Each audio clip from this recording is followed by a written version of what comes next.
Se perfilando, va dibujando, es el humo del tabaco, es el humo del tabaco. Tabaco para limpiar, tabaco para organizar, tabaco para purgar, tabaco para sanar. Es el abuelo tabaco, es el humo del tabaco.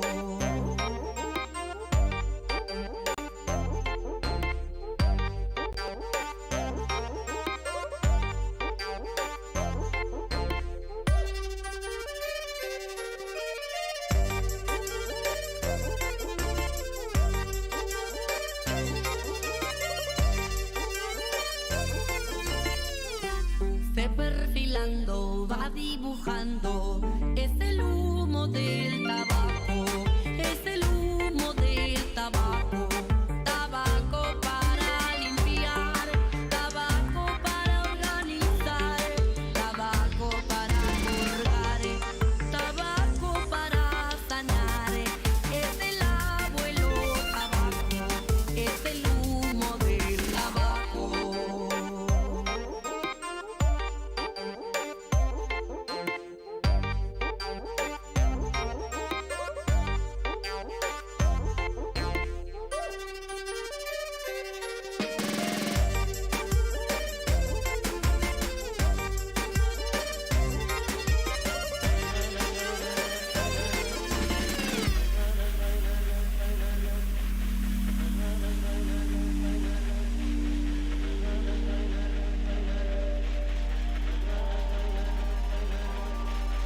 Se perfilando, llega danzando.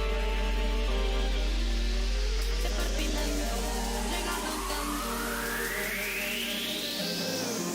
Tabaco, es el humo del tabaco, es el humo del tabaco, es el humo del tabaco. Tabaco.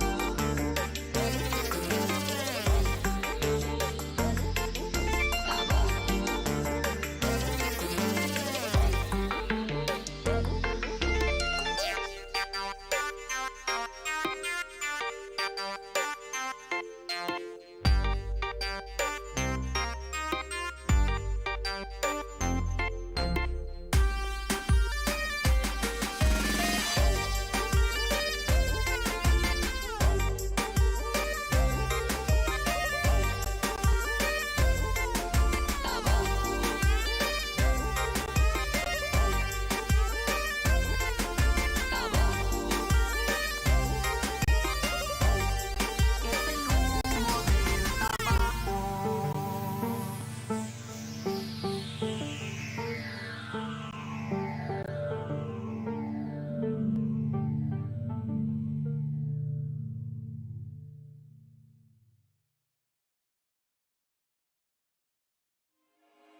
Señoras y señores, hoy les queremos presentar una de sus favoritas, LATAM Groove Machine, de los lejanos orientes, presentando la vibración tropical colombiana. Hoy le queremos dar para el perro, para la perra, para el abuelo, para la abuela, para toda la gente que quiere bailar.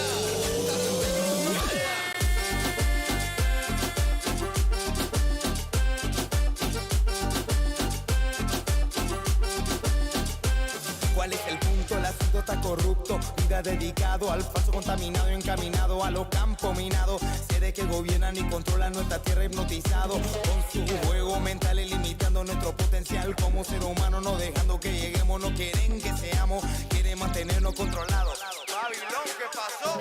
Los que tienen el poder tienen el futuro en su mano. El mundo que está cambiando, ¿acaso el humano será capaz de cambiar el microchip que le han implantado? Baila muchachita, baila muchachito, baila abuelo, baila abuelita, cambia tu ritmo, maravilla.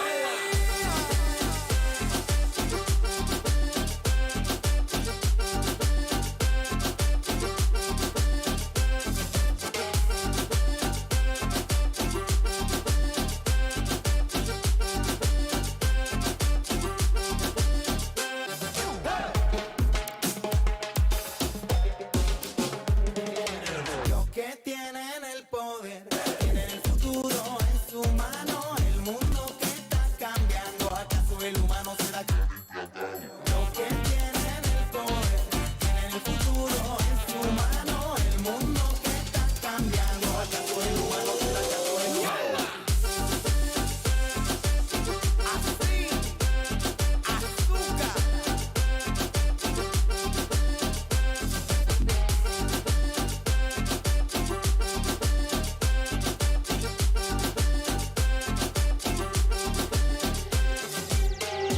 Hay restaurante Groove Machine con Malabi tropical, como le gusta. Ahí va.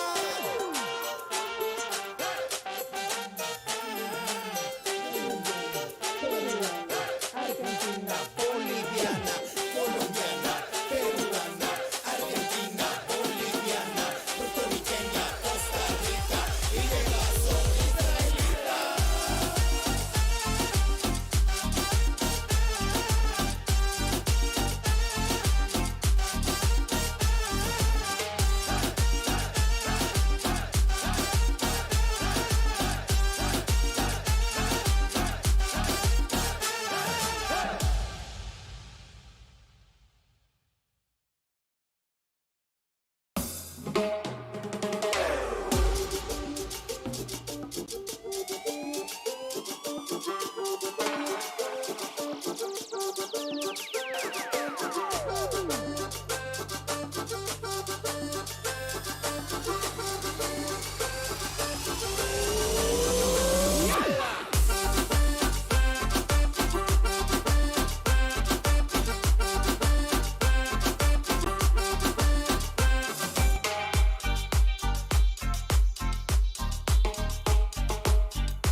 It's day number 3, baby, and Group B is here. Welcome back to Blast Rising LATAM, brought to you by the wonderful folks over at Fantasy Expo. I'm Leg Day, and I'm joined by the wonderful Crema today.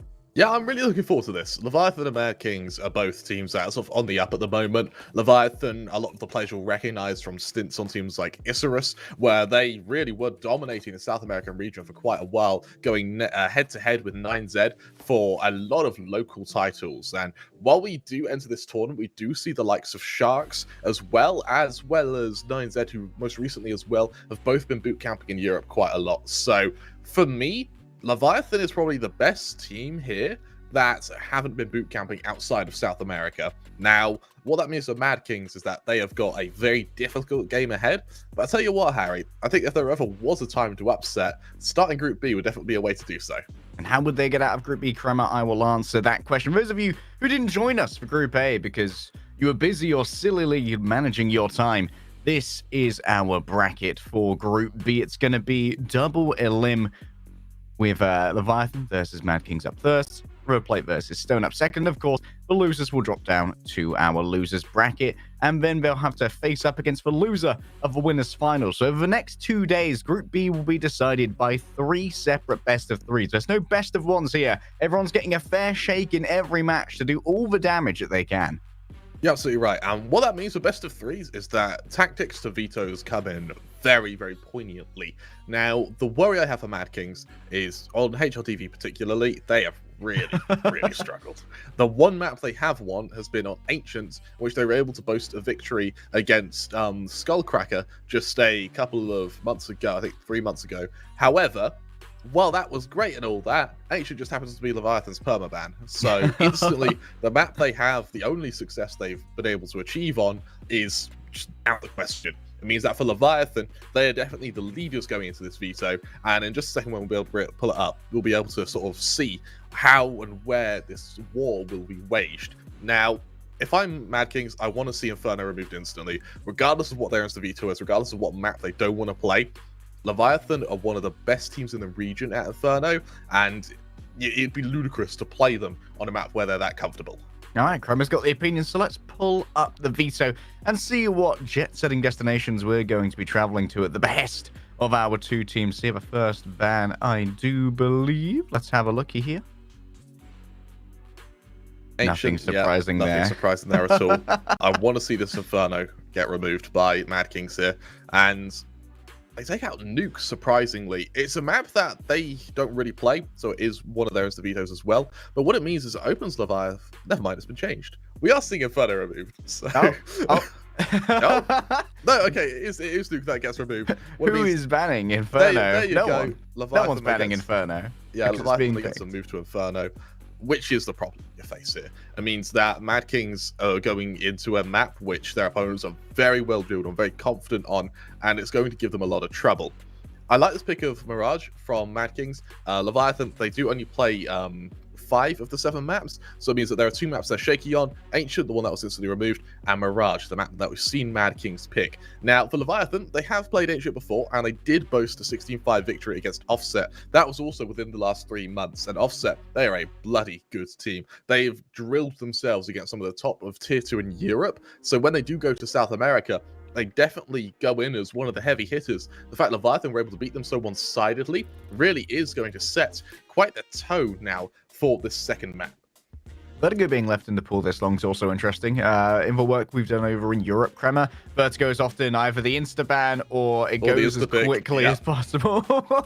It seems to have a really good or they really hate Vertigo. Let's have a look at where our final ban is going to be and what that will make our decider. I believe this one is Mad Kings. And they can... it does mean that they'll get to decide where we go last. It wouldn't surprise me if we see a ban on Overpass. There it is. So I believe that leaves us with Dust 2 as our final map. An El Clasico. This veto could have gone worse for Leviathan, or for Mad Kings as well. It could have gone much worse. Opening on Inferno is always going to be a buggery. That's always going to be you just don't want to do it. But Mirage, there is that room for improvement. It does give them that chance. It gives them that lifeline. And for Dust 2, it's a map that Leviathan, they play it. Sure, we've seen them play it quite a bit. But they're not as strong on it as, say, their Inferno. You know, they've lost recently to Isurus. They've lost to Pain. They beat Infinity. But even when they were against Infinity, they won. But it was so close. It really should have been a one-sided affair. So for Leviathan, a mix of very shaky results, including a 16-3 loss to Haven Liberty over the course of the last 4 games they've played. So for me, I'm really looking forward to seeing Dust 2 should it come there. Harry, I won't lie, I see 2-0 here. Yeah, it's unlikely that we go to Dust 2. As we've pointed out before, Inferno is a really good pick for Leviathan. And to a degree, I don't want this to sound dismissive, but in terms of analysis, like, Mad Kings might have to just do what damage they can on Inferno and then just treat the next 2 maps as a pair of best of ones. Because the odds are stacked so heavily against them on Inferno that it's likely going to have to be a reverse sweep on the side of Mad Kings. And as we pointed out before, when it comes to the last 3 months of official map stats, aside from 1 win on Ancient, Mad Kings have been kicked up and down the garden path. And this tournament's going to be a really good opportunity to reassert themselves as a force in South American CS. Yep, you're absolutely right. For me, bear in mind that this group, while we do have Leviathan as one of the heavy favorites, the team kind of behind Leviathan in rankings is River Plate, who have also been showing some fairly poor form recently. It makes me kind of list to the idea of these final 3 teams of Group B, of course that being River Plate and Stone. I actually see that being a very, very big fight for whoever comes out in second. I suspect it will be 2-0 Leviathan, not in this map, but in the games they play over the course of the next few days, and I expect Leviathan to leave the group in first place. That being said, though, with Mad Kings now at a chance, I don't know if they'll be able to dethrone Leviathan, but if they can take a map, if they can make it look close, then that may embolden them to take victories against the likes of Stone, against the likes of River Plates. And bear in mind, Stone and River Plate, they know each other so well because they're all from Argentina, including some of the players from Mad Kings as well. It means that you're always going to have that degree of familiarity between all the sides. Yeah, let's talk about that degree of familiarity as well. Like you said, Leviathan are very, very well drilled on Inferno. They're going to be scrimming a lot. And because like you said, Leviathan, they don't boot camp outside of the LATAM region that much. They don't go off on the adventures that some of the other LATAM teams do. And that means that there might be a little bit more scrim time between these teams as well that allows them some familiarity with the ways that Leviathan might play Inferno. And there might be some specific counter-stratting that can be done when you want to like go for less of a gunplay style approach to a map. Maybe Inferno would be where you try and bring out some more tactical-based buys instead. But it's definitely on Mad Kings to show up here and really compel us to think they are serious competitors. On the topic of aim as well, the South American playstyle compared to the European or Asian playstyles, which are very utility dependent, South America has some incredible aim. They have some breathtaking aimers. And so to see Inferno as our first pick is kind of surprising. Mirage and Dust 2 are the aim maps in the pool. They are the maps if you want to show off, if you want to show some flashy plays. Those are the maps you do it on. Whereas Inferno, it has a little bit more tactics behind it. It has a little bit more of a dependency on utility. A good example would be when going for top mid control. You can't go there without a smoke unless you're already in the latter stages of a round and your opponent's fallen back to a site. Better still on B. It's suicidal to cross without a CT smoke, and those little nuances, even though they can be very simple smokes, they're default smokes, you still need to have some teamwork behind it to both drain your opponent's utility and, more importantly, to be able to get you to a site with enough util for an afterplan. Yeah, as usual, we're going to be looking definitely over towards things like banana lurks and presents to be able to figure out what's going to be going on in these early rounds of Inferno. And also, will Leviathan, on their initial T side, be able to do some early round conditioning of the Mad King's defense that allows them to like think that, oh, we've got to anchor 2 people over on B, or we've got to anchor 3 people over on B, and then be able to exploit that in later rounds due to the conditioning that gets done in the early setup. Because if Inferno is that well drilled for Leviathan, they've likely got such a deep playbook, they can just like skim the top for a bit and then start picking out some of the more niche strats afterwards. Yeah, you're absolutely right. Something I do really want to see, and this is prevalent for all teams that have a good degree on aim, is reactionary plays. Good example is on B. When you want to play for banana control, you need 3 players there. You need that third player to commit to it. Usually you see the AWP head to B to go for the pick while the other 2 players push down the side of banana. However, you need a flash and 2 smokes to do that, or 2 mollies accompanied with a flash. the second you see that third bit of utility, you're going to know that it's banana control. The great reaction that we've seen is teams just gut it up mid, fast smoke short, wrap round long and apps, and then just collapse to a site, giving yourself a bomb plant. If you lose a few players, it doesn't matter, because once you get that bomb down, Inferno can be a very hard map to retake. And for me at least, even AWP's in a retake as well, considering that'll be one of the weapons that are left over on B. It baits a lot of teams into just going for 3-man saves in the first 30 seconds of a round. Yeah, we've seen a lot of long rounds on Inferno with some people enjoying some Italian architecture after a save has been called, just because it's that difficult, Kremer, to do those retakes. Welcome to the beautiful map of Inferno. Here is your Leviathan roster. They're pretty strong. For me, the players I want to highlight is particularly Tommy. He is very, very damn good, and he is the playmaker for Leviathan. Other players to watch out for, particularly when it comes to their past experience, is Reversive and 1962, both of which had some very long stints over on Isurus, where they dominated the region for a very, very long time. They revealed themselves to be one of the best teams up and coming. Since there have been some changes to Isurus, since a lot of them have stuck together when they moved to Leviathan, the addition of Yoko and, more importantly, Dylan makes me think that we could very well see a very strong side. Is a Mad King's side, like we said, not a huge amount of success recently for this team, but man, I do love that logo, Kremer. Yes, they're cool though. Their jerseys look sick as well.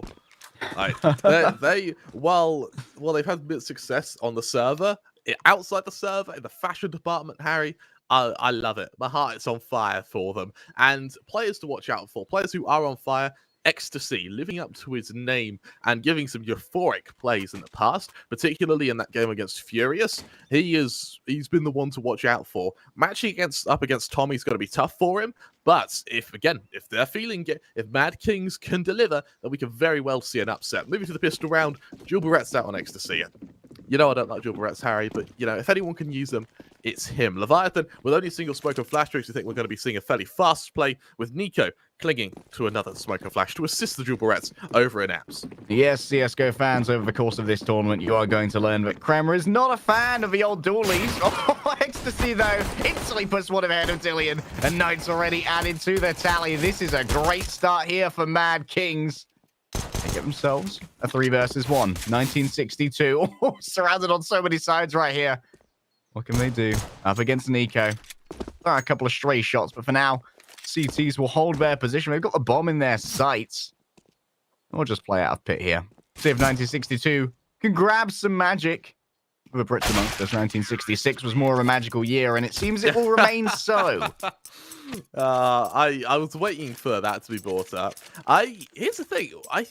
What happened in 1962 to be named that? I know stuff happened in Cuba, but did anything happen in Argentina? For those of you who are versed in Argentinian history, let us know.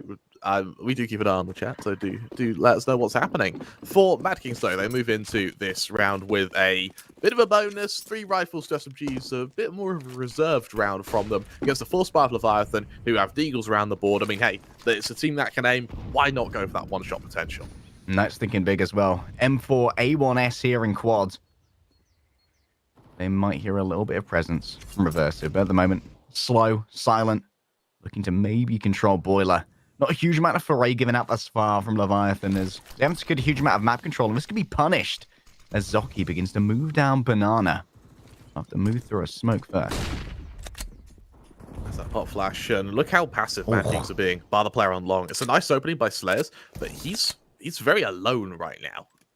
On the other side as well, 1962. Eagle in hand up against a pair here. Is Zoki going to take the swing is the question. Yes, they are. That's one. Can they get anything more than this? The SMGs to farm up some money, maybe, but Reversive puts one straight in his head.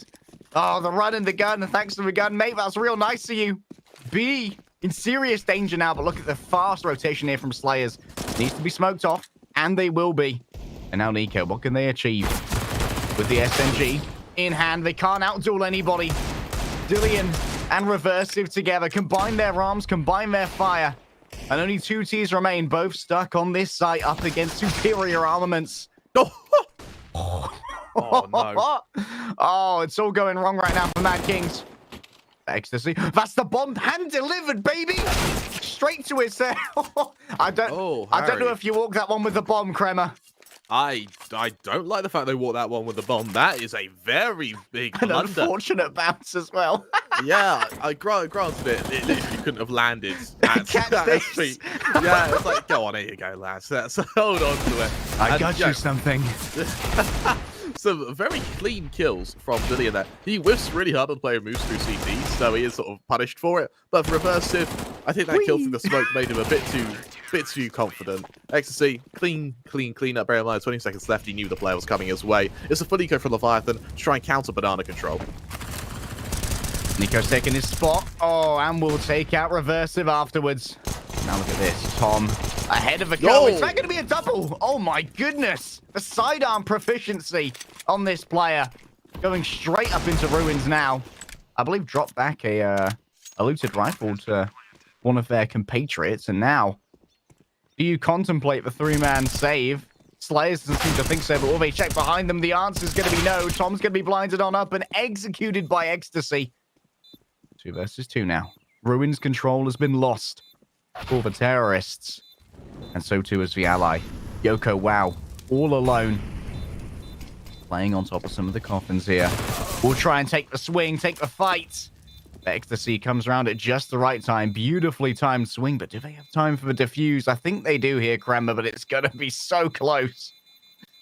Yeah, they got plenty of wiggle room. 2 seconds or so. Yes, ages in CS turns, Harry. That's millennia.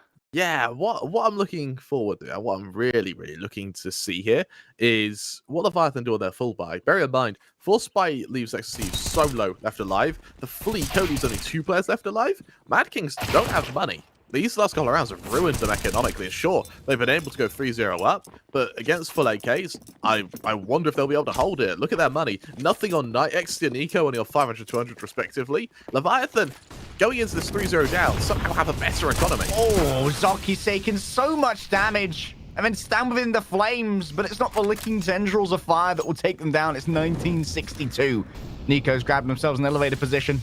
A Famus and a Dream against a bunch of AKs. Tom's already a little bit low and now isolated from covering fire. They'll be cleared alone, but they win the first duel. Nico, can they get anything more than this? And will anything further be offered by Leviathan is the question. Nico's sitting behind their sandbags. They go up high and they do some damage back to Reversive. And that puts a spring in the step of Leviathan. Cowardice strikes them as they believe that maybe A will be greener pastures. Is the grass always greener though, Harry? There's 2 players ready, both the Knight and Slayers, who have had some solid retakes on B now, but they're called to action. Playing from the site itself, Slayers gets the first, looking up towards Apartment's exit. That's going to be 3, maybe? No, 2 for now. Someone else could grab this kill, and it's going to be Knight. But huge amounts of damage done from that site in 1962. Once again, finds himself alone, almost directly mollied. They know exactly what they're looking at, and Mad Kings are starting off so strong, Kremer. I really like this from Mad Kings, particularly from Slayers there. That is some supreme discipline to show there. He gets that first kill, awesome. Gets the second one, that's when you build the confidence. Dinks the third player, and that's where you usually see people swing to short, try and hunt that third kill. Instead, he hides. He lets his teammate get the kill on the player with his back to him, and it means that he's set up for that final kill of the round there. So he's got all the HP to work with. Really nice bit of split-second decision-making to give themselves a 4-0 lead. Keeping 4 players alive saves their economy for now, as Leviathan move back to A-Case in a hope to stop Mad Kings from upsetting their best map. And we got to think as well, that was Mad Kings playing from a man disadvantage. Nico, oh, they didn't check him from the same area again, where Nico previously got so much done. They'll get themselves another. All alone on the site is Zoki. Players coming in. Oh, we'll be able to give him a little bit of backup. However, at the moment, the split push from Leviathan has spread the resources of a CT's thin. It's 3 versus 3. But they're looking to try and maybe intercept some movement here towards A site. Players knows what's happening as well. This is actually a very heavily stacked site here. Nice bit of teamwork, and they just collapse, Harry. Tom's got to do it all alone now. They have a bomb in hand. That's going to be a nasty kill through the smoke. And they should be able to get the plant. Extra money in the tank. Now the onus on the CTs to make their move and to make it fast. Tom likely isn't going to see Zoki's approach, and Zoki doesn't miss those. This is This is LATAM we're talking about, Kremer. The aim's too good. Oh, Harry. The Peruvian Titans now are looking to... Bear in mind, I think these guys are the only Peruvian team in the tournament. So they're really carrying the flag right now, and they're doing so beautifully. I mean, this is a way to start, isn't it? It's a way to make a statement to every other team in the tournament. I do apologize. Supremacy is the other Peruvian team here, but for Supremacy, they're probably going to be looking at this thinking, oh, God, we have a performance to one up now. What do you mean we're not the good Peruvian team? Yeah, what do you mean Mad Kids are winning? I thought this was our chance. Mad Kids aren't just winning, they are slapping right now. And while it is yet another buy here for Leviathan, we need to see something different out of them because, concerningly, they aren't winning the gunfights that we were expecting they would. We thought that maybe Mad Kings would have to bring out some weird strats, some more tactical play to try and outdo Leviathan. But when it comes to the gunfights, Mad Kings are equaling, if not winning, on most of these engagements. Nice. Hit down very low through that smoke there. Not being able to inflict much damage at all, actually. So him backing off may embolden Leviathan to start going for a bit more aggressive control on long. It's pulled the rotation of Nico, leaving be relatively undefended from Zoki. But as he looks to go aggressive, that'll either make or break this attack through long here. Position here of Nico as well. Could be everything on that cross. Is going to be smoked, of course. And Nico, oh, they're emboldened to just start creeping on forward. Ecstasy, can they win their duel? Up in apps, you bet that they can. That's one less avenue that needs to be worried about. Slayer, the AWP, it's down. Ecstasy playing out now from apartments. They know that he's here because they lost a man previously. Yoko and Reverse have already done what they want to. Out goes the Molly, trying to force the movement from Yoko. But nothing goes the way of Ecstasy just yet. Plenty of damage done, but they can't beat out the one tap of the AK. Zoki, 1 versus 3. Quite a few damaged T's here. And a little bit in the bank. So they could make some inquiries, some forays. And Reversive says, absolutely not. No soliciting. Now, Harry, this is where it matters for Mad Kings. Bear in mind, they've taken casualties in the rounds they've been winning, which means their economy's bad. They're probably going to have to go down to an eco. However, on this eco, we need to see if Leviathan are able to show that this isn't a one-off round. This is the norm. This is the norm. A Leviathan, 3-man left alive, getting a bomb down, just winning at a site take. If Mad Kings can make this expensive, or better still, if they can save some AKs, then they are going to be able to keep their momentum. They're going to be able to keep their foot on the gas and show Leviathan that they're going to have to go through blood, sweat, and tears just to win their map pick. Crossfire, set up in mid. Zoki on the close, Knight on the far from the quad. The movement comes on in. Knight, what can they do with the Deagle? They can grab one, but that's about all. Because Reversive is taking out 2 in their stead. Slayers. Does a little bit of damage. Reversive down to 9 HP, but it doesn't matter because it's a massacre elsewhere. And I believe that was only, what, 1 rifle lost? Only 1, but Reversive, Yoko, they fall very low on HP. And yeah, they get through this round battered of roots. Oh, that was a nice 180. It was. Clean round, actually, from the mid-take. They just ran into a stack, hence the damage. But we now have that AWP out on Slayer for the second time. He didn't get much mileage from it the first time. What's to highlight as well is Leviathan aren't picking the AWP up on Tom. Instead, they're going for a very rifle-oriented setup, meaning they do have that versatility, that flexibility particularly, that can happen when you can just burst to a site quickly. A very nice nade from Nico to start the round, though, as Leviathan just inkle their way over to B. Nico on a bit of a rarer buy for the current meta. Classic M4. No silencer required because Nico's been going pretty loud over the course of these rounds. Huge massive presence here from Batiz, all 5 of them, in fact, stacked up towards B site. There's going to be 1 rear guard. Nico's already lost out on a friend. That's Zoki, and both of them will fall, and this might already be a 3-man save with an AWP in the pocket here for Slayers. Yep, that would make perfect sense, and I'm a bit surprised by Mad Kings there. That position that Dillian jumped up to is very, very common, especially when you smoke that corner. 2 players go through it, 1 tries to sneak under it, 1 jumps up above it, and then your 2 defenders, each one kills 1 of them. That's usually how that setup plays out. In this case, Mad Kings, they get the first kill and just assume the others were lagging behind. In this case, Didn't happen at all. Leviathan, they were together. They were ready to just coalesce and congregate to a site. In this case, they shut him down. And this is the cameraman. He's just as panicked as we are. Get me out of here. We have the shot. Let's go. Let's go. Take the shot. With that, Leviathan, they make it 3. Starting to snap at the heels of this side. And, well, for Mad Kings, let's see what they can do next. Ball is in their court. How do they recapture the initiative from Leviathan, who appear to have woken up now and haven't dropped too much in terms of beats? I think they've only lost 1 player on the last 2 rounds, so they're able to build themselves up a substantial bank here, Kremer. Meanwhile, a bit of a ramshackle buy. We've still got the 3 saves, but it's pistols on Nico and Zoki. Nade's going to top of Banana as well. I mean, Slayer's one of the main men to call upon. In fact, the only man to call upon here. Solo AWP.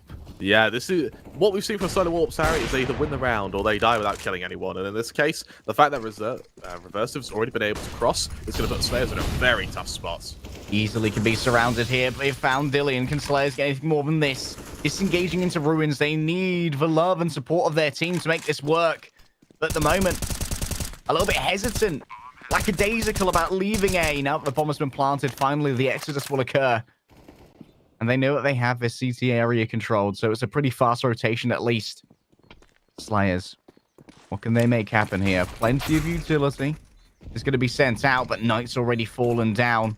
Yoko wants to play it close. The second Nico makes their way in, they're going to be executed. Here comes Leviathan, and they're doing plenty of damage. Ecstasy drowns in bullets. And elsewhere, Slayers has fallen down with the option to pick up an AWP. They go, nah, mate, we're good. The AKs work.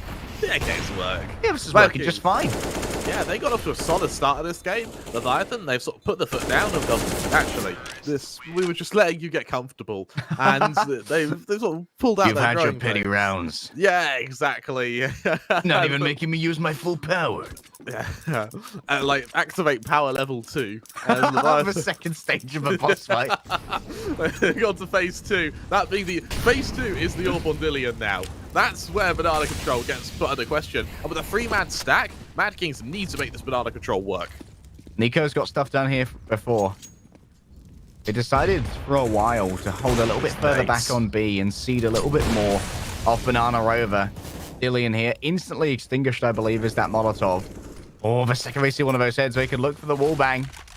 Quite damaged here are multiple members of this banana defense. But Dillian's going to sprint on away. And now, Slayers and Knights, so much is in their hands as they hold here in pit. The movement from Yoko going on forward already. They've taken some damage. They're going to be right on top of one of the defenders. Knight just sticks the rifle up his bum. And that's going to be Knight getting even more now. We've got to look towards the long side. Oh my goodness, Knight is aiming today, boys. The AK comes out. Dillian, oh my goodness, quick with the AWP. They've seen movement on one side. A Famus has crossed their sights, but they are all alone. A 1 versus 3. The AWP in hand. And it's going to be Nico moving on in with that classic M4. Solid stuff from, well, really solid stuff from Knight there. And what I love from Knight is they actually, they had trigger discipline. They saw the player land on them. They just didn't shoot them. They allowed the other players to get up short to the point where they were too far committed to turn around. And allowed them to take each 1v1 as it comes. The nice adjustment there on long, which shuts down the third. And for Dillian, in a 1v5, I mean, what could he do here? 2 Damage kills. was already done, Kremer. Yeah, exactly. 2 kills. I mean, that's all right, but fortunately, it was doomed from the start for him there. AWP recovered as well. Or possibly bought here by Slayer. Don't have a huge amount of money to work with. We haven't seen a huge amount of early mid-aggression here. Oh my goodness, Slayers. That's a beautiful blind from Reversive, but all they anticipate Ecstasy coming out of Boiler. That's a double. Ecstasy fumbled the first spray almost, but still converts it. And 1962's taken plenty of damage right here. Tom is hanging on by a thread. And you know what? With 3 AKs, they got a little bit of money to work with. What's the play here, Kremer? Looks like A is going to be the play, and I mean, it's a good call when you do have limited players. A site is usually the more preferential place to go, but Knights, he's already had a good round so far. Oh, and So Knights he gets a double are down. exactly where that utility came from. 2 for them, and a hand delivery of the bomb. Thanks for that, mate. Real nice of you. 1962. Guerrilla warfare from the apartments. Needs to be careful not to land once again on top of a CT, but Ecstasy isn't even going to allow him to do the drop. Gravity ain't the big mistress here, it's me. 7 rounds on your CT side of Inferno really ain't bad. It's probably the most rounds you can get with the game still being in your favor per se. I mean, you're going to want to win the half, but dropping to 8-7 down, it's not the end of the world. For Leviathan, they are kind of on the back foot now. 4 rounds is the bare minimum. They need to make this recoverable. And for Mad Kings, I mean, hey, some very solid rounds. They've adapted. Leviathan were only able to get 4 in their spree, and now Mad Kings seem to be back in the driver's seat. Only a little Galil on Dillian. Still could do plenty of damage, but they're up against a very powerful bit of armament here from Mad Kings. Just a cursory glance here from Knight. They don't see enough, so they back on off, put down the smoke, make pushing each of these corners dangerous as the HE is thrown. Aggression in mid now. Held for a moment. Slayers, he's the man you got to watch out for. That flash goes off. Ready to trade. They hear the players top mid as well. Leviathan, I don't think he's quiet about this. Oh, that was brave. Ecstasy sent in a flash, but unfortunately Yoko's the one who wins it out. Ecstasy flying out a pit. Can they replicate the performance from last time around? Blinded for the moment, so we have to move away. The Slayers already started to open up on the backside. Ecstasy going to fall. Slayers tucks themselves into a cubby. The bomb is going to be planted, Kremer.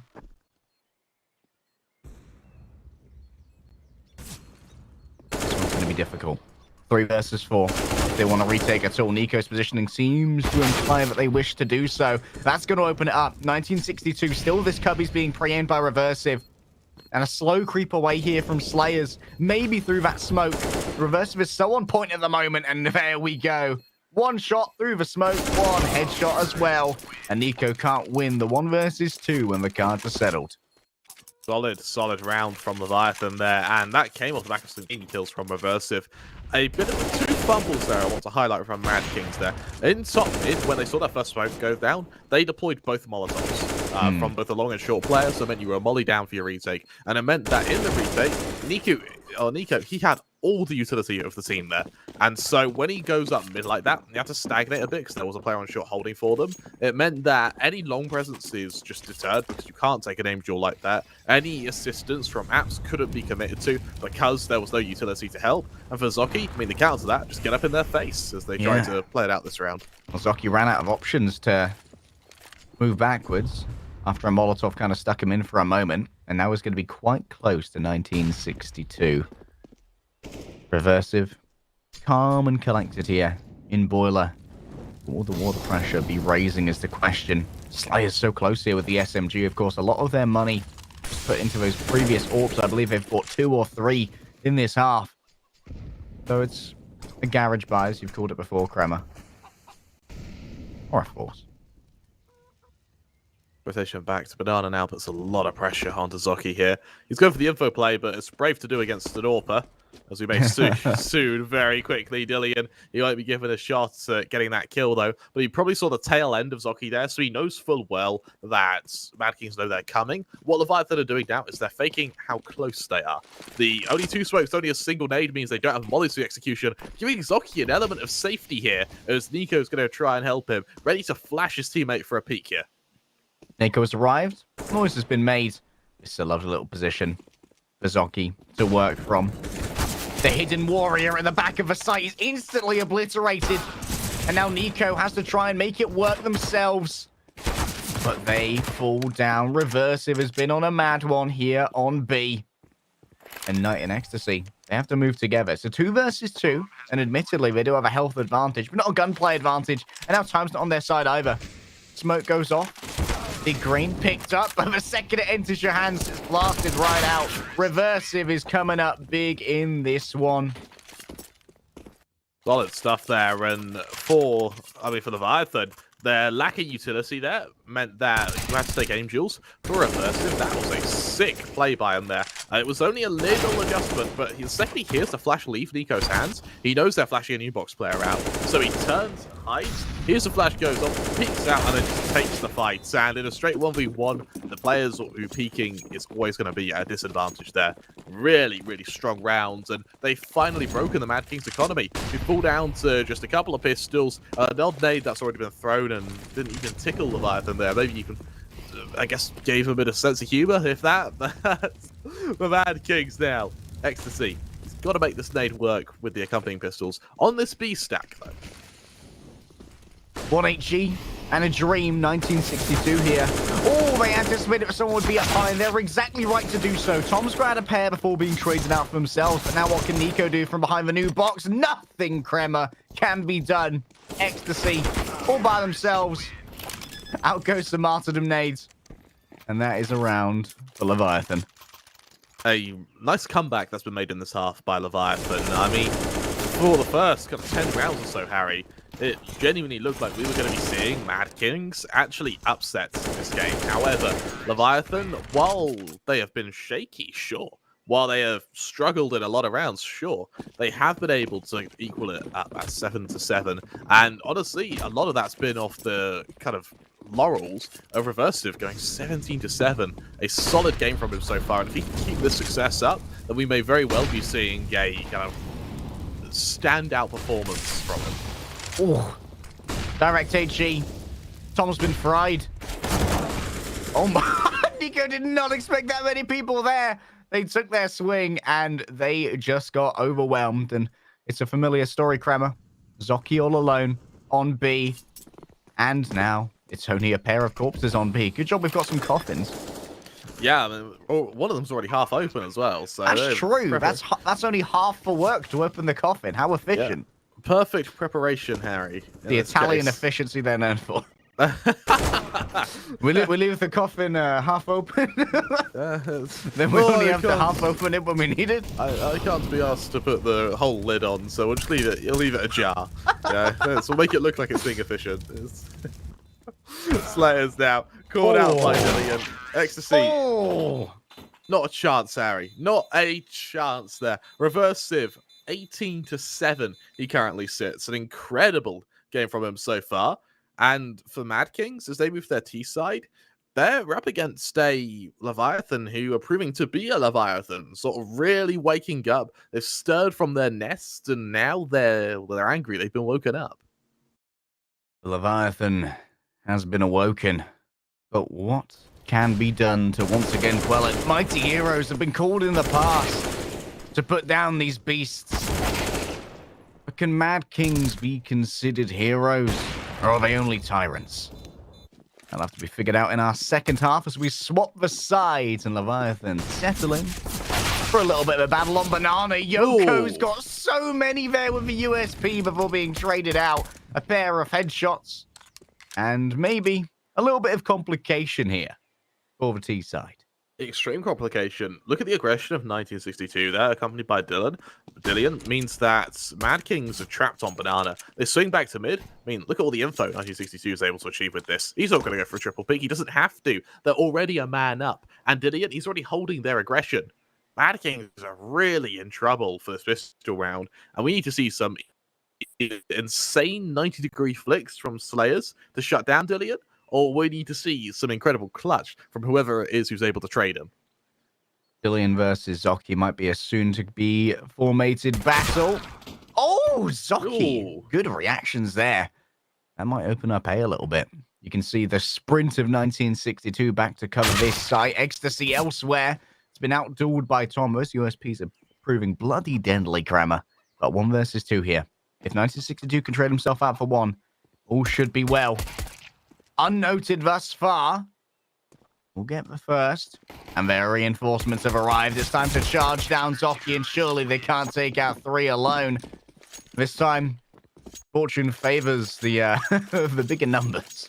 Yeah, it's a little messy, let's be honest. Pistol rounds have been cleaner. Ooh. And dare I say it, they've been unluckier. But for Leviathan, I think what matters to them is they won it. And for 1962, I like the little run and gun at the end. Just holds W and mouse 1 just to make sure the plant doesn't go down. Meaning Mad Kings are down to full eco. Leviathan going for 3 SMGs in this round. A little bit brave, but you know you're against Glocks. You might as well capitalize on that.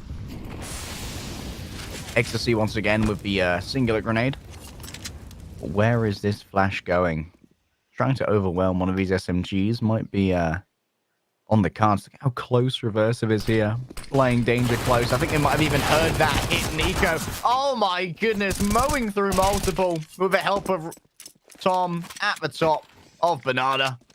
The potassium's been delivered. That it has, and well, like I say, a potassium overdose may be due. They don't start munching through banana control, because that is a very aggressive angle held by both Reversive and Tom there. The fact that it works so well may embolden them to do it on full buys as well, which is really where things are going to get worrisome for Mad Kings, purely because they desperately need to get that all power on Slayers and use that to get their opening picks, because when you run into mid, you're going to get peppered by utility. 21 and 8 right now is Reversive. They've been having a blinder of an Inferno thus far. Only 18 rounds in. And Tom wants even more. They've put themselves in the cubby.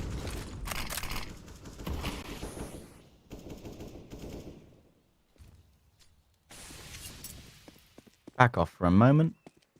Seems like maybe an adjustment here from Mad Kings to potentially pressure mid. We haven't seen a huge amount of apartments presence thus far from Mad Kings. I mean, Leviathan kind of neglected it as well when they were on their T side, so we'll see if that changes here, but it looks like a mid execution is due. The bomb going to join them in mid, though, as the attack comes. The UMP is ready to go, but so too is the SMG. Dillian gets the rarer weapon out and does plenty of damage with it. Maybe Travis more often, boys. Reversive. Can they add even more to their body count? 23 so far, 2 in the round. And Slayers. Yeah, that... I don't think you're surviving that one, lad, and Reversive will find their 3rd in the round and 24th overall. Reversive, he's having a blinder at the moment, isn't he, Harry? Like, he's just good. Look at him there. The confidence to actually keep walking while spraying really is a testament there. And the fact, yeah, as you mentioned, 24 to 8, that builds your confidence. Bear in mind, Mirage is an A map, which is our next map.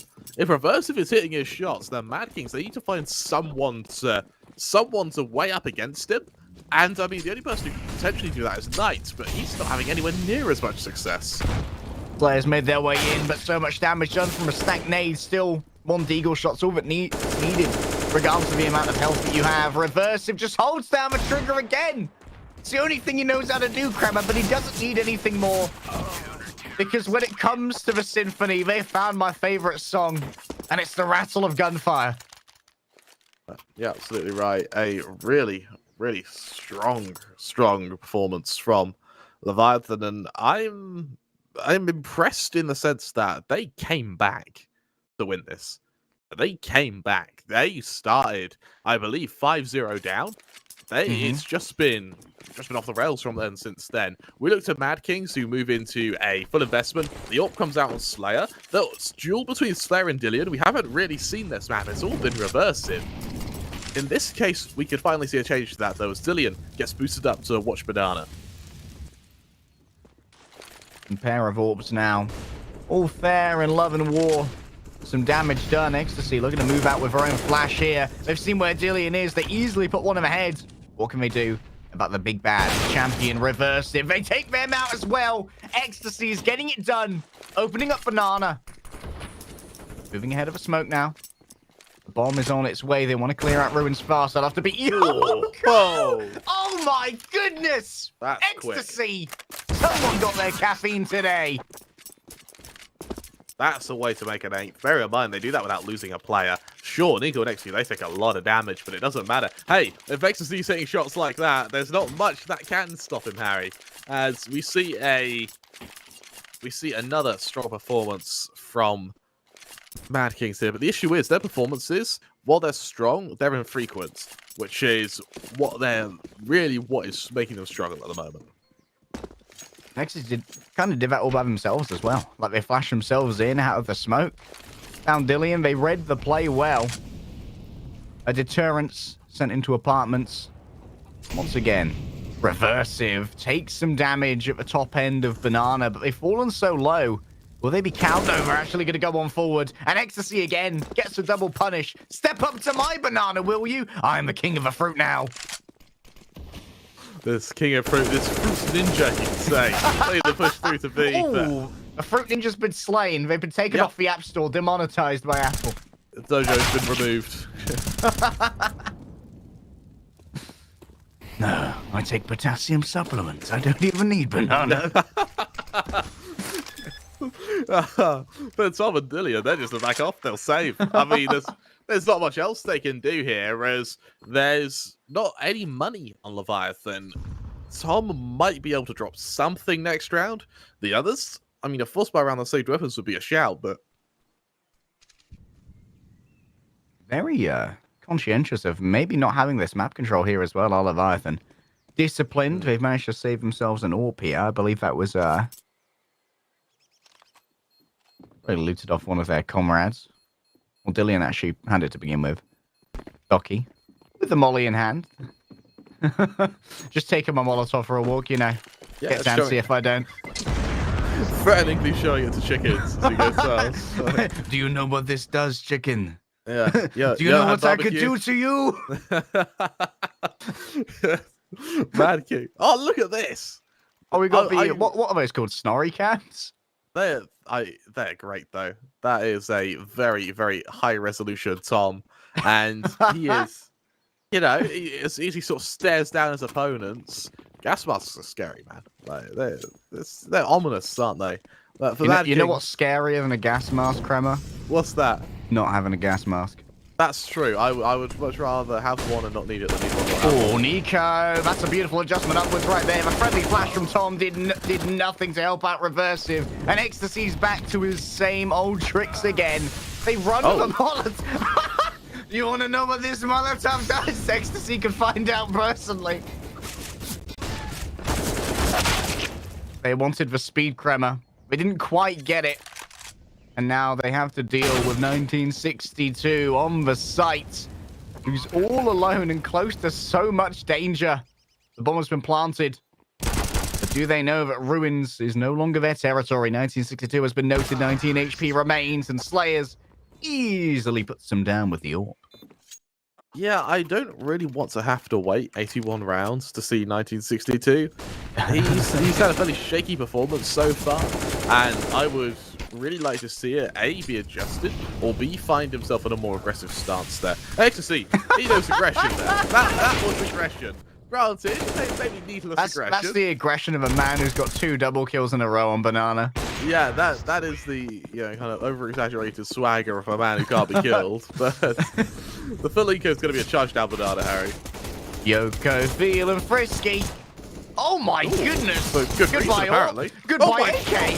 What is this? Nico decides to try and put them down here, has to swap over to their own sidearm, and they're just peppered on down. Death by 1,000 cuts. Some looting here. Oh, we don't know if Zoki playing in the sewers. I am El Raton, but El Raton will be put on down by Yoko. Harry, that was a full eco from Leviathan. They had no business winning that at all. That's a punch in the face. This is what we talked about by different tactics, right? That's a big problem if you're Mad Kings. That was your rounds to win there, and that was your chance to cover the distance, make this a lot closer. But no, they just get picked off one at a time. Bit of a fragmented play there from Mad Kings, and well, Yoko, credit where credit's due. That was a great round.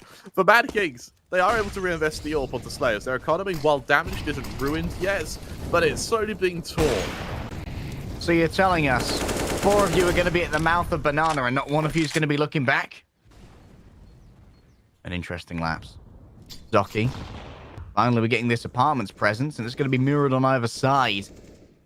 You can see the trepidation now. The fear of that mid-foray that's been given over. Reversive. All that's timing with him here on Banana. With so many players bottom of the mid, it looks like Mad Kings are waiting for a timing to retake Banana here, unless we see Zoki get a kill and quickly. Making some noise on short. It's a bit of an off angle here for Dillian, so I doubt it'll be expected, but because of that, Mad Kings aren't really peeking him. Moving around the Molotov here. Knight has positioned themselves a little bit deeper into Banana. They'll have to deal with Reversive here, though. There are people that you'd much rather go in for a duel with. Dropping over, Nico. To the AK, and time's going to become a factor soon, Graham. Oh, so too is Dillian. Only good for one, though. Zoki's going to refrag. 1962. Behind the hay bales. Oh, What a response That's from a Slayers. very quick reaction. Bear in mind, 1962, that is an angle you don't check often. It's a really strong position for that one reason. Mad Kings now, this should be their 11th, unless something worrisome happens in the retake. Boiler might be considered cleared, but Yoko's going in. Yoko knew that something was up, swaps over to the AK themselves. Tom going in to try and take out more, but Nico's going so big here from the rescued position. Yoko puts him down. It's been a big couple of rounds here for Yoko. Slayers with the AWP in hand. It's not the ideal engagement range, but just barrel stuff, and baby, we'll get it done in the end. Mad Kings Esports bring themselves up to 11 and stay alive. I won't lie, Harry, I've seen a lot more mileage from the AWP in the hands of Slayers than I have from the... Oh, that was a sick shot. From it being in the hands of Dillian. I just think that Mad Kings have that extra from the attack, which Dillian hasn't really provided to the retake yet. And, you know, that final kill, he is really big on these quick scopes, isn't he? There's no messing around for him. And in this case, Leviathan down to another eco. I mean, hey, they made an eco work before. Let's see if they can do it again now. This time, even with armor on Dillian, they're being spoilt. Not as aggressive this time, though. And Kremi, like you brought up about that AWP, that might be a major pain point on Mirage, where there's so many areas that could be absolutely domineered by an AWP. Particularly on Dust 2 as well, actually. Dust 2 is the AWP map. So, this makes it very much favour them. Yoko already striking back. Tom getting in close, but he goes like, no, mate. None of that here. You don't have your ID. You're not passing the velvet rope. Slayers has activated themselves right now. And what is left for a Deagle and a Dream? A tap on the bomb. You reveal your location, and I will punish you for such audacity, good sir. Ecstasy's the one to make that happen. Damage has been taken here for Mad Kings. No word of a lie. And the old... Oh, Slayer's reactions, dude. He's really, really He's good different now. today. He is, and for the entirety of Mad Kings, this is actually now a... Bear in mind, this isn't their map pick. Leviathan have looked... They've looked shaky in a lot of places, and... For Mad Kings, this could genuinely be the foundations of an upset. They've got an iron-like grip onto Leviathan's economy. If they shut down this rifle buy again, then they're out. And Mad Kings, look at the economy they have to work with. There's plenty in their arsenal here. Dillian, though, call to action on mid. A very forwarded angle, considering he has a three-man stack over on B. I'll assume this game has some significant meaning to the Peruvian CS community. Having one of their representative teams taking out Leviathan, that'd be huge for them.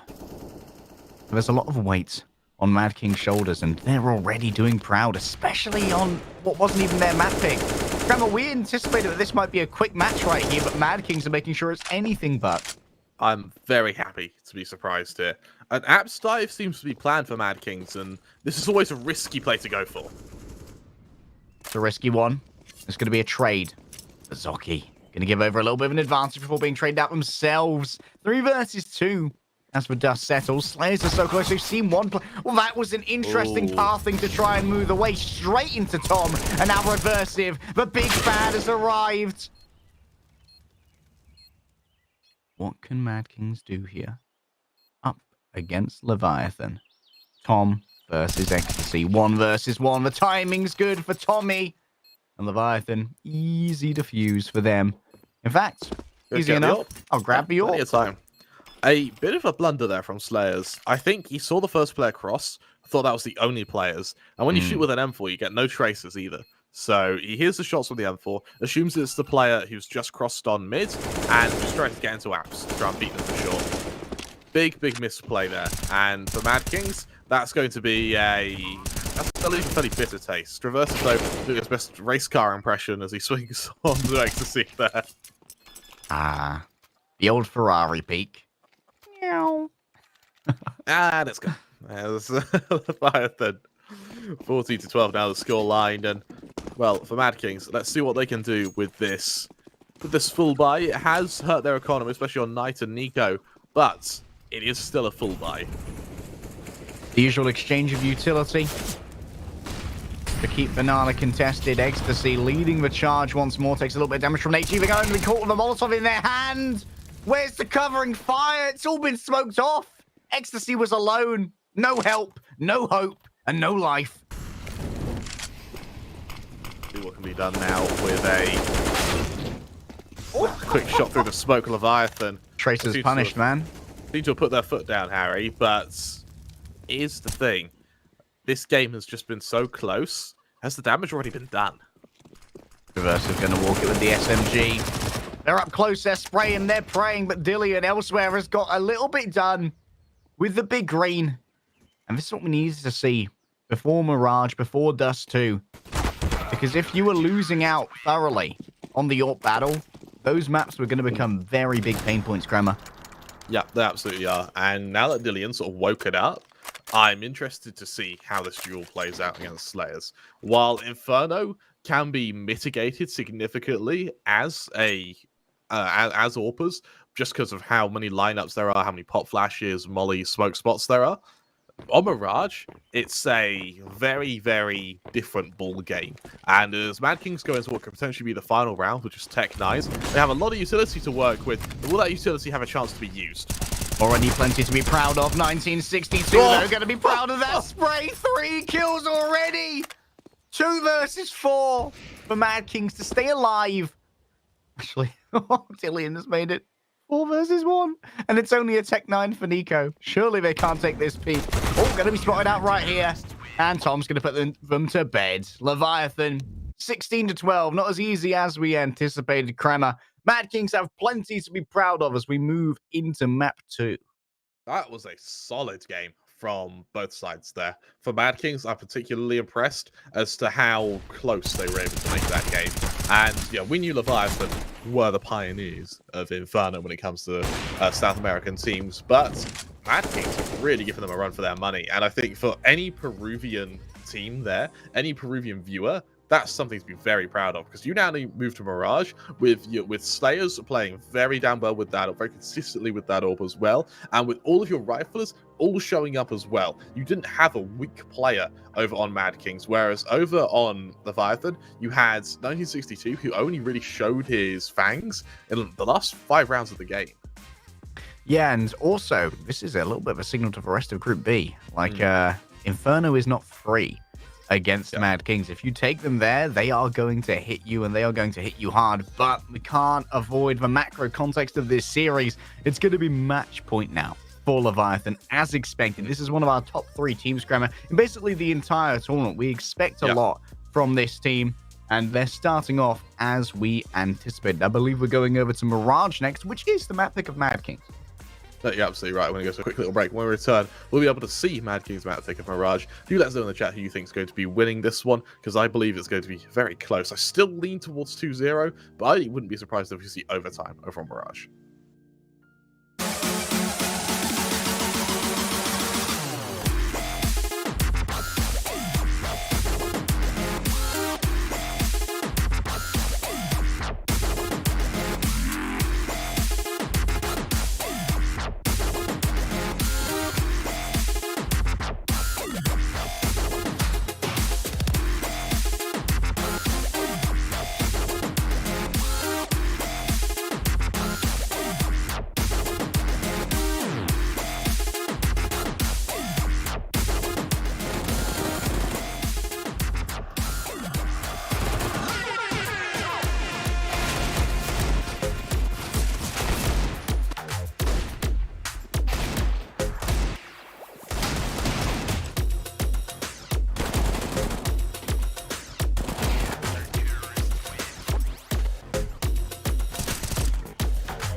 estrella le guiaba para seguir su camino.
Se perfilando, va dibujando, es el humo del tabaco, es el humo del tabaco. Tabaco para limpiar, tabaco para organizar, tabaco para purgar, tabaco para sanar.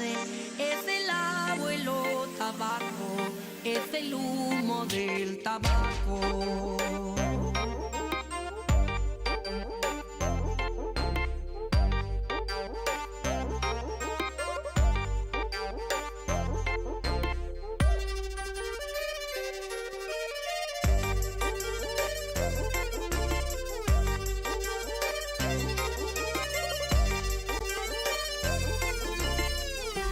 Se perfilando, va dibujando, es el humo del tabaco,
Señoras y señores, hoy les queremos presentar una de sus favoritas, la Tarante Groove Machine de los lejanos orientes, presentando la vibración tropical colombiana. Hoy le queremos dar para el perro, para la perra, para el abuelo, para la abuela, para toda la gente que quiere bailar.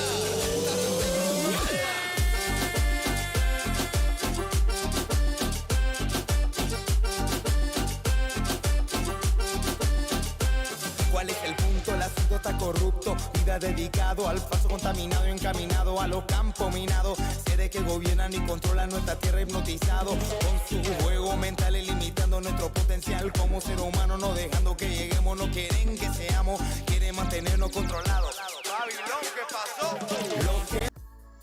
We're back. Hope you didn't miss us too much, but we've been hot, ready, and raring to go for map number 2. It's going to be Mirage here between Leviathan and Mad Kings. And Mad Kings, while they may not have picked up the first map as anticipated, they have put up more of a fight than we thought. Mirage can only go one of two ways, Harry. We're going to be seeing one of the closest maps to the tournament so far, with overtimes, double overtimes, triple overtimes, or we're going to see Leviathan beat them 16-0. Like, there is no in between here. Like, for Mad Kings, either they can consistently make it that close and it wasn't just a one-off come Inferno, or we're going to be seeing a very, very shaky Mad Kings on Mirage who have almost had their confidence neutered by losing Inferno there. For Leviathan, you need to remember as well, their victory, while it was close, a lot of these rounds were got in the early game by Mad Kings. They went, I think, good 7-2 up at one point, so most of their mileage was done before Leviathan were given a chance to adapt. And Harry, as everyone knows, adapt, improvise, overcome. And Leviathan, they did just that. They were able to give us a very, very solid CT side, which Mad Kings were just unable to shake. Now, that doesn't go without saying. Mad Kings were able to get rounds on their T side, which means that Mirage definitely won't be as polarized as we would see from, say, a Nuke, for instance. However, you know, they did still suffer quite a bit on that map, and I think that for Leviathan, because they were able to find their groove once they were able to settle for something that worked, they were very hard to shake. Well, as I ponder the orb right here, Kremer, I do wonder whether Dillian is going to be able to continue the performance from the end of Inferno, because this map is going to be punctuated by a heroic battle between two avatars of Orping, Slayers and Dillian. You're absolutely right. And for me, Slayers was the guy to win the Orb duel. Over on Inferno, we'll see if they're able to mimic that success. As for a pistol round, Mad Kings set up outside top mid. I think they're expecting some aggression of Leviathan. What we usually see is a 3-man stack to a site, mid-player probes, and then a retake setup on either A or B. In this case, Leviathan actually a very default pistol round, with Dillian just sort of jump spotting, going for info in mid, while the rest of Mad Kings congregate outside B.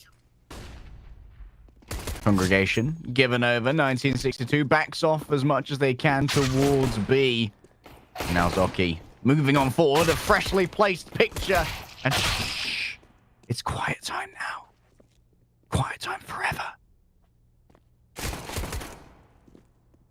Not for Reversive. He's alive, he's kicking, and he's ready to deliver bloody a hell. solid round. Point blank. Nothing going on.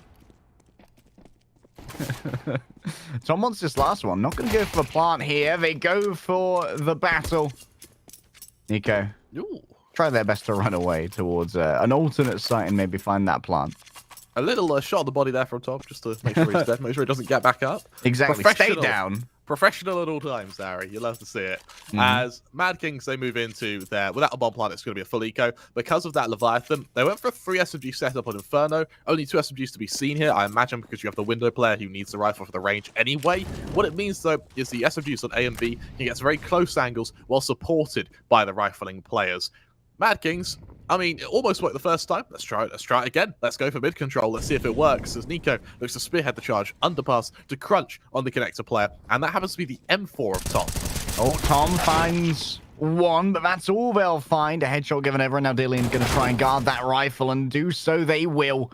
Might not be the open hand this time, but they seem to be doing plenty from the window. 1962 joins them. Oh, the view's lovely here. That's going to be 3 for 1962. Yeah, I'll take the pool view, please. Yeah, I mean, in this case as well, you need to remember, 1962, he had a very, very shaky performance on Inferno. It was only in the really last dying breaths of the game did he really wake up and deliver. Now, if that was him warming up, that means Mirage is going to be dominant for him. That round makes me think that maybe it will be. He was caught out on short for the pistol, but he recovers it there, and he's even able to hold on to the M4 now, as we see mid-control being established for Leviathan. It's being watched by Ecstasy, but I doubt he'll be able to kill it at this range. More probe for info and try and harass the encroaching Leviathan members. AK and Hands for Ecstasy, they definitely were the kicker for Mad Kings alongside Slayers on Inferno. Reversive, they went so big for Leviathan. And I think they might have had their... Yep, they've been spotted. Knight takes them out easily, but they could be traded out here. Dillian getting a little bit frisky. What? Ooh. Knight wins that! The platforming works out well, and now Slayers is on the site. Tom, what can you do? Wait for 1962, perhaps. 3 CTs move on in. Tom is taken down. 1962 has no eyes, but it's not because of a flashbang. It's because they were blown out the back of his head. Yoko by themselves with an SMG. He's got the bomb as well. I don't think Mad Kings realize they don't have the bomb. This aggression from Zoki. Big flank. Zoki's going to find himself on the sub. Like, there's only 40 seconds left, and Yoko may expect it. And they've been able to loop themselves an AK here, rather than the SMG they previously had in hand. This complicates matters, Kramer. Yoko takes up a exposed high ground position to try and grab some info. Don't know if that drop will have been heard. I think it's out of range of Zoki. And clearing past connector here. Now we're going to start moving on to the site. They know that this is likely being camped, and now Yoko has shown their presence. This isn't a save. It's going to be a battle. Unless Yoko decides to abandon it at this juncture. He probably tapped the bomb in the dying smoke, but no, he needs to find a kill. He needs to find it quickly. Shooting a flash may help, but only for one of these players. Remember, Knight, 5 HP. Not much armor to work with. The defuse coming on through. There we go. That's the first one down. Another tap. Another confirmation of location. Zoki for now just continues for knife peek. The defuse is almost done. They have to move. They have to execute. And that they will, Kremer. Mad Kings will pick up there first, but not without significant casualty. Solid stuff there. And I'm very surprised Dillian wasn't able to trade with that FAMAS. I like rifle buys on the second round. Something that does surprise me is how much FAMASs particularly have struggled comparative to the Galils. They're more expensive, they're less accurate, their sprays, their bloom from a spray is wider. For Knight though, his AK, lethal as ever. Can they get the second reversive on the refrag? With the old machine pistol. Does plenty. And Nico, is there anywhere to go? There's nowhere to go. The double molly left them caught in an inferno, and I don't mean map 1. Burnt away. And that might be a recoverable rifle later. But Yoko is going to have to fight Zoki for it. They seem prepared to do so. And Zoki was unprepared to catch that aggression. The Galil in the hands of Slayers is all that remains, but at least they have the bomb. They should be able to pick up an AK here, but might be a little bit too betraying of their position. Here. Yeah. Oh, lovely swing. Move with the bomb. Duck and weave. Dodge. 1962. They won't stop the plant, so there is the bonus money, but Slayers is not going to get a chance to fight back. For Leviathan, I think what mattered there was the round rather than whether or not the bomb plant goes down. For Mad Kings, they just lose on aim duels there. I really like that play in apps there. They throw a deep molly, forcing whoever was resting to move forward. The smoke means they can't push through it. The second molly is just an easy cleanup for them. Really, really nice way to garner a man advantage, unperturbed by the rest of the team. For Slayers, you know, in a 1v3, there's not much you can do, especially when Leviathan already know where the bomb is. It's just an easy shutdown on their part. They actually go for the MP9 on Yoko instead of the FAMAS. It's the buy I prefer. FAMASs can be very, very inconsistent against AKs. With an MP9, you just get up into their face regardless of what the weapon is, and you're at point blank, so it doesn't matter if you're missing, if you're hitting, if your second bullet's not quite on point. Mixed pistol by now for Mad Kings. Found themselves in the touch of an economic hole, and they'd rather it not get any deeper. So they've drawn their line here. The one deep, nope. I believe it might have been a leg there.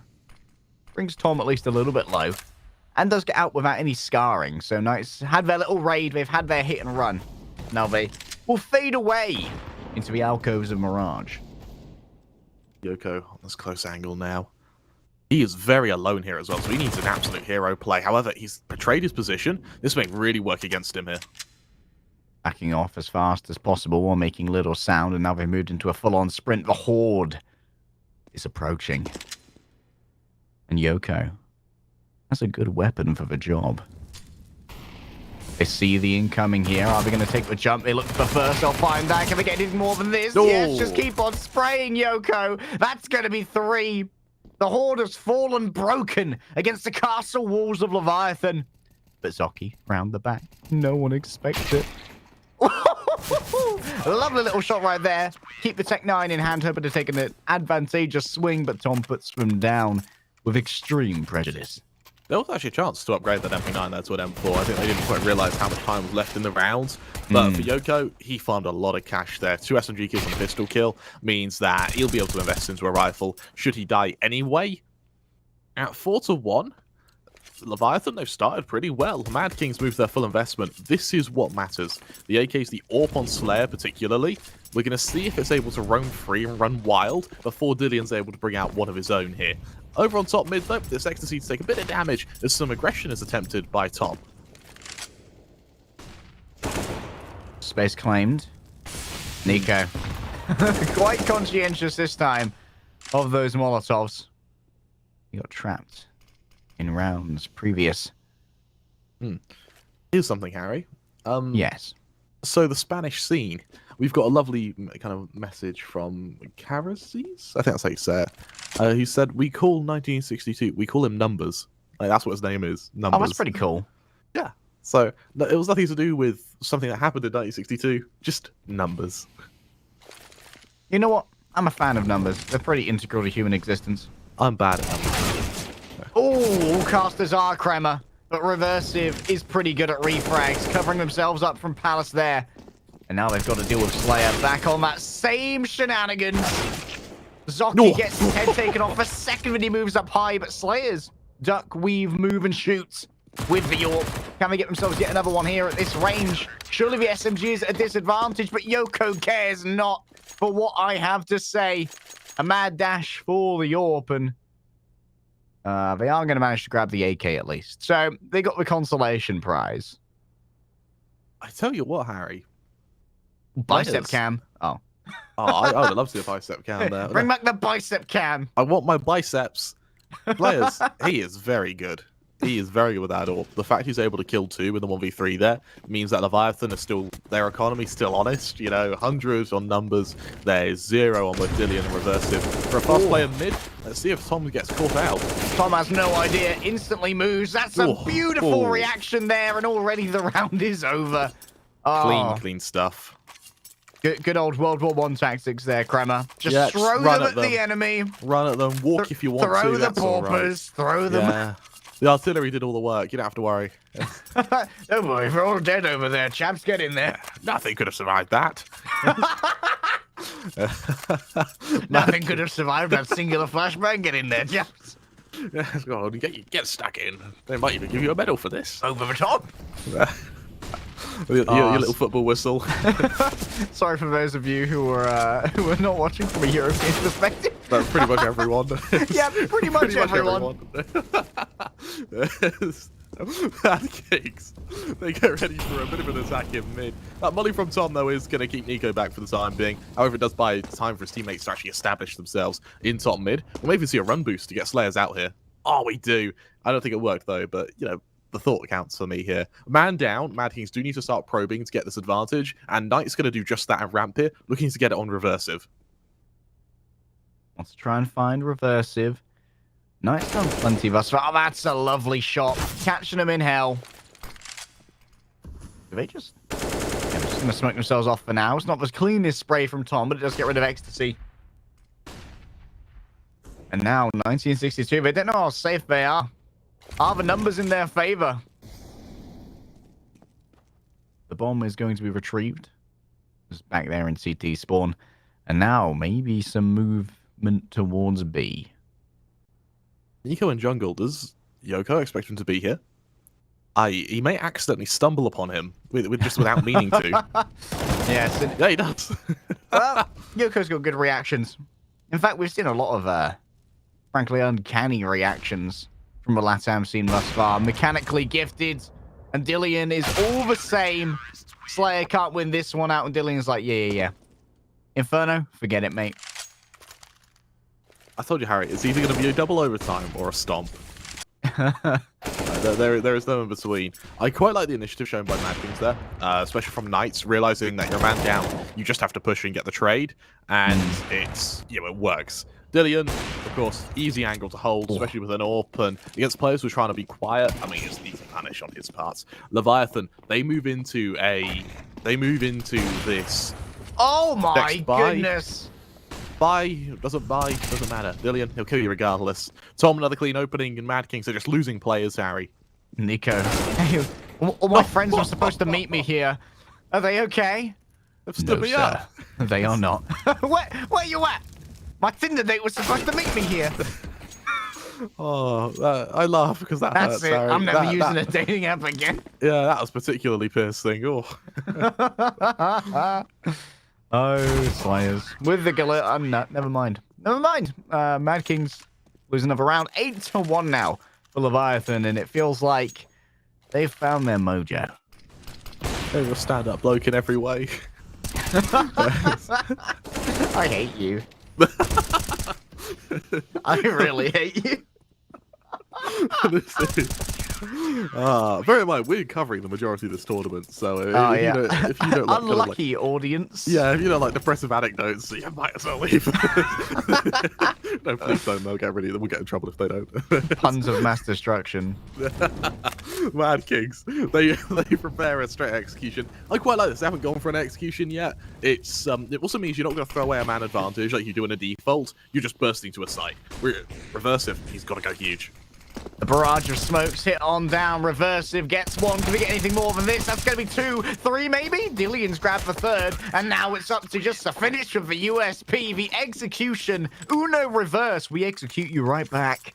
Really, really strong round from Reversive there. I quite like the thought process behind, you know an execution's coming, you flash out from under Bauk.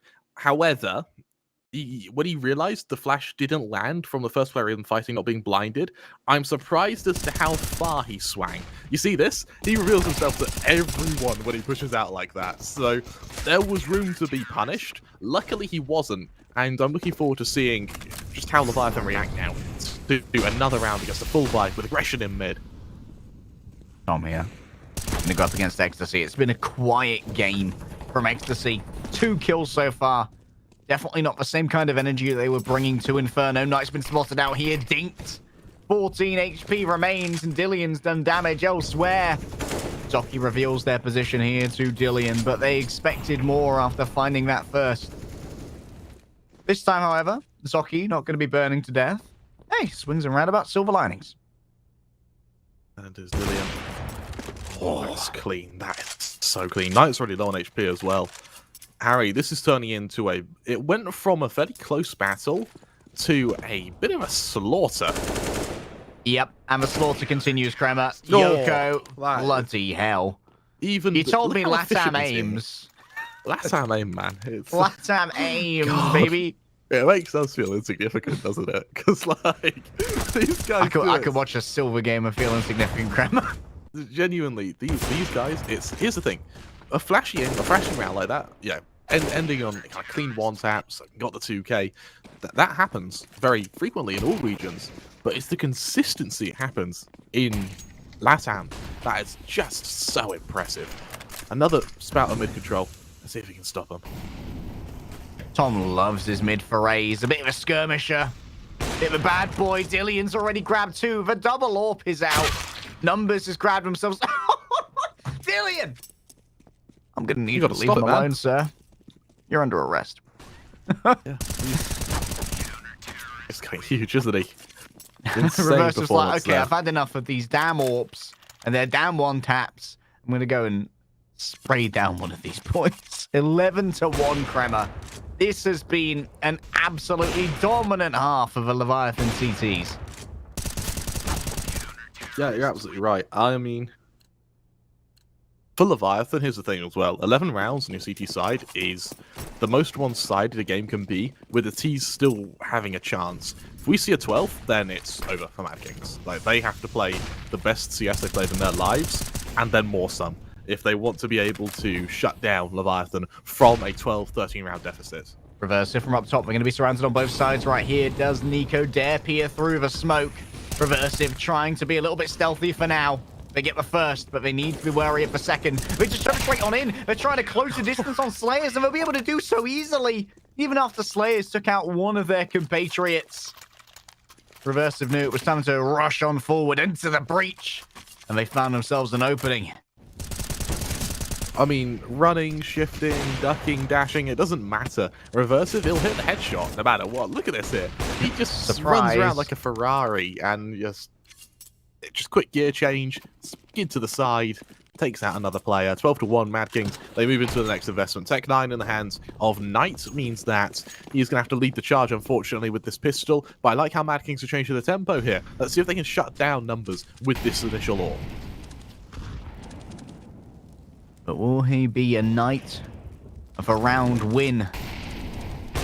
Or all they see is a broken table? 1962, the numbers are rising yet again. Tom waits through the window. What a beautiful view of all those terrorists, but so many bullets will head back their way. Oh my goodness, so much damage done here.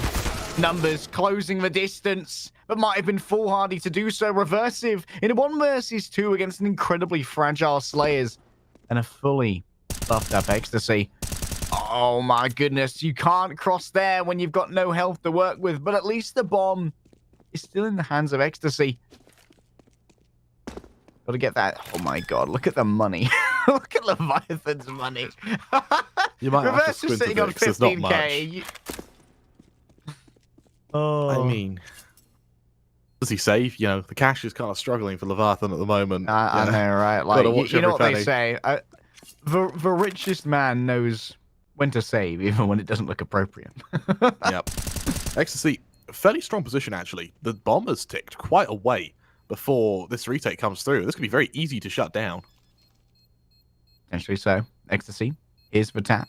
Doesn't take the full swing yet. Oh, Reversive. Just enough time as well. What a round there by Reversive. And here's the thing, Mad Kings, they're making the right decisions. They're just losing their aim duels. Like, they are just straight losing their aim duels. Look at that. That is pain. That is pain. That is Bear in Spain mind, without the S. That is Spain without the S. And here's the thing, to be in a 2v1, to instantly recognize that the final player is probably flanking, but then just gun it to A, is a great bit of decision making, but Reversive, he just reacts that bit quicker. 13-1, Harry. Leviathan, double up setup, why not? They can afford it. And now look at the aggression of Tom. I mean, he's loving it. He's going for the fast pace, and it's just working. Tom feels that he's just better, and in this case, it might well be. Slayers can't even afford armor. Not even the half. No Kevlar. Nothing. Going out there in my skivvies, mate. Ecstasy. Broken down. It's not been a great half for Mad Kings. I think that's a bit of an understatement. Docky might have themselves an advantage. Finally, a gun duel is won. Doesn't open a huge amount of space for Slayers at the moment, though. It's time to go and pick up that bomb. Oh, this is a good start. Numbers is down. Zoki is activated, but Yoko underneath. They've heard plenty. They can feed back this information. Do they expect the AWP that could be looking at them? Slayers has no idea. Dillian might well have fallen. But Yoko, oh man, Kramer. Oh, we Harry. are about to enter the yellow submarine of a Leviathan T side, and I think that for Mad Kings it's a Yoko, oh no. That was a good one, actually. I was going to say, you wanted a Knights of a Round Table. Well, I bet Lancelot's furious right now, but that's way better than anything I had. Oh, for Mad, I suppose having a Yoko Ono and being a Mad King kind of fits, doesn't it? But Leviathan, let's see if they She can. broke up the CS team. They did. It's his fault. his fault. As Leviatan, they prepare an execution to weigh, no funny business. I like how, despite being so far in the lead, they're still taking this seriously. They're not messing around going for knife kills, for instance. They realize how important round difference can end up being. The aggression comes in. Ecstasy tries to lead the charge. Ecstasy looking to recapture what they once had, and they've managed to find it. What a performance from Ecstasy. There we go. A little bit of a shake on the webcam. A roar of victory. Follow me, friends. We will not die this easily. A kind of victorious bellow, granted, is kind of nullified by the fact that is their second round in 16. But It's the meme of the guy like with the champagne and the medal. They're Yeah, in, like third place. yeah, exactly. Shouting, kind of swearing at the audience.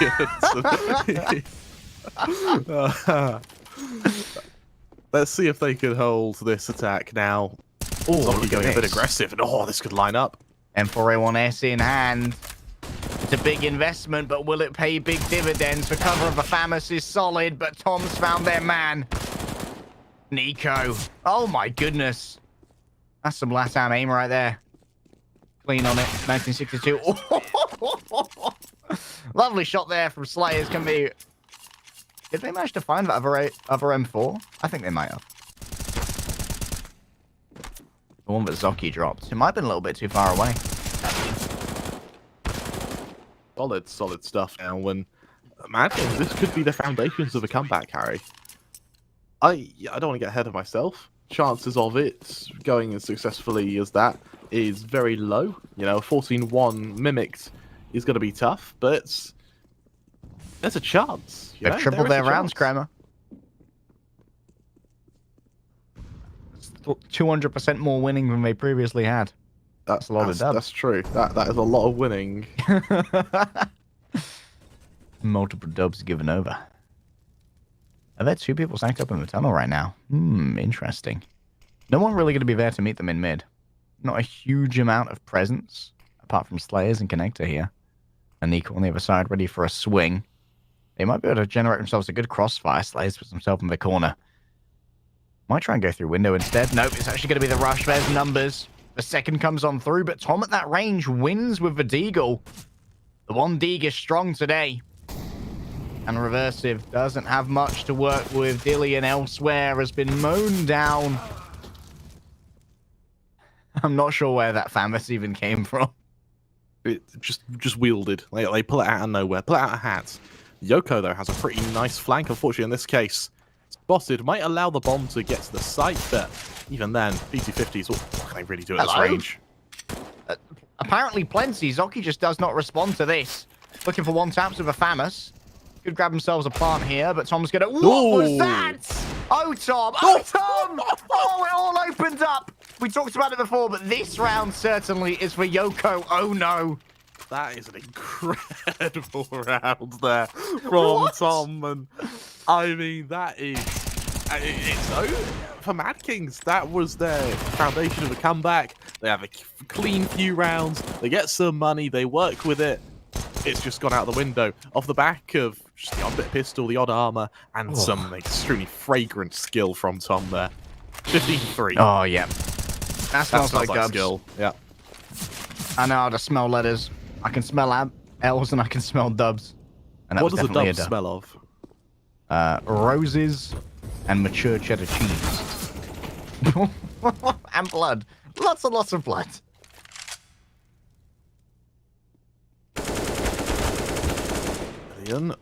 Messy in mid. Still able to get that kill though. Yoko making a bit of noise on B, just try and make Dillion's life a bit easier. They still got Ecstasy to worry about. Oh, Knight is down. Slayer's only got the Deagle in hand at the moment, Kremer. And nothing else as well. Ecstasy wins out this duel. That's critical, remember. A nice edge here for Mad Kings. And Zoki has to do it all alone with a FAMAS. 1 versus 2. The bomb yet to be planted. 60 seconds on the clock. They expose themselves to mid. And they make some noise as they approach the territory of Reversive.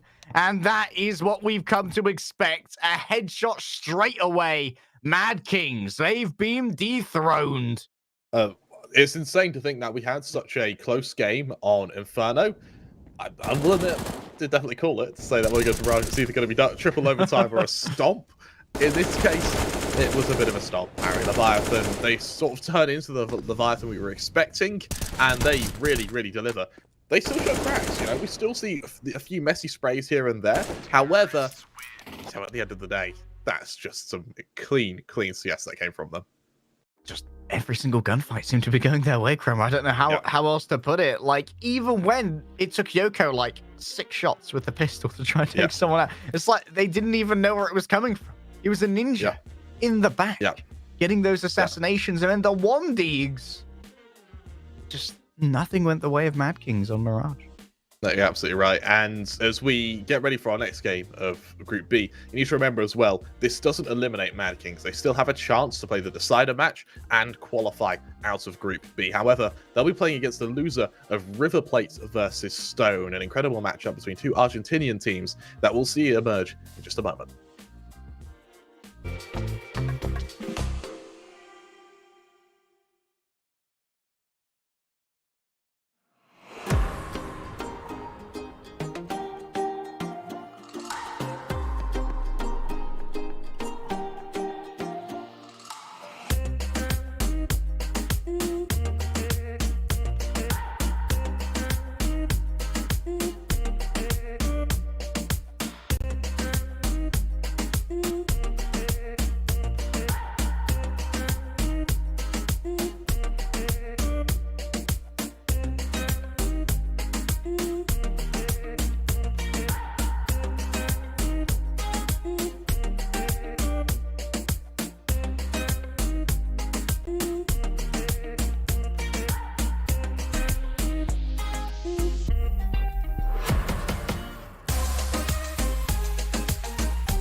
Right back to it, ladies and gentlemen. Here we are with River Plate versus Stone. We're continuing here at Blast Rising LATAM by Fantasy Expo here at the tail end of 2021. I'm Leg Day, joined as always by Kramer, and we've got ourselves an Argentinian derby here today, my friend.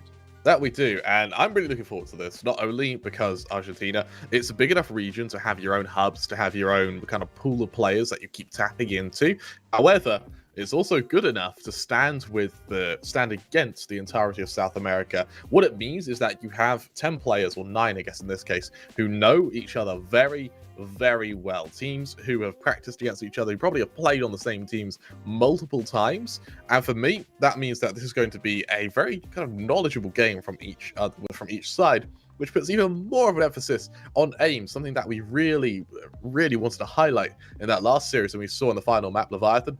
They had a hell of a lot of aim. Now, for River Plate, they go into this as the favourites, but they haven't played against Stone for quite a while. I believe it was 2 months ago. When they did play, it was a 2-0 to River Plate, but those games, they came very close. We saw 16-10 and 16-13 on both Inferno and Overpass. So when we look at this veto, I wouldn't mind seeing a repeat, probably of Overpass, because it is a map that both of these sides play with a relative degree of skill. Same for Vertigo, which is the only map, actually, where Stone are able to match the win rate of River Plate. I think I've cast one of those with you before, Kramer. Not an Overpass or a Vertigo. Actually, we've cast a couple of Vertigos together, but mostly just the Overpass that we haven't got ready yet. So let's have a look at where Kramer and I will be able to bring you alongside those teams. Let's get into our veto. Of course, for the Instaban, probably going to be Mirage. I think that's the way to start it, right, Harry? It's a map that neither team plays. I think for River Plate, it's going to be their one to go to when it comes to just getting rid of. It's ancient that Stone get rid of. One of their is the vetoes. They only play 5 of the 7 maps, so they are going to have to risk having one in the pool. Luckily, it's River Plate that get rid of Mirage. So all of these maps teamwork. Maps, yeah, exactly. It's maps that Stone play. Vertigo being our first pick, no surprises there. Overpass or Inferno is our second, which makes me think Overpass has to be our last one. I can't think of a world where they allow maps like Dust 2 to stay in the pool. And that seems to be the next one banned here. Stone are managing to take that one out for you, Krem. We have our last ban now, which will, of course, give us our decider. Nuke is gone.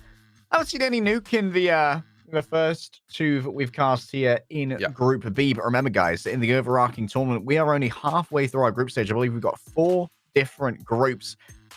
2 days of broadcast each for 5 best of 3s to determine who's going to be going to a playoffs. We've only seen half our team so far. There's still plenty waiting in the wings. We've got Fury Academy. We've got Sharks. So you want to make sure that you are following this channel to get everything from Blast Rising LATAM over the next week or so.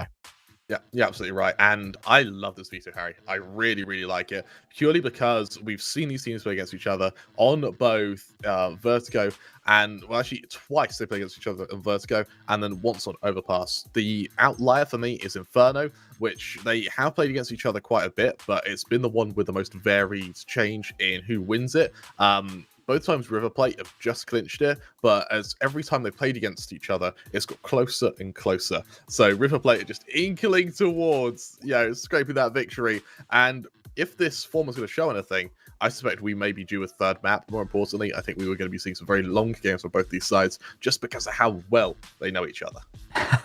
I'm hoping for those long games. We got halfway there with our last series, Kramer. The last Inferno, that was a bloody slobber knocker, and it went the distance. Well. Mirage, less so. That did not go the way of Mad King to say it. Like when they picked that map, they probably imagined it going a little bit differently compared to how it did. But these two teams, both being majority Argentina, I believe we do have a single Uruguayan player in the lobby as well. They all know each other so well. So there might be some counter psychology that has to go on. Where you're like, okay, so they expect us to make this our default strat.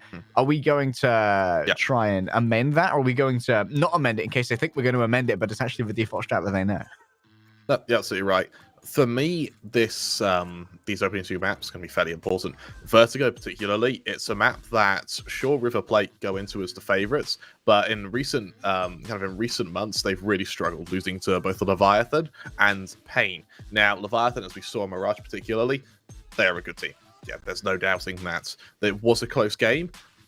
For the game against Pain, they probably should have won it. The fact Pain were able to take it against them means that we are going to be seeing a Stone Esports here who are out with a vengeance. And something to highlight as well, Stone, they're in the Movistar family. They're under the same nameplate as the Movistar Riders, currently based in Spain, who are ranked, I think, 13th in the world. So they have a plethora of experience to kind of feed back onto. Let's see if they can deliver it here. Potentially some resources that could be funneled their way to try and shoot them up the ranks of Latin America and LATAM in general to make sure that they will be one of the most fearsome competitors here. Of course, they have been invited here, so they've been noted by Blast as being a particularly impressive team that can show their mettle. Whichever one of these teams wins out today, they have to go up against Leviathan in the winners final. So we're looking for some very advanced strategies here, some really good gunplay to show that you can go up against those guys who are looking so on fire on Mirage. They're incredibly scary. And that winners final is actually going to be happening today as well. So you wouldn't even have to wait long for it. You're absolutely right. And as we take a look at the lineups, we've got MRN, Ariel DD, Minimal. These are some difficult names, Harry. These are some really difficult names. Ataraxia. Ataraxia. And how do we go for that one? Guidi Monster. Guidi Monster? That's a good name, actually, considering his last name's Guido. Guidi Monster. I like that. Of course, the player to watch out for is Guidi Monster. He is very, very strong. He has been putting up some really good numbers recently, kind of boasting. The one that I want to highlight is the 85 ADR. That it just shows that even in the rounds that are ecos or force buys, he's still almost killing someone. He's still doing enough damage to tick him over. We take a look at Stone now. Of course, Andrew, Hez, Fusco, ABM, and Naz. The players to watch out for here is Hez, the only one who can really match Gideon when it comes to ADR, when it comes to stats in general. What he does beat is he dies a lot less than Gudi does, which makes me think that for Hez, it's going to be a bit more of a passive playstyle from Stone, one that sort of lists back on getting a man advantage, and one that isn't afraid to save. Well, if there's one thing I know about Stone, Kremer, it's that it's unlikely to be moving a huge amount. They are, however, going to be starting on this T side from the looks of it. And I wonder which of the sites they're going to start preferring, start buttering up to be. Hey, they might continue rushing over here as we prepare to move on in. Look at the pistol round investment. It's going to be a very util heavy round from Stone here with 2 smokes, molly, 2 flashes. It's enough for an execution. The lack of nades make me think that an A hit may be a struggle for them. Instead, exactly shown there, it's list over to B, where they're going to go for what looks like a fairly fast play actually against River Plate. You only have a smoke and 2 flashes and no kit in sight. River Plate going to be relying a lot more on their gunplay. It's going to be Monster B waiting to try and make this work. Naz, they platform straight into Monster B. And the love heart is given off.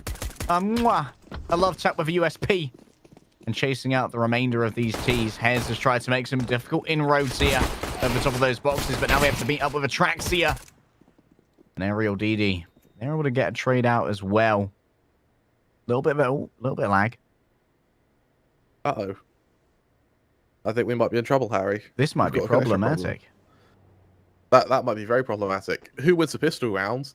We're going to have to see, because no one knows. It's all it's a mystery. It is a mystery. Yeah. And is someone playing shirtless?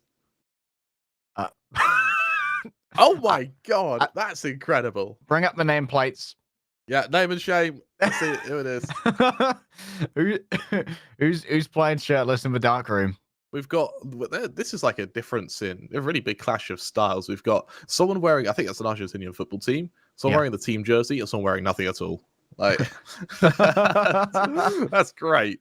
Over on Stone, luckily everyone has shirts on for the most part. Shirts versus skins in the lobby. Yeah, exactly. This case, shirts are outnumbering the skins pretty badly, so we'll see what they can do. Hopefully, we can fix this server issue pretty quickly. Harry, how are you feeling about this matchup? Who's usually taking this? I mean, I feel like I don't know enough nuance to go against the odds. River Plate seem to be in a pretty good position here. And we are going to have ourselves a little bit of a tech pause. And You know what? I'm just really excited to be seeing some Vertigo. We haven't seen a huge amount of it recently, at least in our cast, Crema. And You're absolutely right. over at Blast Premier, Vertigo seemed to be avoided like the plague. Yeah, it is. And the reason being is Vertigo is a very unlucky map. You die a lot through smokes, you die a lot to wallbangs, and the first kill is a really what dictates how the round plays out, especially over on that B site. For now, I think it sort of favors the LATAM play style. You know, kills through the smoke sort of complement their fast, aggressive plays. So I would love to see how it works for them. But yeah, as mentioned, we're quickly doing a quick server restart, so we should be able to fix it as soon as humanly possible. With the amount of kills that come through smokes, do we expect a little bit of an advantage to the M4A1S with a lack of traces compared to the AK? Yes, you absolutely do. A par for CT side is about 9.6. 8.7's doable if you're winning your AWP duel, because AWPing on the T side can really influence, especially you can peek over those smokes, you sort of work through gaps in them. But if your AWPer isn't performing, then you need 9 rounds on your CT side. Where do you expect the main AWP duels to be on this map? On ramp over on B. That is the go-to. We see consistently a peak either over the smoke, over the default smoke on ramp, or you see late peaks that will go across to heaven on B, or better still, over to CT. It's going to be interesting. I'm not sure which is the dedicated AWPer on each of these sides, but obviously that was an interesting matchup that we had to highlight in our previous game where it was Dillian versus Slayers. And Slayers had a huge advantage, it felt like, on Inferno, but second we went to Mirage, Dillian stacked up. In fact, everyone on Leviathan woke up on Mirage. Like, they had flashes of brilliance on Inferno. That they did enough. You know, like they just about managed to bring themselves over the line to win Inferno against a team that on paper was far inferior, but they definitely all were there for Mirage. Is that someone with a red dragon chair? Traitorous. That is traitorous. Scandalous, you could say. I really would like to see what how this AWP duel plays out, because it's going to be so instrumental. Yeah, it's going to be super interesting. As mentioned, we should be able to get the game back underway as soon as possible. We were told from our admins it should be a fairly quick restart, so you don't have to wait too long. You no longer have to kind of listen to us desperately trying to find filler content, and instead we'll be able to get. I mean, we've had half a round to analyze. Yeah. So, we're taking it through. We're taking it through.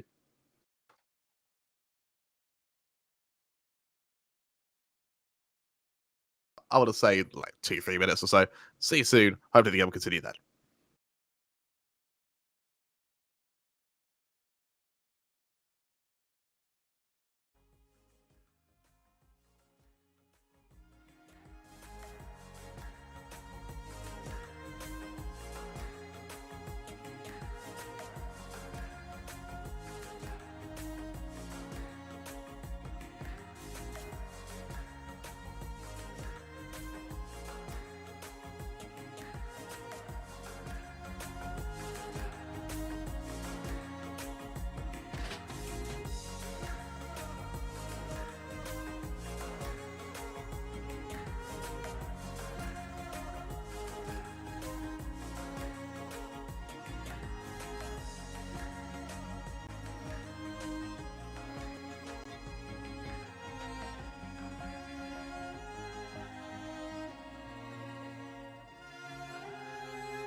I feel the flow, Cremo. We are back, and the river, it's certainly flowing.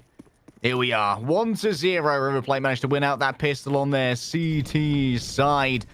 And of course, it's going to be a full eco from Stone. And without the bomb line, it means that these SMGs are just going to be able to tear through them. With 2 SMGs held on to by River Plate, they are being a little bit reserved with this investment. I quite like that. I don't like the investment of fan masters purely because they A, give tracers, B, they can be very inaccurate at range if your first bullet accuracy isn't great. And so going through smokes, especially as we see here on this ramp smoke, it can be a bit of a pain against AKs that are just going to hit harder. With Hez kind of not being in cover through the smoke is tempting fate. Luckily, River Plate aren't going for a pick so far. They are just looking to hold the smokes and run down the clock. As the whole of Stone congregate into mid, they prepare for a burst out and a charge over to the B site. It's going to be Monster, the man called to defend, and with an M4 in hand, a gleam in his eyes, a spring in his step, Harry, this could very well be an end to Stone's eco. Monster's already got themselves 3, the M4 in hand. Oh, uh-oh. That doesn't look good. That doesn't look good at all. Are we going back to a break? Oh, no. No, We might have to go back. Oh! No, we're good. We're good. Monster has returned, and I ain't talking about overpass. That's going to be 2 for Monster. And they can't even get a line of sight on the 5th before Minimal takes it on down. 2-0 to River Plate. And a technical pause. Okay, so we can take pause. A solid round on that part. I mean, it's not much to critique. They don't even take a point of damage. So River Plate get a massive cash injection. Stone Monster, it was just a Stone Movie Star. Sorry, they get a moment to just get the round over and done with. They wouldn't want any part in this. They're just going to go to their investment. AKs are going to come out, and now's their chance to really look to pummel them. You reckon we're going to lose more and more accessories from our shirtless friend as River Plate get more and more successful? Takes the glasses off. Like the glasses glasses go. Yeah. Like eventually takes the nose ring out. Yeah. Shaves. The chair's going to be like on the floor in the background. The chair's going to be gone. We're just going to be kneeling there. Yeah. Slowly strip away different things. Yeah, exactly. He's turning up the heat in many ways, Harry. That would be viewership content. As if we keep having tech timeouts, you better get used to seeing them. There's some raised eyebrows. They know. Okay, oh, we've yes. been told it's the same problem, so we're gonna have to go to a quick 5-minute break. We'll be back in just a moment. Hopefully, we can fix it while we just this time change servers rather than trying to fix one we already have. So back in just a moment.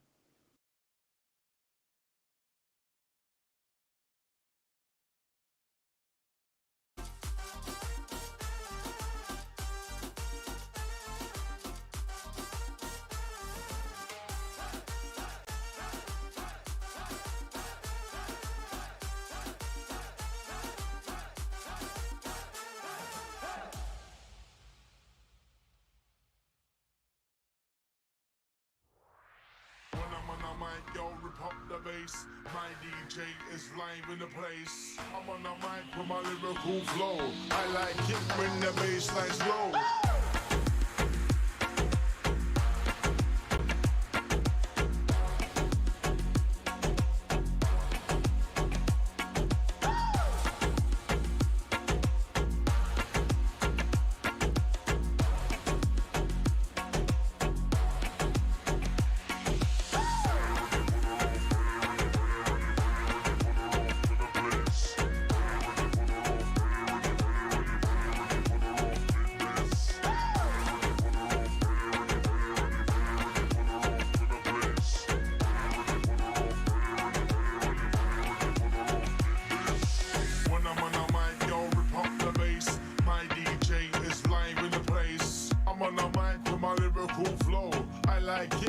Bassline's low.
Third time's a charm, right, boys and girls? On the plate here. Oh my goodness, instantly Atraxia is doing plenty of damage. 3 for them. Hez can't rescue it. Not that we are expecting that to be the case. 2-0 to River Plate Games. I quite like how we have to replay the eco. It means that Stone's hand is no longer forced with that mid-aggression. So really does get some there actually to replay it. And it's the same result. So River Plate, they keep all 5 members alive. So it's good sponsorship all around. I really like that, Harry. I do really like that. With Stone now moving into their full investment, AK's come out. We won't see an AWP just yet. Instead, it's an emphasis on the utility. And considering how aggressive these MP9s are going to be, I quite like the idea of not getting the AWP just in case it does get rushed down by these members. Ataraxia is going to see the first couple of members on ramp, though. Knowing what's coming, it's down to the MP9 of LDD to go a little bit aggressive on scaffolding and hopes to catch out one of these rifles. Try and find someone at a disadvantageous angle. Already, Molotovs once again thrown out as the CT try to slow down any potential pace here towards the A site. Minimal has such a good angle there. I don't think he gets hit by that molly either. This could be perfect against Naz. End in here towards A. Minimal's making sure that any rotations are going to be very much checked. A friendly smoke means that they should be at an advantage if anyone decides to pass through towards B. But now, not a huge amount of space gained on the upper levels as well for the T's. All very much down on the low. Smoke is going to be refreshed. But will they have noted the trajectory of that? Minimal, for now, remaining quite patient. There's a suspicion that someone is here lurking from the T side. Yeah, only 30 seconds remaining now. They've noted Aerial with that SMG in hand. There's another molly, and Fusco has to move on quickly. Atraxia's already been taken down here by Hez, leveraging those AKs. But Aerial DD's getting plenty done with the SMG in hand. Elsewhere, though, Naz going on a little bit of a walk. Maybe a little bit of pressure towards B site here, but it's going to be A where the bomb is planted. Andrew's going to be responsible for that. Naz catches multiple people as they try to make their rotations in. Monster B can't get anything done. And Minimal, the lurker from B, is all alone now. With 2,100 in the bank and a defuse kit up against 4, I think it's probably going to be a save here of the M4. Yeah, that it will be. I really like that round purely from the perspective of River Plate. The idea being that you go so aggressive with Minimal, he holds a great angle, and he just burns his utility. He buys so much time. Unfortunately for River Plate, because they had to rotate the utility, it meant the SMGs were left alone to defend a site. And for Stone, that's an easy shutdown. AKs versus MB9s, as now shown in mid there, it can be pretty easy to clean them up. He does just that. The M4 is taken into the next round, so the full buy of River Plate isn't going to be without some oomph to it. But for Stone Monster, 4 players left alive with a bomb plant. That's just what their economy needs to kickstart their vertigo. Naz finding 1v2 essential here, and Stone, they won what they're supposed to. The AK's in hands. Not a huge investment into this round. They're going to have to rebuy on Fusco.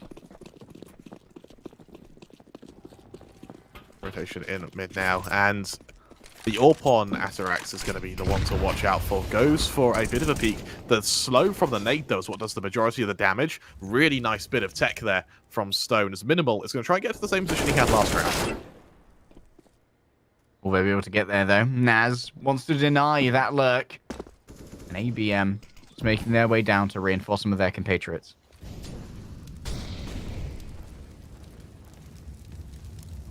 Push up. That's a side here.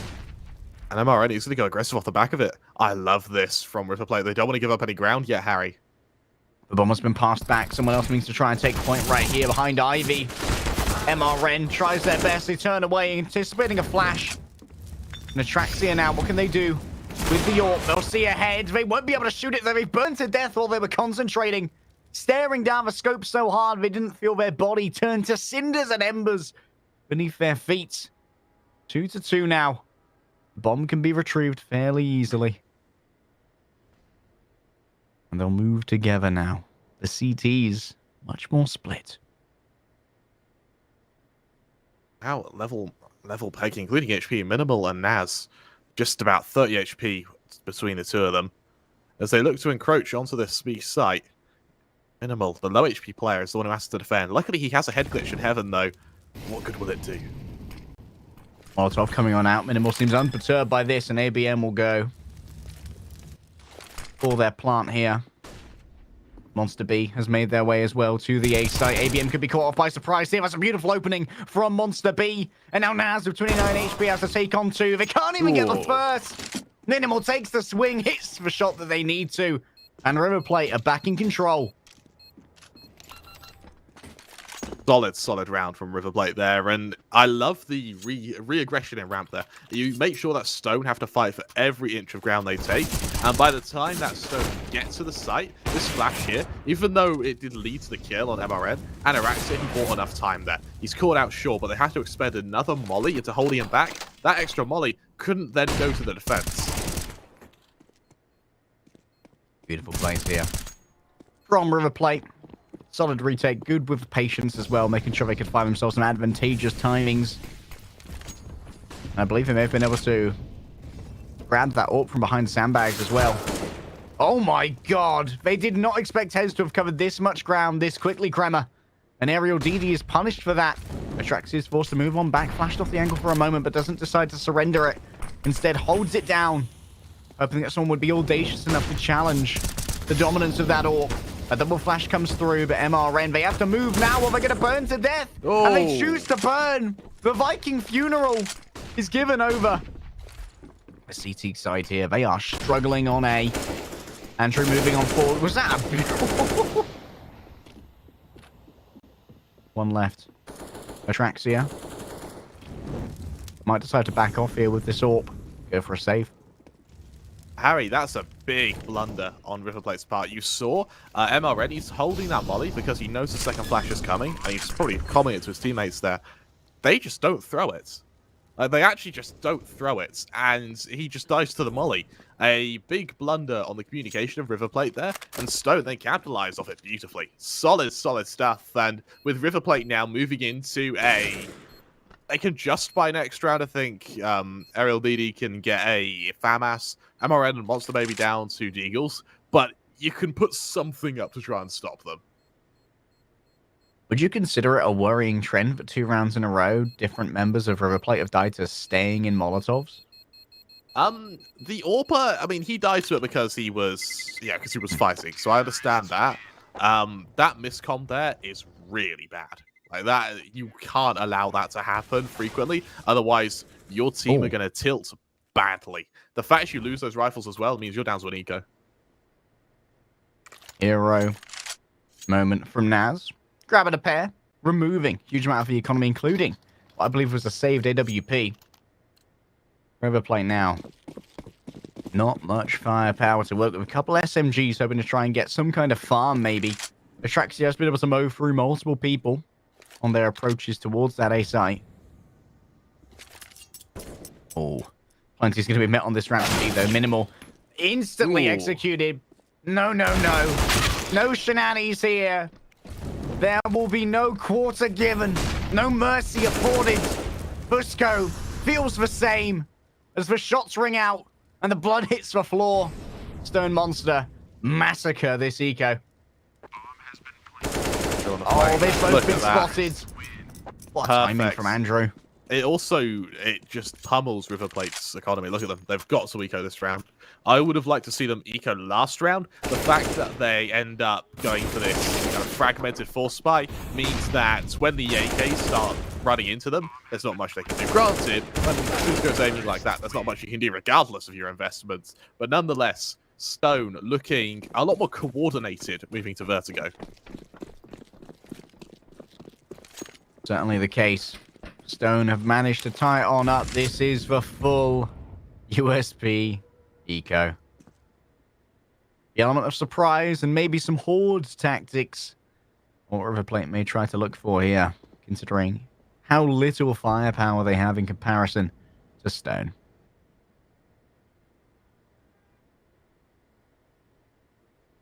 River Plate. They go for a stack. Oh, that's a cheeky angle. Yeah, I quite like it. You know, you try to just use it to get an AK to save.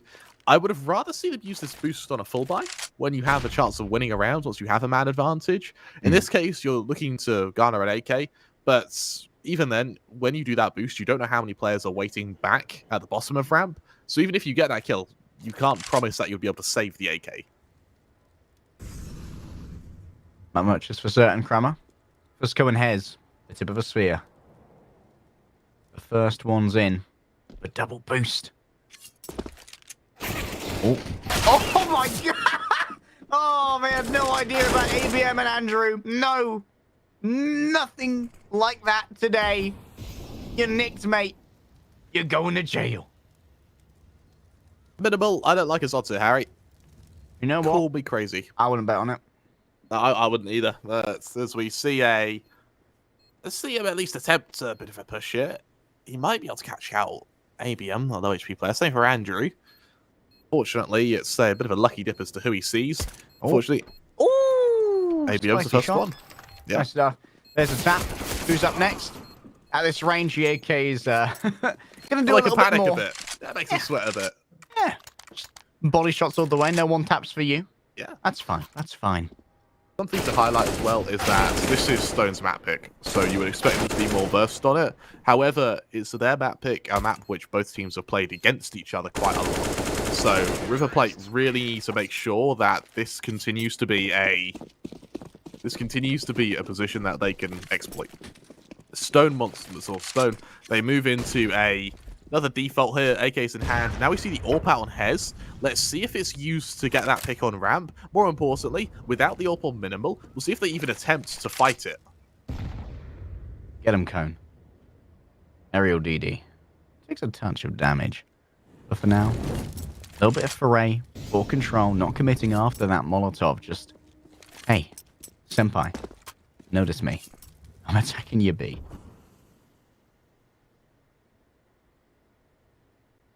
Has to be very careful here. He's fairly alone, actually, because Monster has to turn his attention to mid. So if they lose that pick on B, then that round will be over before it starts. Oh, aerial DD. They've been made to suffer at the hands of Fusco. MRN once again forced to back off, but Atraxis covering the retreat. The rear guard action's good from River Plate. And Andrew. Oh, they just skid to a halt. And they put MRN in the ground. There's the AWP making its appearance. Atraxis found the business end of that. But it seems like right now B-side might be a touch more secure. ABM's managed to clear that one out. Monster B all alone. 450 in the bank. This should be a plant and a save. That it should be. And for Monster, it's a nice attempt. My worry, though, for this side is they're struggling quite a bit when it comes to trading off one another. River Plate, they're very effective. Every single member's able to get a kill. You see how ABM sees that player in mid. He backs off. He allows his teammate of Naz to take the 2 versus 1. And that's where Stone is showing their effectiveness. Ooh. My worry is, because they are doing so well, because they have found 5 rounds in a row, they're getting a bit overconfident. You saw Andrew there try and go through that smoke. It's suicidal to do that, especially when you've just killed a player. They know you're there. It's that level of cockiness, that ambition can definitely play against you. Something I want to highlight from River Plate, though, that Stone have failed to do, is River Plate have played sandbags 2 or 3 times now. We've seen it molly, but the molly that always goes to sandbag appears to just be late for Stone. And I would love to see them just have a player, the entry molly it, or the support molly it, rather than having the lurker in the back line be the one to throw it, because at that point, your teammates are already in a position where they can be killed from that angle. Yeah, the lurker, because of the low ceilings, having a little bit of trouble being able to actively be able to molly that at the same timing. So definitely want your support to be one trying to take advantage of that. And we did see a Traxer, I believe, from behind sandbags get that punish on the rear guard when their teammate backed off. Still from Stone thus far. This has been an admirable T-side. Already, I imagine they're feeling fairly good about what they've achieved in our first 8 rounds as we head into the 9th. I love these camera angles that Reserve has set up. He's doing great. Yeah, they're doing a fantastic job. Andrew and ABM moving up. Remain here. Monster's going to be on the other side, and well, Monster's been no slouch, but with a deagle in hand, oh, I'm afraid it's not to be, my friend. A wall bang and a headshot. One more in the grave. MRN, the man call to action now. Deagle in hand. Knows Andrew's going to be boosted up. Can he stop him, though?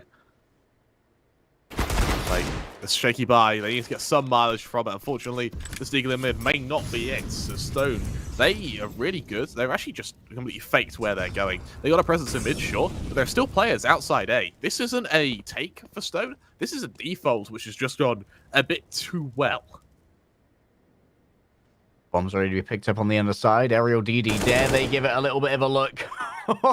I believe I've only seen one, so I don't know if that's a lurk or an execute. Oh, playing an Ivy here, though. Could find themselves an advantageous swing. Somebody moving up towards them. The smoke being put down here. And Vustfine comes to utility. A little bit of a better timing here on the Molotov behind sandbags. Aerial DD. The skin. It's become goosebumped. The hairs are standing on end as they try to make use of little gaps in this smoke to find themselves a foe or two. Atraxia's already fallen down. An ABM, beautiful cover there to stop Fusco from losing their life, but Minimal found a headshot through the smoke. The old magic 1D. I wished upon a star, and it gave me a frag. MRM with 15 HP. Any kind of wallbang here would definitely put them well beyond the scope of rescue. They're thinking small, and smaller you will be by about a foot.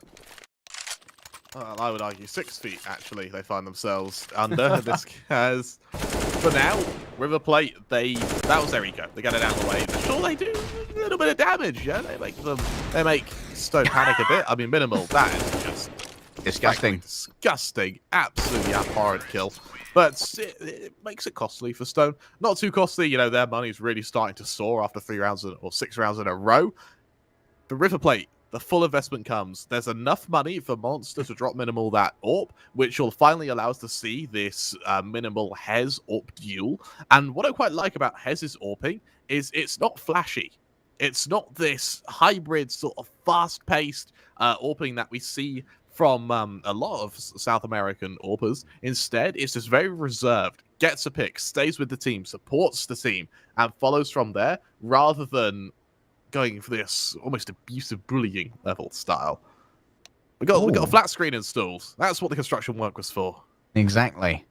Had to take ourselves some technical pauses, install the flat screens, you know. Yeah, that's what it was for. And I mean, they look focused over on both sides, actually, don't they? Here's my worry, Harry. If we bear in mind, because both these teams, they've played against each other on Vertigo, Inferno, and Overpass more than twice, or twice in most cases, they've been close to maps on every occasion. More importantly, River Plate have never lost a series to Stone, but that'll be because in every series they've opened, they've won the first map. Now, if Stone open Vertigo by not only winning it, but winning it one-sidedly, we may be seeing maybe a kind of turn of the century when it comes to these teams, and potentially a kind of era of Stone emerging as the better Argentinian team. Stone, they do have the backing of Movistar. It's a lot of resources to put your way. Look at the pace on Fusco here. They want to start choking out this defense as soon as possible.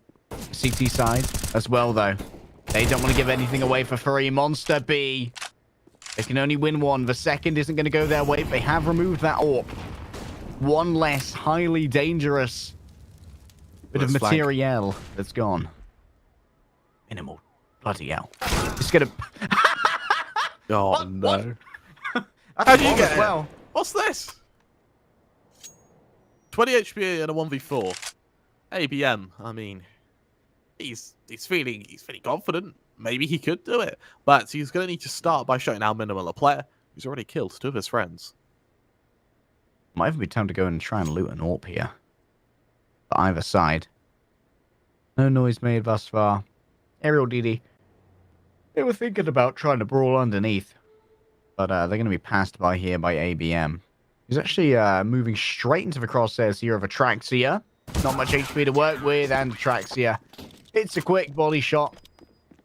The long-lived Monster B assist. Oh, feels like it was forever ago we saw that first engagement, Kramer.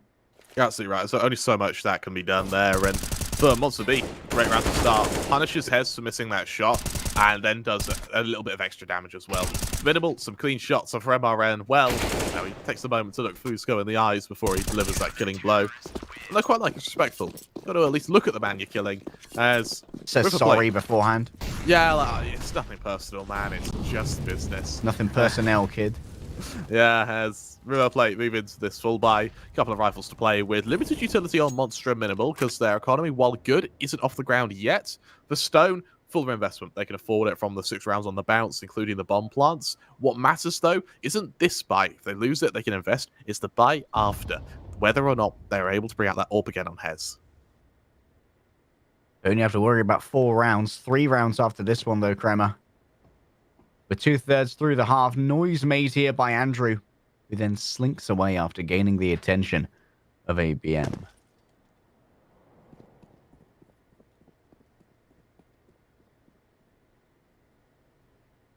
Yeah, he's very careful. He's just hoping to catch out the odd member. No kill yet, though. There's that nice flash from Ariel Didi. I don't think he saw the AWP Hez, though. However, I think he saw the players, and that alone was enough to scare him out of peeking again. Naz now gonna move up behind the tarps. A little bit of secrecy to work with. Hez holding back for now in case someone dares to take the swing. It's going to be Ariel Didi, not necessarily taking the swing, just standing on the ramp, claiming that they shall not pass, and thus far, it seems to be ringing true. Monster B will give up this control of that angle. And now they have to battle for the B side. That's a good first. Can they find the second? Caught with a smoke in hand. I'm not sure if that's exactly the bounce they wanted. But they are going to be able to take out Hez. The AWP is down. ABM's coming around the back. And Ariel Didi will find them as they go. A little bit of a recovery here from River Plate. Tell you what, that's the opening. That's the River Plate we're used to seeing. Solid round on their part, and they really make Stone sweat a little bit as we see a River Plate that we expect to see.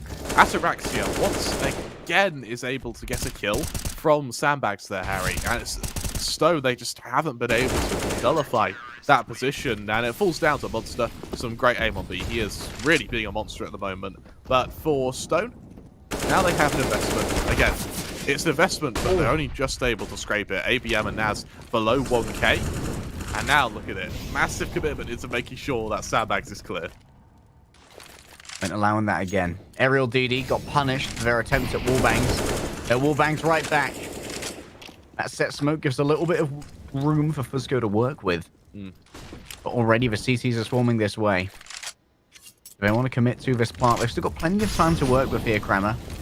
But they're going to start running low on utility. A well-placed Molotov means Fusco has to run on forward. The bomb's been delivered into the hands of the CTs. Hez found one.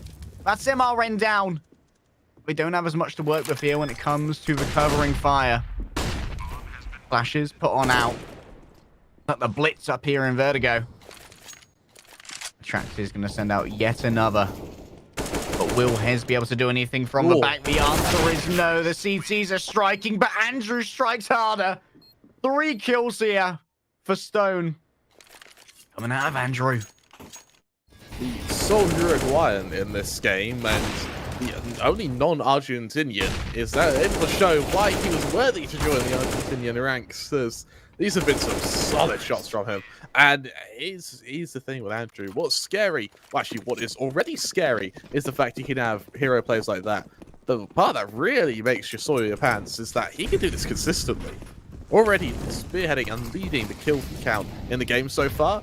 This early default is getting more and more aggressive on ramp from Stone, as they just try to choke River Plate out of their positions. And look at the money of River Plate as well. Only an MP9 on Ariel DD. This isn't where you want to be if you're a CT side of Vertigo. Potentially looking for some kind of element of surprise. Ariel DD for now holds their angle, holds their breath. And there's the attempt at the wallbang, this time a little bit more successful. MRN takes down Hez. Flash goes out. And for now, stuck on the ramp. Surrounded on multiple sides. Maybe that at some point, the MP9 is going to take its swing. Fusco is potentially going to be overwhelmed here, but lined up. They could get a good transfer. Moving first is Ariel DD. MRN is good on the refrag. Elsewhere, Andrew's got some mileage out of that AWP. Over on B, Minimal. That angle he's been using time and time again, he just hasn't been able to use it yet. He gets into position and no one fights him. ABL will be the first one to do so, though.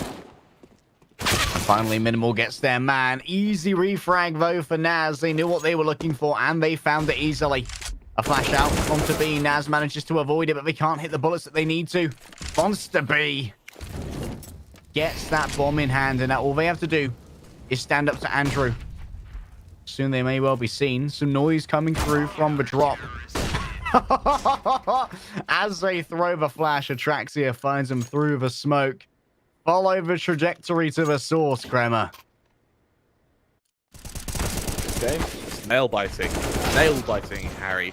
And for Stone, this has been a to and fro for them. They were able to look dominant, and they stagnated pretty badly here. That's Araxia, it's a clean shot to end, and having that up saved as well is going to work wonders for their economy because they don't have one. For Stone, though, they're feeling the economic strains as well. 2 Max 10s and an MP9 isn't the weaponry, the arsenal you want when you're on the penultimate round of this first half.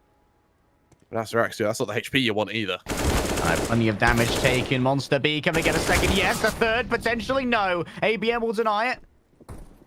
The SMG in hand, picked up Galil. And the Tech 9 just throws out a couple of cursory shots before minimal returns.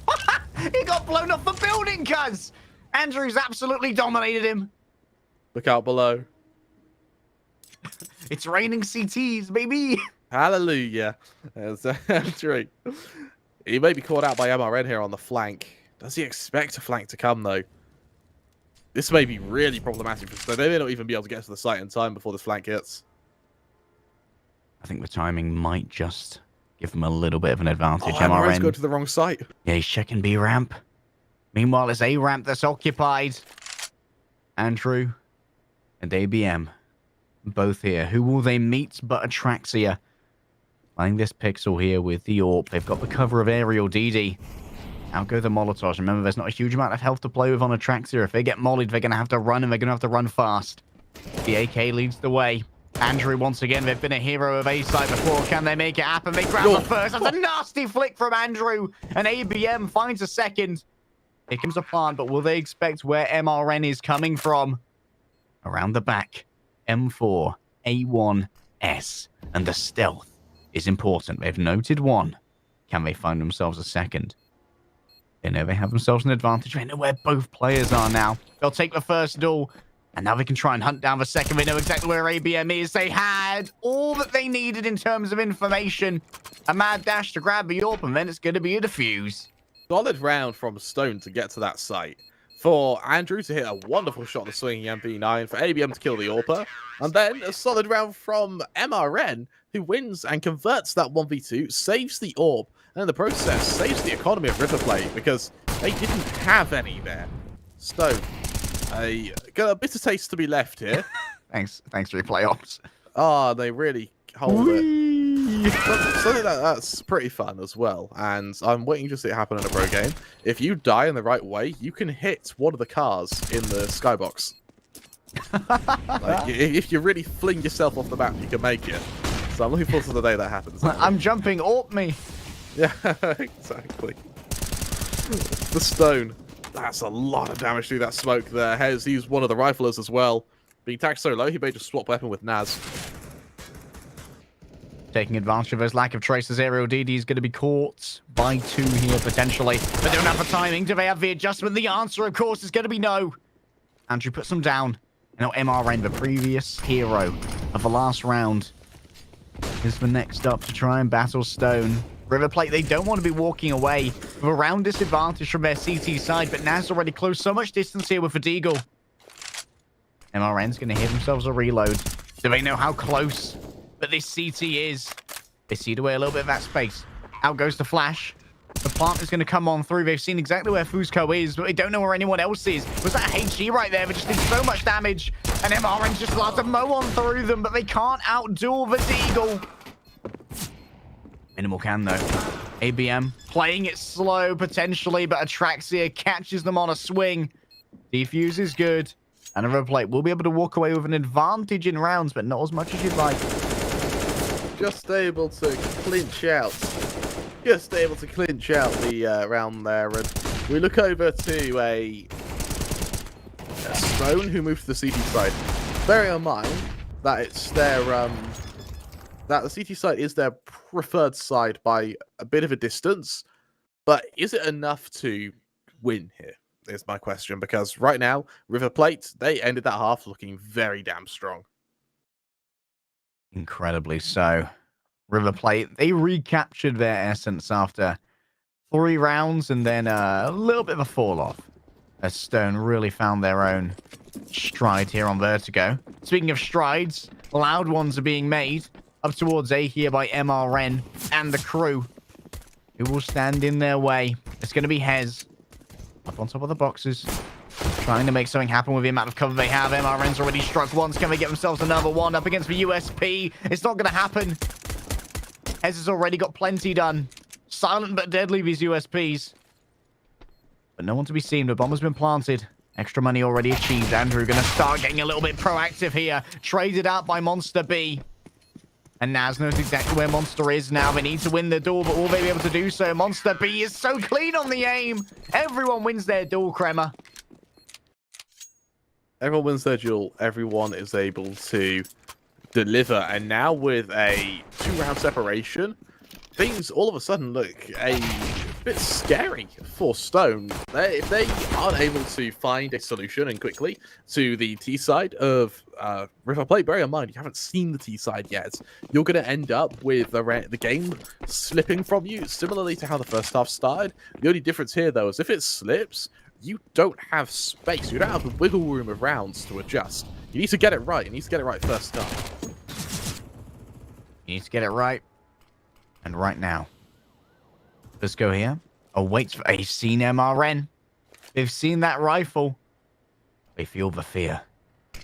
And they will wait patiently on B. Actually, now they might be able to get an advantageous swing. Hez has gone first. Fusco goes second. 1, 2, 3. And that's a trio of corpses for MRN. One after the other. Whomever shall step up towards me shall feel the wrath of my AK. Solid stuff. And look how low the players of River Plate are. This MP9 could be... That is well played by River Plate. To get those headshots, bear in mind, both MRN, Monster B, and Aerial Lady were all 1 or 2 shot from an MP9. One of the guys with the highest fire rate in the game, and they're able to convert it. So, solid stuff to make a round. Really cost not that much at all when they were really running it, cutting it very grazed by the apocalypse. They were. As Stone move into the full eco, River Plate can relax a little bit. They can sigh, they can more than likely change their underwear, as we see 2 Mac 10s able to play bonus. Looking to try and fire up some cash here against some very vulnerable CTs.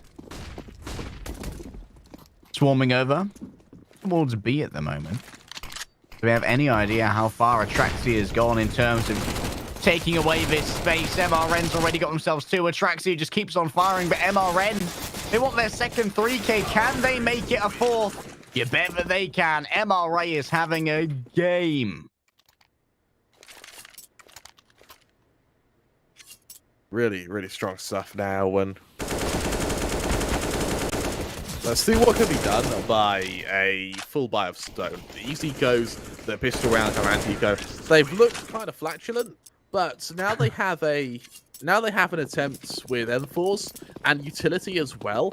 Bear in mind that Ataraxia is still on that Mac 10, so it probably will be a faster play from River Plate, giving Stone that chance to hold them back, kind of keep them at arm's length. See if it's enough though. Down to 0 on 2 members. This is must win for Stone. They can't allow a round to count for 2. Because River Plate are already in the double digits.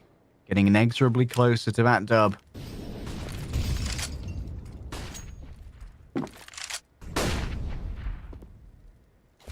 Some fastidious clearing here.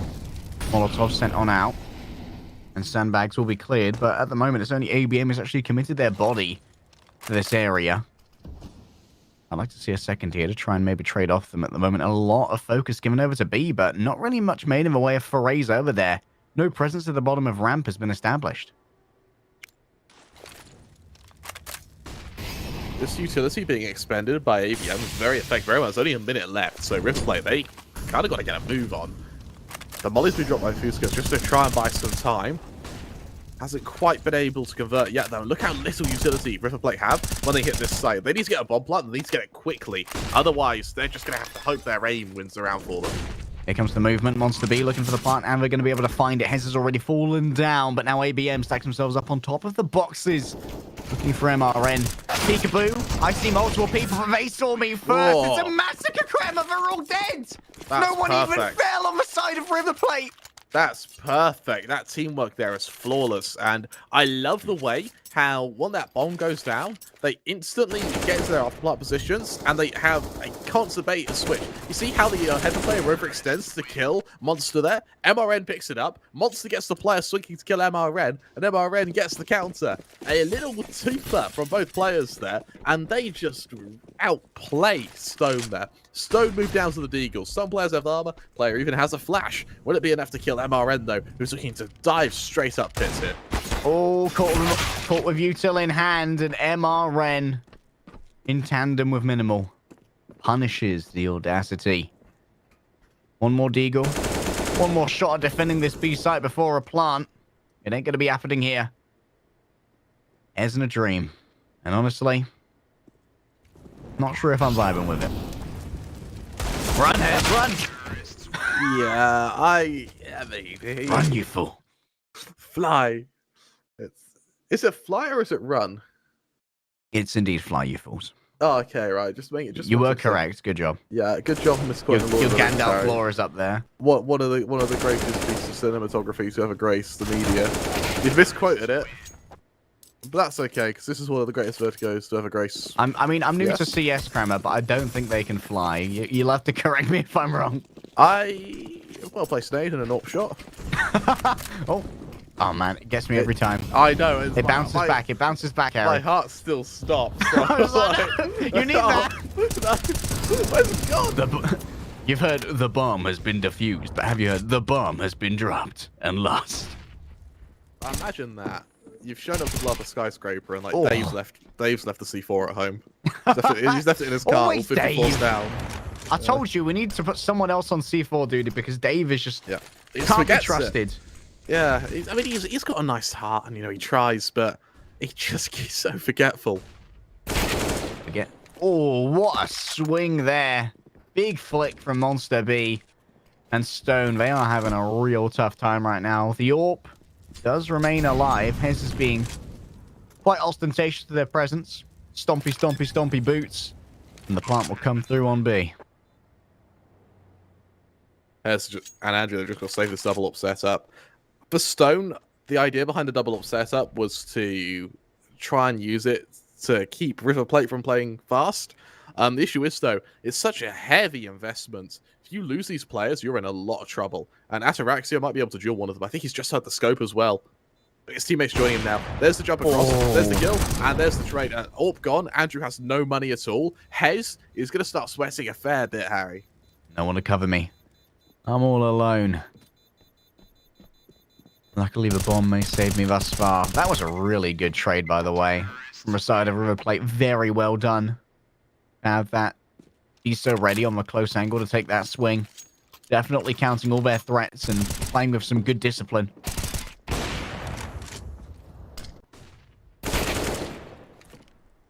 Man, that was a nasty flick. That was.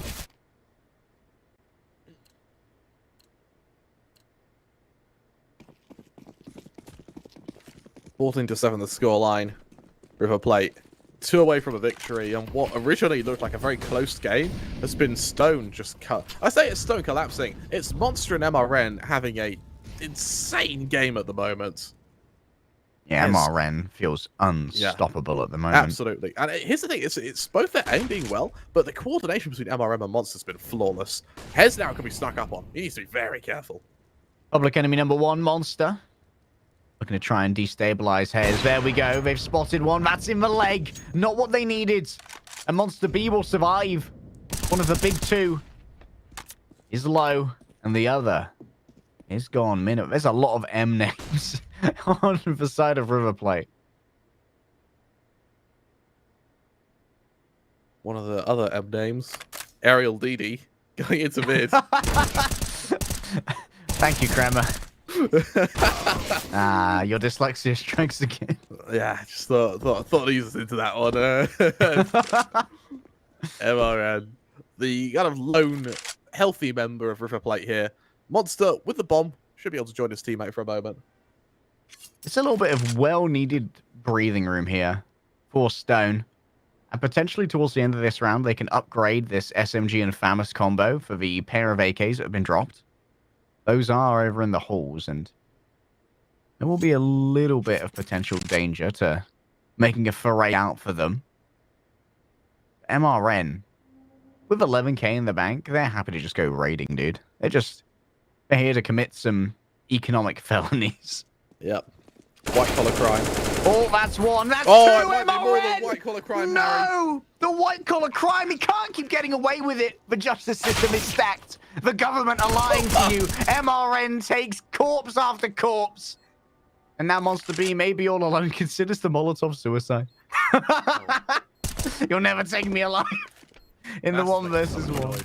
Oh, it's Molly's gone to the wrong place. Oh, no.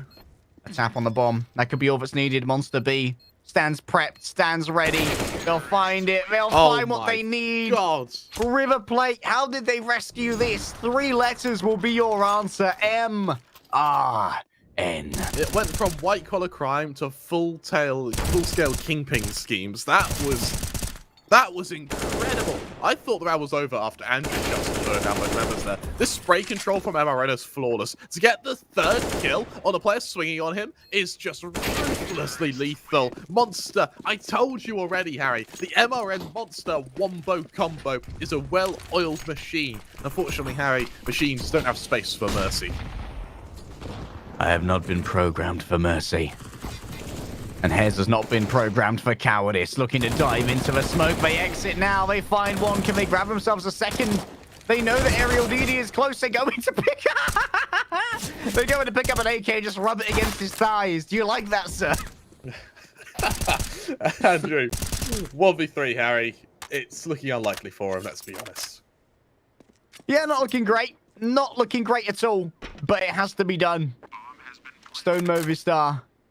They're on the cusp of losing out on this after what was a fantastic start to their Vertigo. Their CT side has been pretty thoroughly dominated by River Plate. Monster B was waiting, and of course it would be Monster B who puts this one to bed. River Plate come out on top. What a game that was. And it's equal up until you see Stone hit their CT side. River Plate, they don't drop around on their T side. That is some incredible stuff on their part and a stellar performance. I am so impressed with both MRN and Monster there, who wipe the floor with Stone. That 2v4 that they win, that they just had no business winning, the confidence you get from that, it doesn't matter if you lose the round after, you've won the game with that round, just on the confidence alone. And for Stone, I mean, credit where credit's due. Their T side was able to stay equal, but it was their CT side that let them down. And if Inferno was anything like that, we're going to be seeing another fast 2-0. Momentum at the moment very much in the favor of River Plate, and if MRN and Monster can continue this feeling of supremacy through to Inferno, and it allows them to try and take some very audacious plays, they might knock Stone and they might knock them out cold, Kremer. No, you're absolutely right. We're going to go to a quick 10-minute break. When we return, though, we'll be able to see Inferno, the next matchup between both River Plate and Stone. This is going to really going to test Stone as to whether or not they're going to be able to keep it equal and make it a little bit closer than Vertigo was.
se perfilando, va dibujando, es el humo del tabaco, es el humo del tabaco, tabaco para limpiar, tabaco para organizar, tabaco para purgar, tabaco para sanar, es el abuelo tabaco, es el humo del tabaco.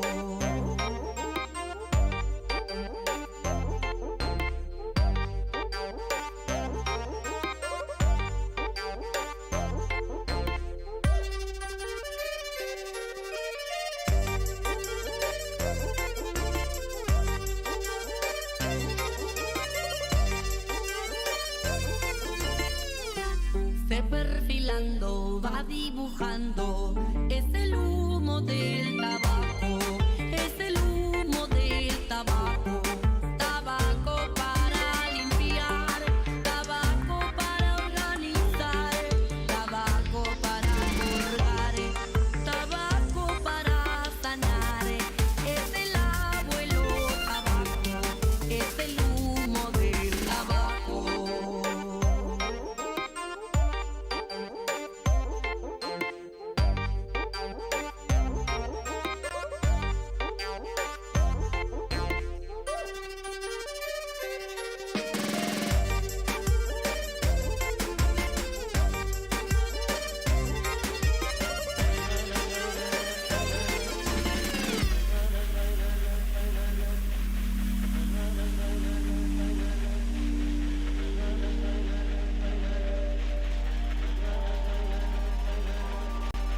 Se perfilando, llega danzando. Se perfilando, llega danzando. Es el humo del tabaco, es el humo del tabaco, es el humo del tabaco, es el humo del tabaco.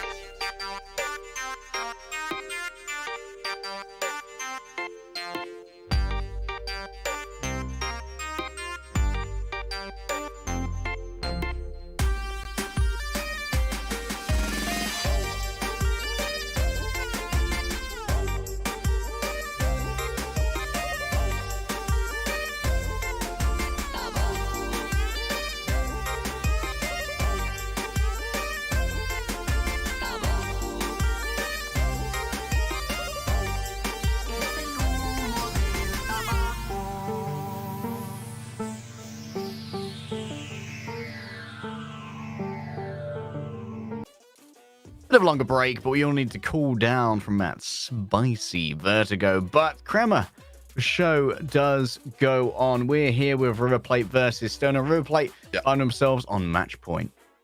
For me, River Plate, they definitely played out their minds over on their T side. Particularly, we saw Stone didn't win a single round on their CT side of Vertigo.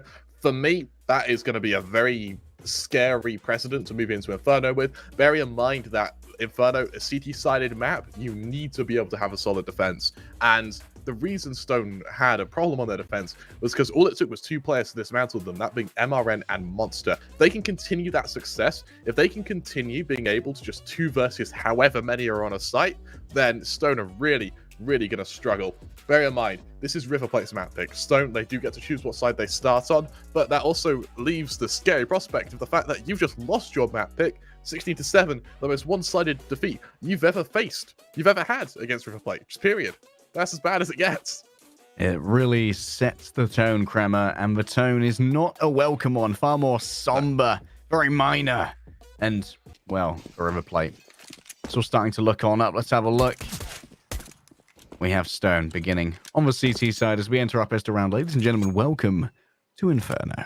So to highlight is Stone go into this with armor on every single member. They really are looking to take this with aim duels and aim duels alone. Problem being, River Plate, 2 smokes, molly, couple of flashes, they're here looking to get to a site. What that means for Stone is that they need to get into their retake as quick as humanly possible. If they do lose a site, because without a kit, you just need to bum rush a site, make sure River Plate can't dig into an afterplant, and then work from there. This could be their first CT round. Bear in mind, they haven't won one this series, and for River Plate, they're being very, very cautious with this pistol round. MRN. Oh, we have actually changed Monster B's name back to Guidi Monster. A little bit more, that'll be reflective of what you see on things like HLTV, so don't worry. Now everyone's stats are going to be a little bit more easy to record. Guidi Monster looking to lead this charge in apps there, and Hez, he's going to be the main man to stop him. He's got ABM in this kind of loose crossfire. Just go there, ready to be called to the defense as well. 30 seconds left, here it comes. ABM sees one, sees the second, backs away, but Hez already grabbed themselves one right here. One to the back of the head. ABM is going to be put in the ground. Trading out one each for Aerial DD. MRN. Hello, were you planning on rotating? No chance, mate. MRN once again.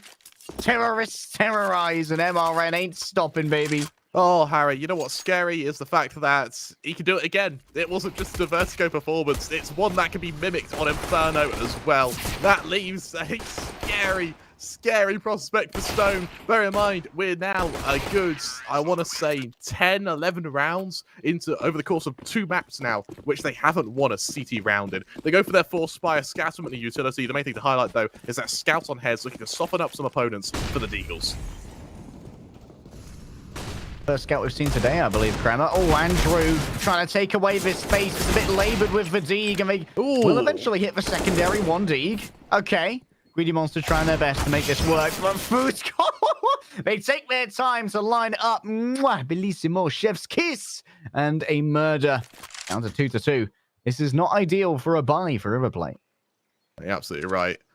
Ariel pushing into mid. They'll be able to retrieve the bomb, thankfully. Hez is going to leave it for them. So to highlight Stone as well, rather than stacking up and taking a fight 2-on-2 and or a retake, they've actually split 1 player to each site, so Hez needs to deliver it. Well, 7th delivered, Kramer. Oh, yes, minimal. I'm going to need you to sign for this, sir. Yeah. Why do they always knock when I'm in the shower? That's soul crushing, isn't it? Harry, that'll be the cameras they installed when they sold your house. Naz pushed out of the smoke and then pushed out of life itself. Aerial DD finds the finish there. And while it might not be a 1 round here for Stone, they've done a little bit of damage. That is really impressive, actually, from Stone to do that much damage. Here's the thing, though. That was their full spike. So they're down to an eco now. River Plate are just going to farm that cash back up. On the players who lost rifles, they'll go for max 10s. They'll look to play bonus. Something that I do really like there is minimal, that headshot onto heads. It goes skull, mush, skull, wall. And there's nothing that a Deagle could do in a retake like that without utility, without a kit. And bear in mind, he's made noise coming from Archway as well. So his opponents know he's coming. It's an almost impossible win there for him, unless something freakish happens. And for Stone, luckily to see, they're still looking pretty confident. They're looking pretty happy. Interesting point of order here, Kramer, for our overall series. I don't think Stone called a tech pause in our last game. No. We had 2 tech pauses, that was it. And we haven't actually seen a tech pause today. And this is something that's kind of stereotypical for the LATAM region, is they're really emotional teams. So they rely on momentum, they rely on feeling good. And for Ataraxia, this may feel pretty bad running into 4 USBs. Stacked up in a pyramid scheme.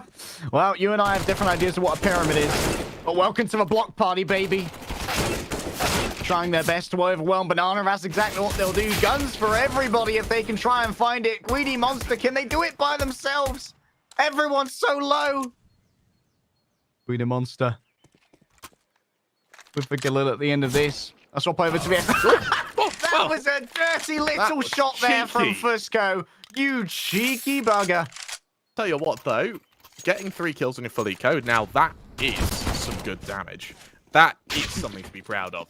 And now for River Plates, as they move to their full buy against the Stone full buy, they don't have much money. In fact, we may see some Mac 10s invested, not to play bonus, but because they're broke. And the Stone, that gives them a really big emphasis on taking this round. And Ataraxia, just a Tech 9 to try and level against the Argentinian side with a heavy push in mid to start. River Plate looking to go for a very fast play in mid, but Hez has got other plans for him. Yeah, the AWP is out, and the AWP is ringing. Noted presence here from that gunfire. That's a lovely flash. That forces hairs off the angle. They're going to be caught as they retreat. They can't quite make their way onto site, but ABM's there with the covering fire.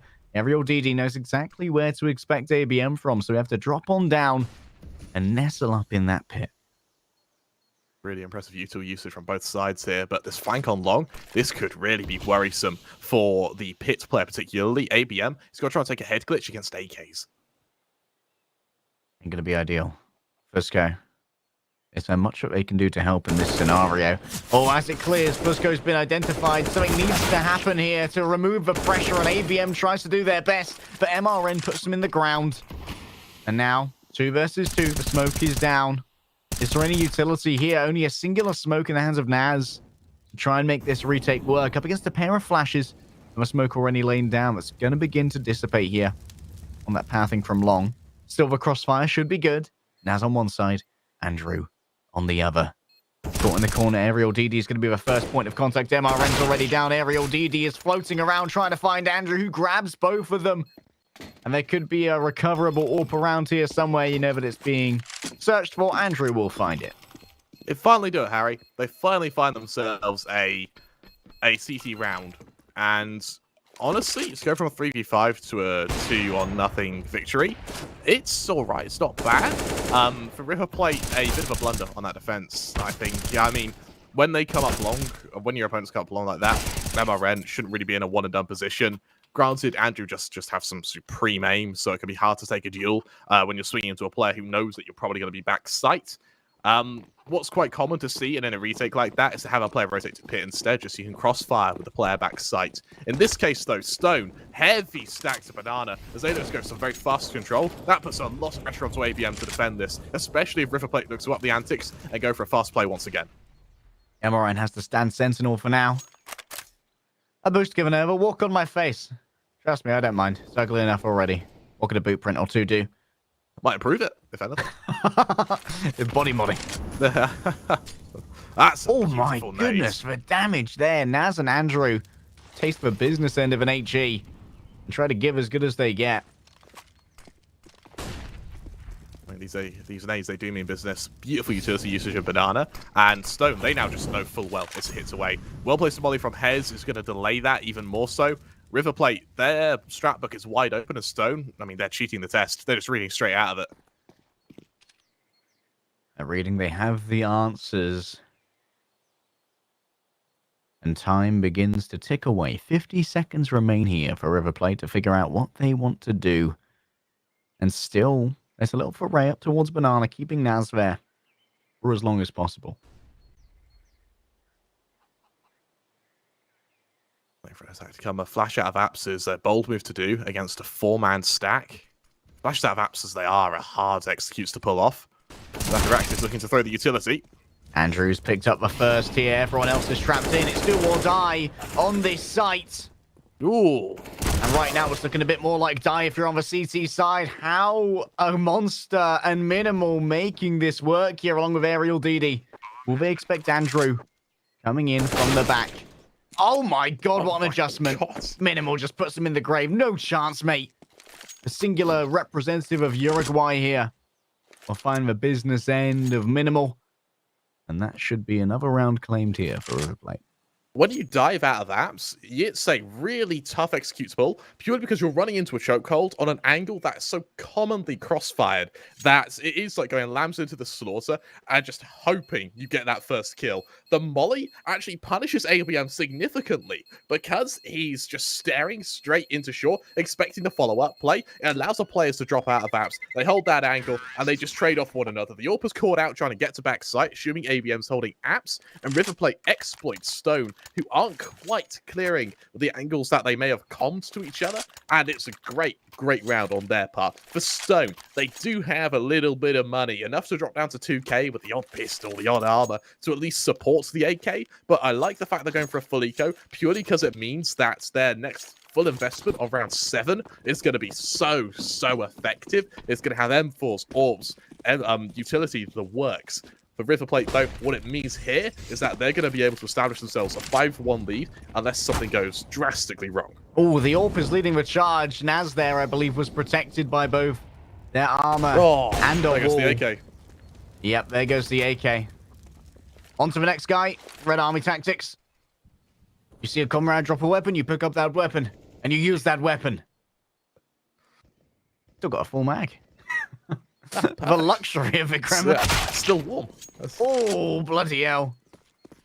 We didn't even get to see where ABM was before we were blown to bits. And this means that this site is absolutely free. A belongs to the T's. And Fusco might end up having to save a deke. MRN, his positioning means that the AK of Andrew can't really be saved. I really like this on his part. Fusco is going to try and aggress into this angle. MRN, does he get cleared? No, he doesn't. Instead, they just save on B. It goes to a standard B hold as River Plate starts to just encroach onto their position, hunting for an opening. I think MRN may have just been spotted there. The tail end of him is seen. Both AKs acknowledge one another. Andrew, that bit more accurate, though.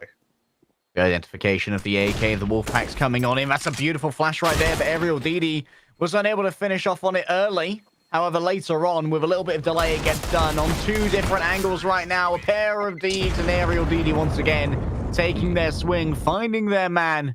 Both of those saves have been hunted on down. And while we did see most of a economic disinvestment here from Stone to allow them a little bit more in the next round, losing that AK still gonna hurt. That it does. 5-1. Solid way to start Inferno. And Stone, their CT side has been really, really worrisome in both maps so far. We finally see a tactical timeout called. I actually think this is the appropriate time to call one. Your River Plate haven't quite run away with their T side yet. You've still been doing damage to them on the rounds that you should be. What matters now is, can they find a way to just tick over 1 or 2 extra kills to give you that opportunity to pull ahead? Now, with Stone focusing so heavily on banana control, what it means is that River Plate have been able to really damage A. They've been able to get close snaps. They've been able to get to top mid unperturbed, bar the one-time Hez peaked with that AWP, but he was flashed off instantly and then picked from short. What I would love to see is aggression through apps, accompanied by the AWP who could try and pick to second mid if they don't find anyone on mid initially. For Stone, banana control just hasn't worked. I would love to see them sort of stop going for it and show their aggression elsewhere. Well, here comes the aggression, but Hez is instantly punished for it. They must have read it, Kremer. Banana's been weak. They're going to try and make something happen elsewhere. And while that AWP has been recovered by Fusco, can they do much with it here? Going up against Monster. Greedy Monster has been living up to their name thus far. I think it's fair to say. ABM is going to drop down here. Into pit. That may well have been heard, but the ringing of a grenade in the ears is the only thing that's really going to be capturing the attention right now. That's lovely stuff from Greedy Monster. That's now 2 AWPers killed. Same AWP, same problem. No survivors. Greedy Monster finds himself a third. Can they grab a fourth? No, Aerial DD is going to pull that one away. And Naz is left. Whoa, a little bit of a cry in ruins. I bet Stone are wondering where their god is. Well, I'll tell you what. Ariel, he's right here. And he's fresh out of Mercy. Because Stone have been ruined by the wombo combo of Monster and Ariel here.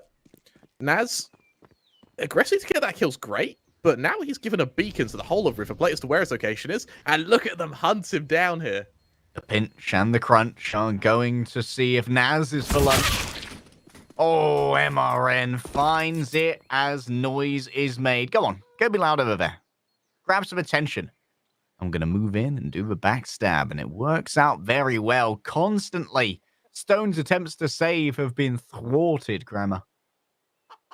They have been, with a couple of deagles, the odd MP9. Stone, I want to see another tactical timeout, actually. Maybe after this round rather than in this round, because you are going into a shoddy buy. But what matters is to whether or not they can do damage to River Plate. That round, they just didn't. River Plate have looked stronger and stronger, and Stone are still yet to put up a defense that has been able to consistently shut down the Argentinian attack. Greedy Monster once again. Feels like they are very comfortable in this entry position. Especially moving through mid. Question is, do they want to commit to occupying either long or short? They don't have too much to worry about here in terms of armaments. Singular SMG, a couple Deegs, a few upgraded pistols. That's about it for now. And 2 are going to be kept on B for the moment by the presence of MRN. Yes, hiding graveyard here. He's so wary of this flank from long, but I don't think anyone's watching it. Fusco, it's got alternating angles here. Hez might have a good idea where this is. They could try and take a 2 versus 1. Monster has to be careful as they move up here, but Greedy Monster's getting everything they need done. What an adjustment! ABM blasted back. And now MRN into a double peek here. There we go. That's not too bad. That's a recovered AK.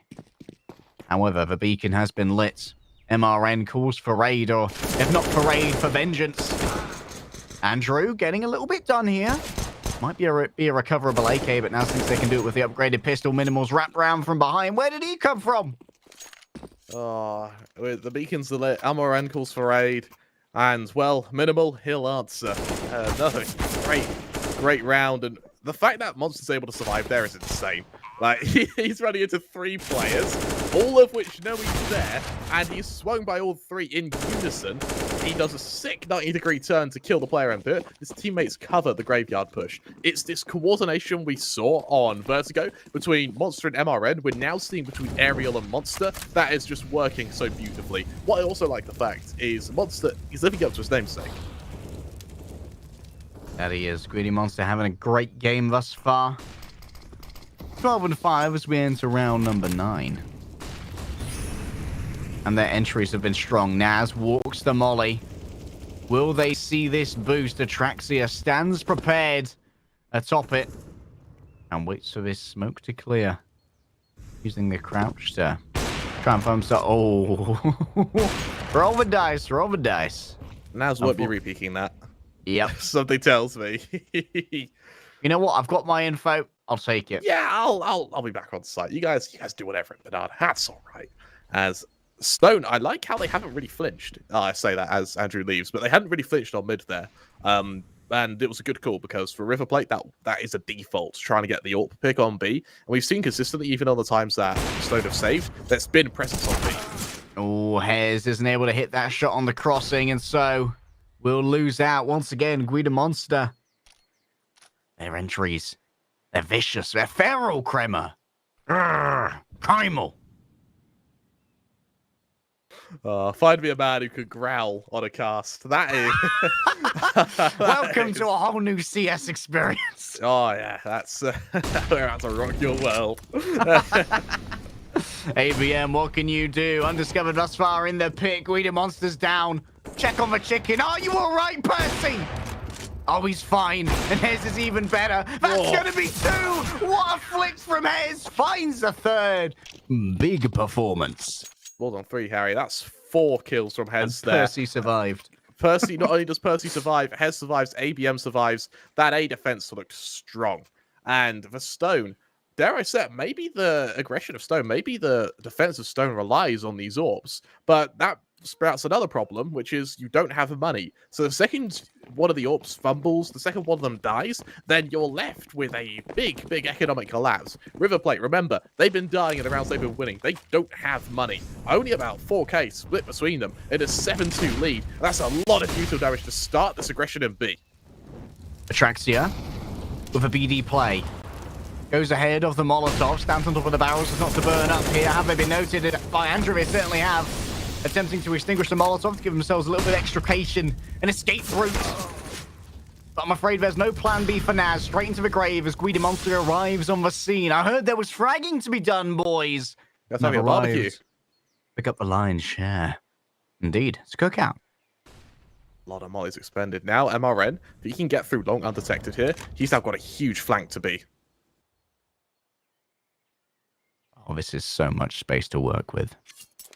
MRN could break this open so easily. That's another smoke sent out by the B defenders. More and more of these resources, these scarce resources, Krem, are being expended as time ticks away. Look at Fusco's position as well. It means that River Plate, they have to hit A. Well, they have to hit B, sorry. The CT smoke goes down, means MRN, his approach is covered. He's going to try and get to ruins in the process. But Hez, you saw him holding CT. He's wary of this flank coming. All the timing here from ABM could be everything. ABM's moving so fast. They're going to be making sound. They get themselves a free kill, but not before MRN can pick up Hez. Andrew now on the site, suspected by Monster. But there's nothing to flush them out. There we go. The flank is good. And Andrew picks up 2 distracted members. The AWP is recovered, and Stone, they aren't dead yet. They're not dead yet, and this is the Stone we saw on their own team side of Vertigo. Keeping at level, trading with River Plate, and working on some flanks, which is what allowed them to get so many advantages. In that case, ABM through mid, the flash from CT gives Andrew, while it doesn't blind his opponents, it distracts them long enough for him to line up both kills. With River Plate now shattered economically, they drop down to a Galil on minimal. If they lose this round, I would love to see an instant timeout, just to try and keep Stone stuck on 4 rounds. Might be necessary, but with the amount of money they have, would the timeout allow them to win a potential eco? Still. So think about that. First, we got to see if Stone can make this work. ABM. Holding up here in the old apartments mid. Able to try and find some free real estate when it comes to these frags. Monster's going to be moving. Oh, they both win their duels. Neither of you can challenge us. Winnie Monster and Minimal. Supremacy here on A site. Fusco is suspected. The flash is too strong. Naz, once again, has to deal with a lurking MRN, who's had a little bit of a quieter game because they've just spent so much time creeping up B. Andrew, from this little cubby, has been able to get one. MRN is suspected. An AK is recovered. And now there's some time for hunting. Oh, we've got some time for a family holiday. What about a hunting expedition, Kremer? Today we're going to be hunting the most dangerous game of all. A wild man with an AK, Molotovs, and high explosive grenades. Man is even more dangerous than usual when armed with an AK. Count me in. River Plate, there she goes, this hunt. Got the back to the wall here, so there's a little bit of cover to play with. Naz gets one. Checking to see if there's a second. There is, but not sure if they're going to want to lose out on that. Stone, they've lost a little bit of momentum that they had right there. A really, really strong round from River Plate here. And you see that push in apps there? What is so effective with that is we've seen a Pavlovian flash start getting thrown from second mid, where it bounces, it's a pop flash, so it works beautifully, where the only problem with this flash, and the problem with a lot of pop flashes, is it bounces off something. So you end up, when you throw the flash, you hit tick flash from it hitting the door. And what you see players do nowadays is they turn on the tick rather than seeing the flash. So you hear it bounce, turn, flash will go off because it's a pop flash, you then turn back and fight. In this case, because they threw it every single round they were in apps, they don't do it this round, they just double swing on players who are expecting the flash to tick before they take a fight. You catch them off guard, and it's a great 2-man advantage to establish for you to just then wrap onto way. And we've seen ABM, I believe it is, he's played that position back sight so many times. Minimal just hard clears it, or just gets the kill. As they expect a little bit more to be happening in apartments here. MRN at this range deletes Fusco. The ABM has platformed their way up. They want to challenge this up close, but there's plenty of utility that can be given over here. The smoke will be invested, but Atraxi is ahead of this one. They feel bullets whiz past. Is this going to be hard cleared here by Andrew? That's a lovely swing from Atraxia! No. That's a pair! Unbelievable performance! So good, Harry. He's Welcome so to B, baby. It's all yours, Dad. Yeah, AVM, odd kill onto MRN. Sure, it's like consolation prizes, though. They need 4 rounds at least, if you're Stone. At least. The fact that's still in question is harrowing, Harry. Dangerous. Very much so. Heart rates might be rising. Blood pressure increasing, and Hez wants to save this AWP for as long as possible, but Atraxia, they could have a clue. Oh. They know what this is covering. They think, hey, if they're there, trying to cover that crossing, I know where that AWP likely is. ABM, how many can they fight off? The answer is none. And now Hez, they are very heavily suspected. Here comes the flash coming in from both sides. Will the AWP survive? The breach comes through. And that's going to be a kill. Hez loses out on the AWP, and River Plate claim themselves yet another round. We're not going to see that AWP again for the rest of the half, I don't think. There's just no money on Stone. River Plate, that was a crucial round to win. They've just been able to convert it. At 9-3, they could lose every round from here to the end of the half, and they're set. A 9-6 on your T side, that's perfect. With Stone now moving into their full shaky investment, I don't like the fact they're buying here. I really don't. Even though it's just Eagles and Armor, you've ruled out the option of getting an AWP on your final round of the first half. Instead, you're now facing Rifles in your penultimate one. If that loses, then a force buy similar to this one in your final rounds. And I don't like how much pressure that puts onto just Rifles without an AWP. Coalescence of HEs head the way of Naz, but they've got a little bit more of a reserved position at the moment, beginning to move up onto oranges. And Minimal could soon occupy Boiler, but it feels like right now, definitely a lot more of his pressure is going to be going B-Wood ways. Is B-Wood a term? Oh, hello. Frisky little attempt there. Lays Minimal very low, only 780. Oh, ABM, blink it. What's it, guys? Where's the team gone? There. He hears the bomb go down and he goes, oh, no. All my friends are dead. Oh, no. ABM. They know Minimal's sleep it incredibly okay. low. Would have been reported back that, hey, I think 2 or 3 of those Deagle shots hit, but doesn't matter how much health Minimal has, so long as he draws breath, he shall draw blood. This is really looking dire for Stone. I thought this would be a close map. I thought that Stone could recover their CT side, then they're set, but Stone, it just looks like their CT side is their biggest problem, and when you only have the option to win 50% of the rounds in a game, how can you expect to convert that, Harry? River Plate just playing well, and yeah, even players who are who aren't doing as well as they did last game, for instance, Ataraxia, his kills, the impact they have because he's playing that lurking role in B, he's making sure AWPs are saved. Double upset from Stone here, but look at the lack of utility on Andrew because of this, the lack of utility on Hez because of this. If it goes to a retake, they just don't have the equipment to go for it. Andrew's already taken a bit of a beating to the back of the calves. Oh, hello, MRN boosted up, and Andrew is laid on down. The AWP is missing. Naz needs to try and rescue this. It's a great start. Friendly flash from Atraxis, just a little bit of friendly blood. No dramas, mate. However, the question is, does Naz anticipate how much more is waiting at the top of Banana? Naz is going to try to potentially make their crossing here. They will cede the site away to maybe try and take over Ruins instead. And that's exactly what they'll do.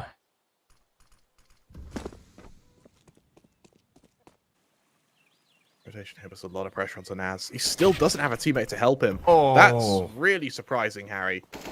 How Hez is forced to hold Archway and leave your player who's already seen presence on B alone. I would call that a misplay from Stone's rotation here. But Hez...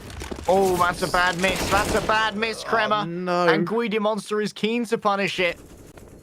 I was halfway through constructing the sentence, but Hez, he's been good with the AWP. This could be his chance to retake, but apparently not. For Stone, for me, this is the telltale signs of tilt. You know, accidentally miscomming with your positioning, accidentally being in the wrong place at the wrong time, and yeah, that can be very hard to untilt because it's not necessarily your fault.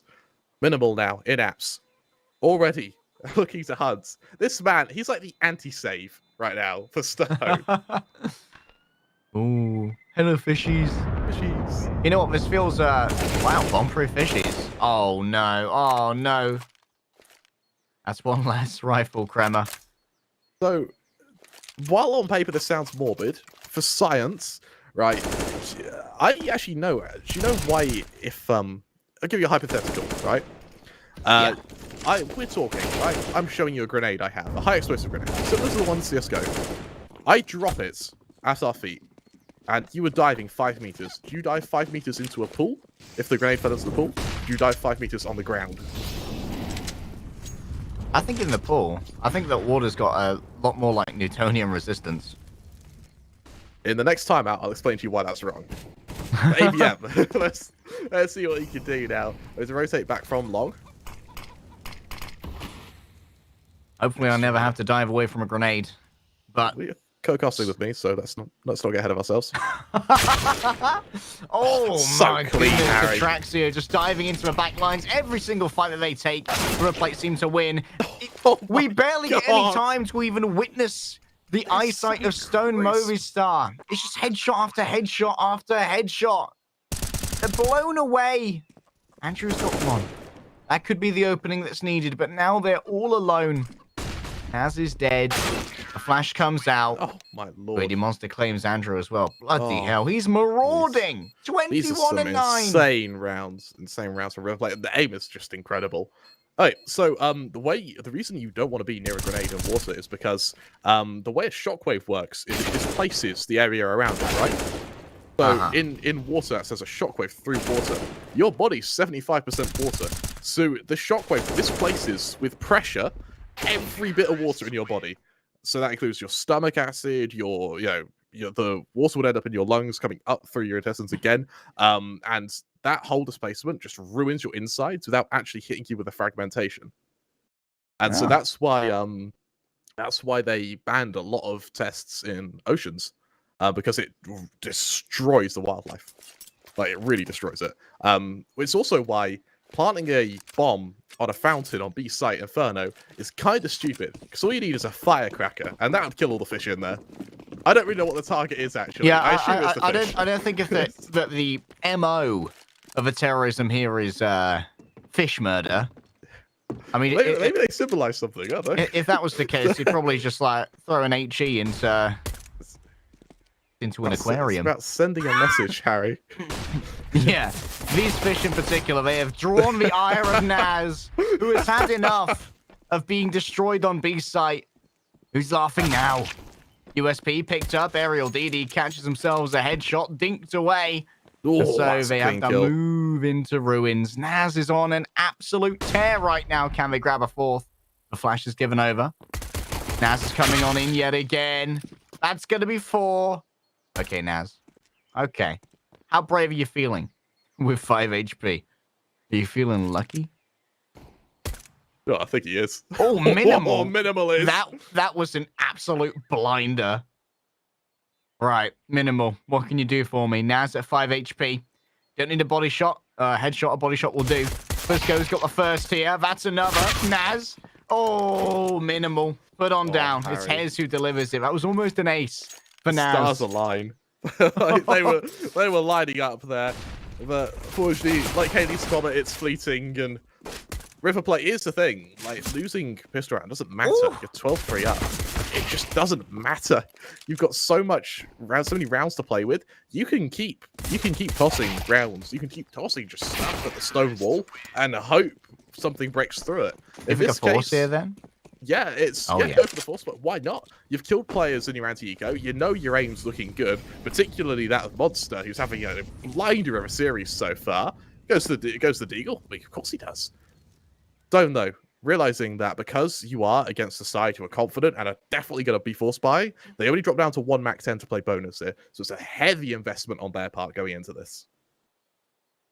Bunch of AKs and a bunch of presents. The bomb is actually all the way back deep in T territory. Just bear that in mind for later, because while this may be a targeted foray into A, very much not equipped for the plant yet. Andrew's managed to take over CT's spawn here. And they could cut off any rotation. This is a great position for Andrew. Or Atraxia expects it. Oh, that's a lovely one, Deke. Fusco is down. But now, here come the rotations, MRN. Whoa! The one dig against Andrew. Thanks to the AK, mate. That's real nice of you. Such a good pal that you are. It's fallen apart. It's actually a Galil, not an AK that MRN grabbed. Excuse me, ladies and gentlemen. But I don't think it matters that much, as Hayes is all alone. Moan on down. AKs for everybody. River Plate, they just absolutely punched Stone Movistar in the face. That was like a sucker punch as well. That wasn't like a fair swing. Punched him in the back of the head. Yeah, I know. That was an incredible round. Don't get me wrong. Let's be honest, the aim on River Plate is just incredible. But Stone, they really needed to at least trade there. They got out Eagles of their own. Bit of user damage to start, but against the 4 rifles of River Plate, this is the Argentinians' turn and their attempt to just try and close out the map and series in a dominant fashion. And River Plate want exactly that, because it's not easy on the other side of this, Kremer. Leviatan are waiting. And they are one of our favorites of this entire tournament. A couple whiffs there from Andrew. Minimal punishes it. Atraxia tracks everyone as they move in. And now Hess has been identified. The old run and gun, the SMG, the bomb delivered. But no! Instant karma. You murdered my feathery friend. This is what you get. There will be no mercy. It was my only friend. You killed Percy. I realize we name a lot of animals, sorry. You know what? I don't think that's a bad thing. Yeah, that's true. I suppose once you name it, you become attached to it, and once it inevitably dies to an explosion of some form, it drives us to bias casting. Percy hasn't died to a molly yet, but will be delicious when it happens. That's true. That's, I suppose, a bit feathery, but once you kind of singe those off, Yeah. Get the lighter. Yeah, go on. Oh, Aerial DD standing at the top of Banana with an HE in hand. Throws it out wildly. Great nade. A little bit of damage there for us A little going bit ahead. short. If that had gone just an inch deeper, that would have been a good 200 damage nade. Bring up that ADR. Very heavy stack here. Towards A from the defenders. And we do have questions about... Whoa, okay there. All right, Aerial DD. That's going to be a pair. Hez forced to back off for now. This gives time for reinforcements. Greedy Monster has joined this. MRN's around the back. You're pinched in now, boys. There's nowhere to go. You have to fight your way out of this one. You have to break through from the encirclement, but I'm afraid it's surrender or die. And there is no surrender. There is no exit clause for Stone here, is there? It's just fight to the death. And I mean, for Aerial, I like how, even though I like how, despite being on 30 HP, and instead of reloading, he switches to a secondary and just runs at his opponents, knowing they know he's coming, and he still gets the kill. It's a full investment from Stone Movistar. I keep reading that as Monster Harry. There's a couple of flashes. Because Monster's on your mind, baby. He's so good at this game. And for Hez, ready to lead the charge here against the FAMAS. Aerial DD down, but a dink has been delivered. Hez is down to only 20 HP now. Flash is good. Molly, will it be better? Remember that Hez, very susceptible to a util kill right now. And there are still a pair of HEs good to go. Once again, a little bit of a stall here. In lower Banana Kremer.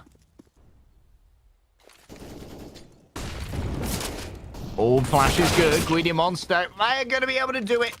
Even while recovering from a blind, pick up a USP. They could easily kill Hez here. Oh.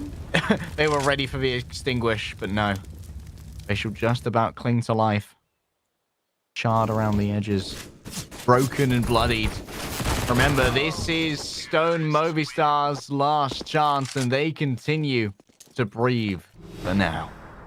That was a bonus of River Plate, though. That was an MP9, that was a FAMAS. It wasn't their full might. Now they've sort of kicked the dragon, they've stirred the beast, they've awakened the serpent, as we're going to be seeing a... They flooded the river. Yeah, exactly. M4s are going to come out. We're going to see a couple of an AWP out on Ataraxia as well. Ataraxia, he's had a quiet game with the AWP. Granted, he hasn't really needed it, so he has been on the rifle for the majority of this T side. Finally gets to sort of stretch his legs with it, and with what looks like a bit of control into Banana to start the round, Naz is the one to try and stop him. Naz has to extinguish as that fire blooms towards them. We'll try and place themselves in cubby, but it can be a little bit confusing inside the smoke, I know. Can't see it. Oh, hello. That's a little bit of damage right there. MRN and Aerial DD, they are forced to reconsider their position. That's a insightful argument you've just made, sir, with that HE grenade. You sure? Take it under advisement. Talk to our lawyers. Aerial DD. The lawyers have said you need to move on forward. That's going to be the extinguish here from Fuzco, but that will reveal that they have to flee away. And so once again, a stalemate on Banana as ABM looks to try and open up maybe the other side. Atraxia stands ready. The AWP is good. They managed to miss the flash. ABM's laid low. 11 HP remains. I like this boost on U-Box from Riverplate here. They realize the lawyers, they're negotiating Banana control. In 5 to 10 working days, we'll see how it works out. But for now, Stone, they don't have 5 to 10 working days. They've got 40 seconds. They got to hit the site. They got to hit it fast if they want any hope surviving. Not only this round, but this series. I need answers, and I need them now, Lawman. Stone, stand at the precipice of going down to our losers bracket. Riverplate wants that winners finals. They want that little bit of extra health. MRN up top, doing plenty. Can they get anything more than this? Trading out for 2. Here come the reinforcements. They're all smoked off for the moment. Hez is still low. 21 HP to work with. Greedy Monster. They found themselves a gap. But now I've got to clear ruins instead. Attractor's been given a touch of a boost. He's just playing on that area. Atraxis managed to connect here with Hez, but is caught in their own rotation. Greedy Monster moves on in. And it seems like when they're up against the wall is when Stone Movistar can do their best work. Clean round on their parts and a solid performance. Now we look over to Stoneplate, who are down to an eco. They don't have money.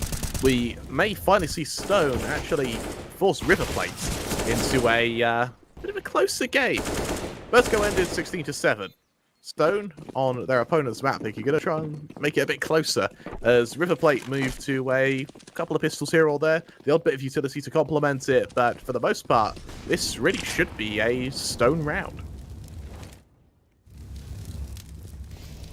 On paper, that's what it says. However, we've seen Riverplate pull out some interesting shenanigans.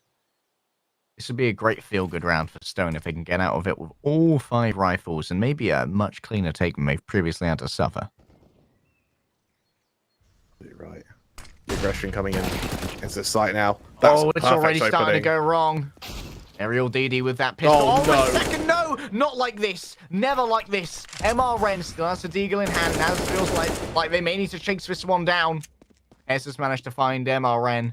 And Minimal's down as well. But still, the raid boss draws breath.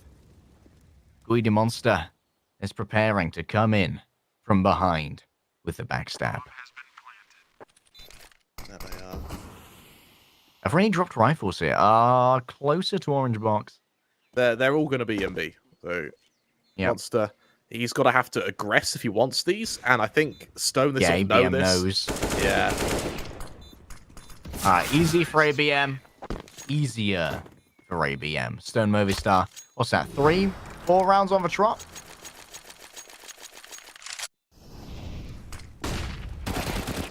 Solid round, actually, from Riverplate. Bear in mind, they went into this with nothing. 2 kills? Not the end of the world, all things considered. I think that for Riverplate, though, with a... You know, I just think the damage has been done, Harry. You go through 11 rounds, eventually Riverplate win one of them, you know? Like, it doesn't matter if it's a bad or good strat. Something will work. Stone will make a mistake. Riverplate will get lucky.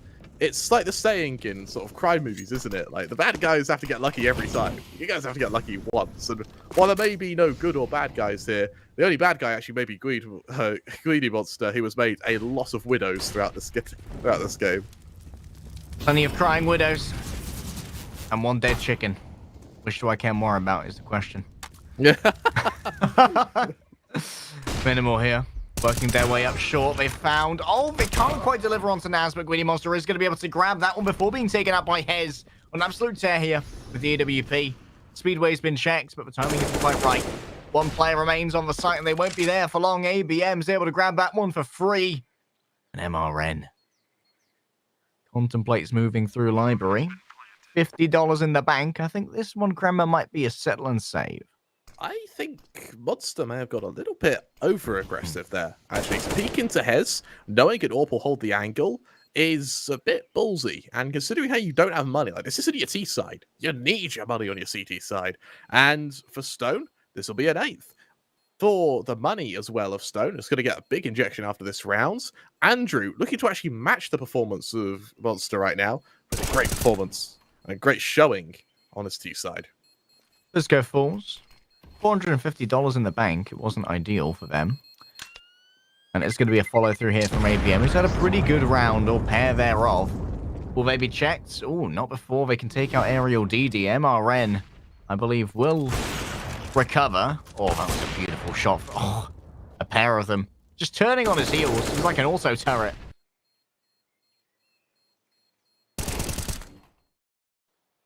Here's something that River Plate can do, Harry, and this is something that I really, really want to see them attempt to do with this saved M4, and that's second mid aggression. We haven't seen it all game from Stone, and when we have seen it, it's been with like a lurking player in apps rather than a complete commitment to a push here. With early use of the banana, it's more deterrence and avoiding measure than an actual threat, but MRN with this M4 is going to try and do just that. The flash goes off, he gets the hell out of there, but he may be caught out if Naz over-aggresses. Naz moving on forward. Second mid was actually occupied by Riverplate very early. They sent 2 players down there, and now they're able to clear through a lot of T space, but it's going to be completely unoccupied because Naz is already onto the site. Ooh. Usko gets it done eventually. Oh. What? What? Was that? Friendly fire? That was friendly fire, and there was no one there. Andrew wasn't pre-firing anything. He just... Bloody hell. Andrew. What side you on, mate? You're in trouble, mate. You're in trouble. The Uruguayan redeems themselves, taking out the big bad. And now the old machine pistol. The close range AK. In the hands of Minimal. Maybe try and grab some exits here. Andrew could be in trouble. She has this. Then they all exit through the same angle. Just so they can cover one another. Bit of teamwork there. ABM gets the straggler. 9 rounds of Stone now. You see the comeback happening, Harry? You see the stars aligning? I mean, it's so statistically unlikely that River Plate would drop all of these rounds. But hey, we said that Stone are a good team just for 50% of the game. Yeah. And during the 50% of the game they're really good at now.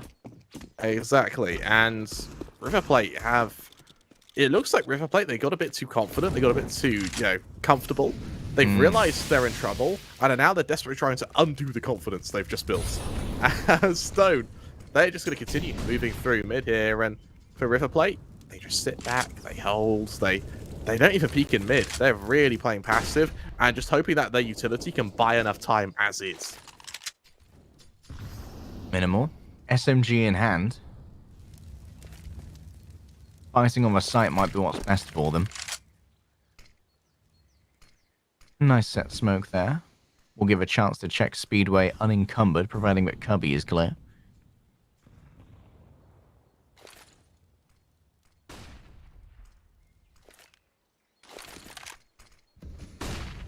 Execution's away now. Ataraxia's got a lead in this charge. Atraxia finally waking up. That's 2 now. For the Orpa out of pit. I'm the demon you've been imagining this entire time. You were worried about Greedy Monster, but you should have been worried about me. Still a pinch here. Could be very dangerous. They won't get a good angle onto Ataraxia, but they will be able to see Minimal. And now aggression coming in through apartments. Ataraxia could be caught unawares. But no, there's the cover. Greedy Monster's so on top of that. Ataraxia is going to be traded out for 1, but it doesn't matter. River Plate finally find what they've been looking for on this CT side, and they will put this series to bed. It took them a while to get there, though. And for Stone, I think that if they were able to just get 1 or 2 more rounds on their CT side, this could have been a very, very different outcome. However, for River Plate, solid performance. They're awarded with a great T half, which then just made their CT half almost unlosable for them. And that came off an incredible performance from Ataraxia, who, while he didn't have many kills, it's the impact of his kills that really delivered, as well as a Monster, who was just insane on both Vertigo and on Inferno. A really, really good performance on both players' parts there, as well as MRN, who was able to join that sort of wombo combo tag team duo of just death incarnate. Yeah, I felt like Monster was definitely doing a really good job of being the entry on the T side and kind of lost a little bit of momentum on CT because there wasn't quite as much room for aggression where Monster really shined. But that's when Atraxia could step up and find those impact frags catching aggression as it came. You're absolutely right. We're going to go to a quick break. When we return, I believe we have the winners match of these We two do. teams. We're going to have River Plate versus Leviatan. That is going to be a great game. That is one you, if you didn't see any of the matches and you only had to see one of them, this is the one you want to stick around for. We're going to go to a quick time, I think half an hour, 10-minute break. When we return, we'll be able to see this winners match. It is one you absolutely do not want to miss. We'll be back soon.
Paso comiendo sopas en el aire diviso.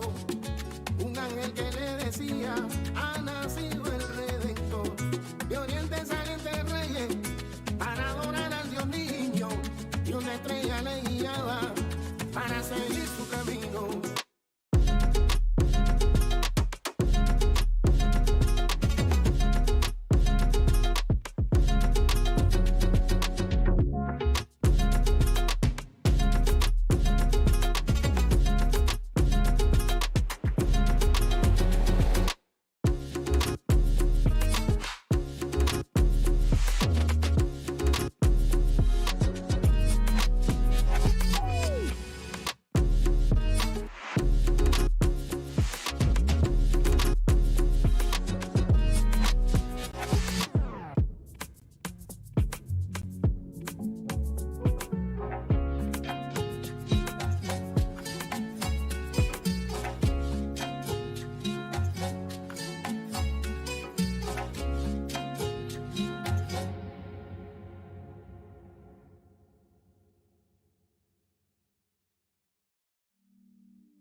Se perfilando, va dibujando, es el humo del tabaco, es el humo del tabaco. Tabaco para limpiar, tabaco para organizar, tabaco para purgar, tabaco para sanar. Es el abuelo tabaco, es el humo del tabaco.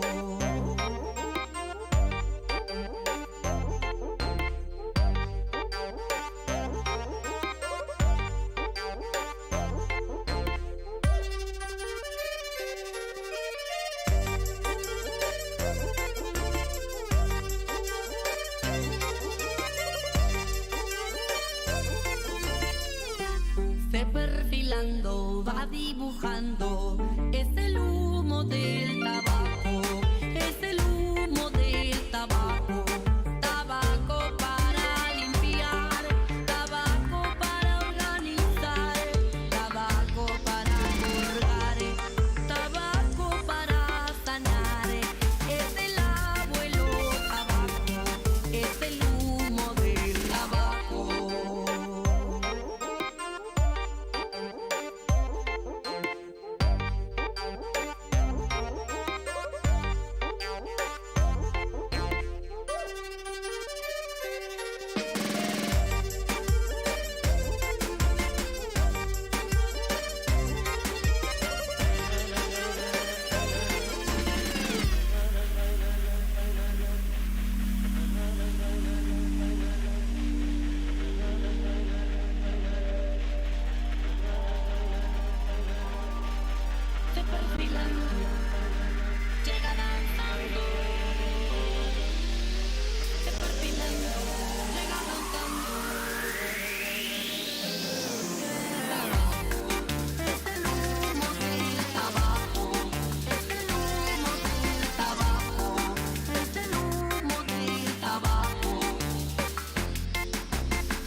presentar una de sus favoritas, la Tarante Groove Machine, de los lejanos orientes, presentando la vibración tropical colombiana. Hoy le queremos dar para el perro, para la perra, para el abuelo, para la abuela, para toda la gente que quiere bailar.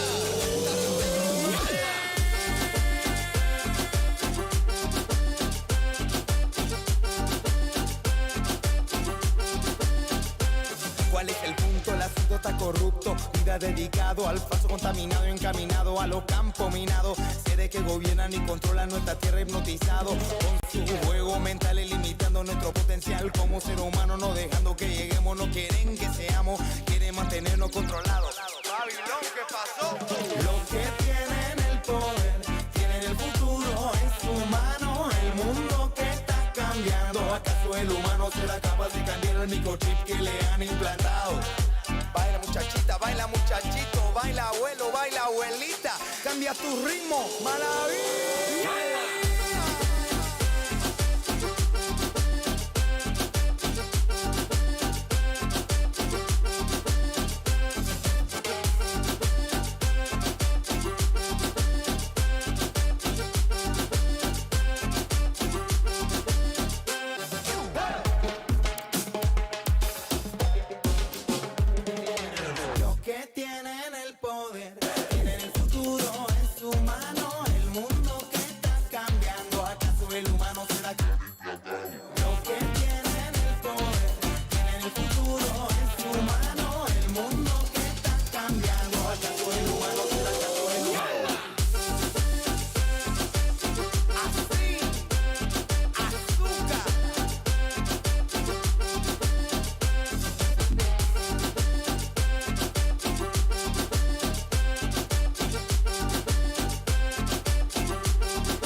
Con Malavi tropical, como le gusta.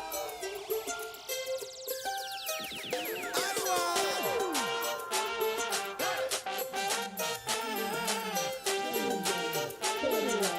Argentina, boliviana, colombiana, peruana, Argentina, boliviana, puertorriqueña, Costa Rica y de paso israelita.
mic, yo, rip up the bass. My DJ is live in the place. I'm on the mic with my lyrical flow. I like it when the bass line's low.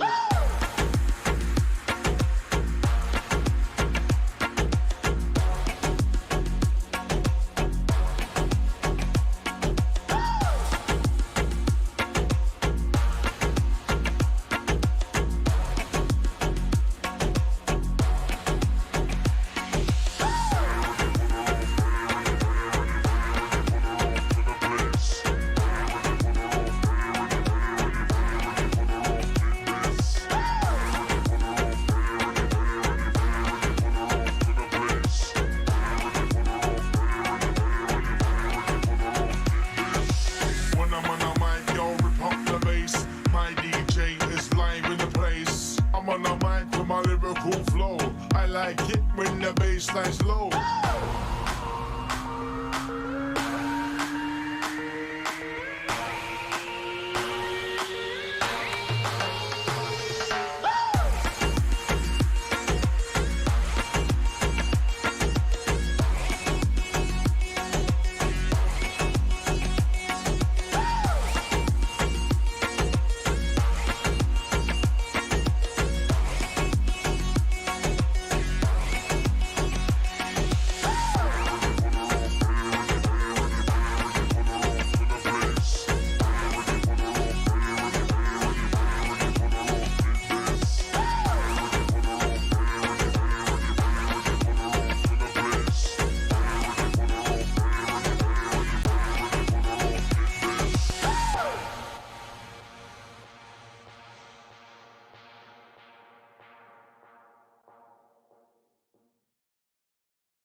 Dime lo que tú quieres de mi coqueta. Sé lo que te gusta es salir y se suelta. Cuando baila reggaetón pa' mí que muñeca. Le gusta salir y seducir.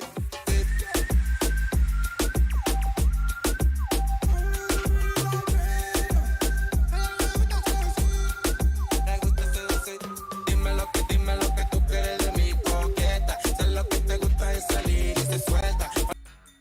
It's winners final, baby. The big one has finally arrived. Here in Group B, we have our two victors, Leviatan and River Plate. Crema, this is going to be an absolute doozy, and I'm glad we're going to be able to cast yet another best-of-3 match of CS. I quite like Latin American CS. It's fun CS, you know? A lot of styles we see are very kind of strat-heavy, fall to the execution. If it works, it works. If it doesn't, it doesn't. Whereas these guys, it's very aim-heavy, and I love seeing We've that. seen very few executions, like Exactly, uncannily it's few. just been default to aim. I love it so much. What I really like about this matchup particularly as well is in every map that one team's bad on, the other's good at. So Leviathan, they struggle with Vertigo. That's one of River Plate's best maps. We have another example would be Overpass, where Leviathan not doing too well. River Plate, 80% win rate. Over on Inferno, River Plate, they really struggle with it. Leviathan, 91% win rate, having watched them destroy Mad Kings on it earlier. So really, I'm quite liking the map pool of this, and what it means is that we're going to see a very tactical veto. Of course, an insta-bans, a Leviathan 100% winner on Mirage, that's River Plate's insta-ban. Over to Ancient, you know, Leviathan, it's the insta-ban, River Plate's one of their best maps. So we are going to see a very interesting veto here that we can go straight into, Harry. All right, Ancient, the first one to be taken off the docket here by Leviathan, which is interesting. I imagine Mirage being the next one as well. Leaving Vertigo in play is a little bit interesting as well, but it's a risk you have to run, right? If you want to try and avoid Ancient that much. Yeah. Inferno being picked, no surprises there, let's be honest. You know, Leviathan, they did very well on it earlier. Overpass being picked instead of Vertigo. That's very interesting. That's surprising, actually, from River Plate. I imagine Vertigo will be removed towards the end, though, because maps like, I want to say, Dust are a bit more preferential for Leviathan here. They ban it out also, leaving us with Nuke as our decider, which is interesting because... Why have they done this? Both teams play Nuke quite a bit. Why have River Plate done this? I imagine the thought process is, for Leviathan, it's a map that they play more than they would play Dust, for instance.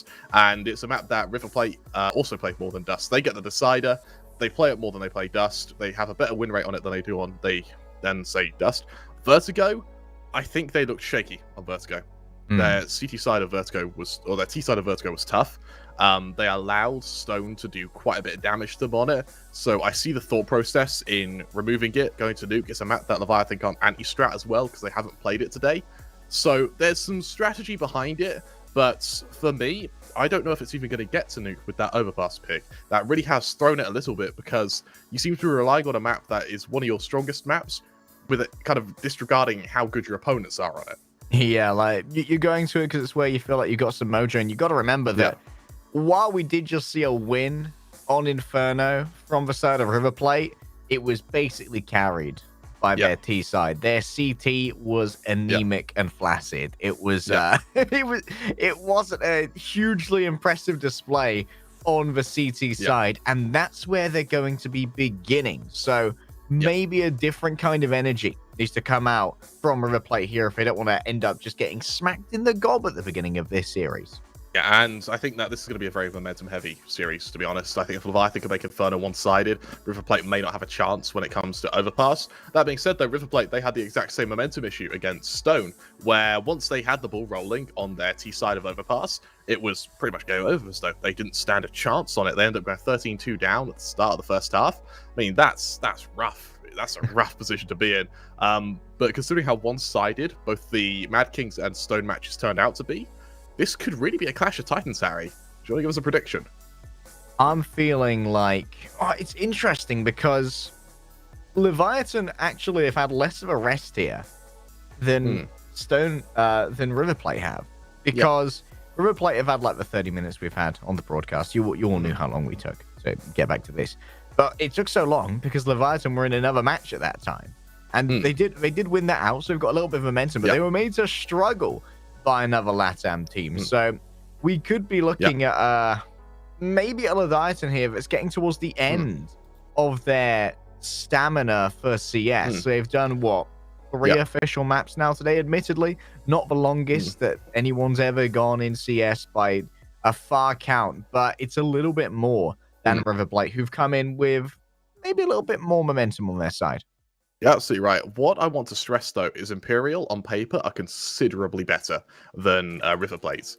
And Imperial on paper are closer to Leviathan than Leviathan is to River Plate. So having that game go 16-9, it was a Mirage, so it's a map we're not going to be seeing, but it was a map that Leviathan looked very clean on.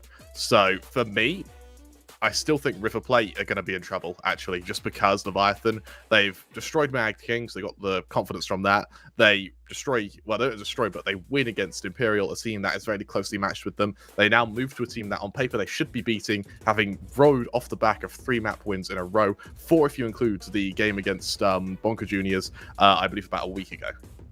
Yeah, I'm not sure if I think the map pick, the map veto has been ideal for River Plate either. It's it feels like this is very comfortable for Leviathan. There was a moment where it was like, admittedly, Vertigo for River Plate was not incredible, but there was a moment where maybe Leviathan were a little bit worried that, hey, it's out of our hands now. Like, if they want to go to Vertigo, we're going to Vertigo. Yeah, and River Plate decided not to do so. For River Plate, though, bear in mind, they had such a strong CT side that Inferno and Overpass are actually really good maps for them, just as a premise. So there definitely isn't a problem with them when it comes to the map themselves.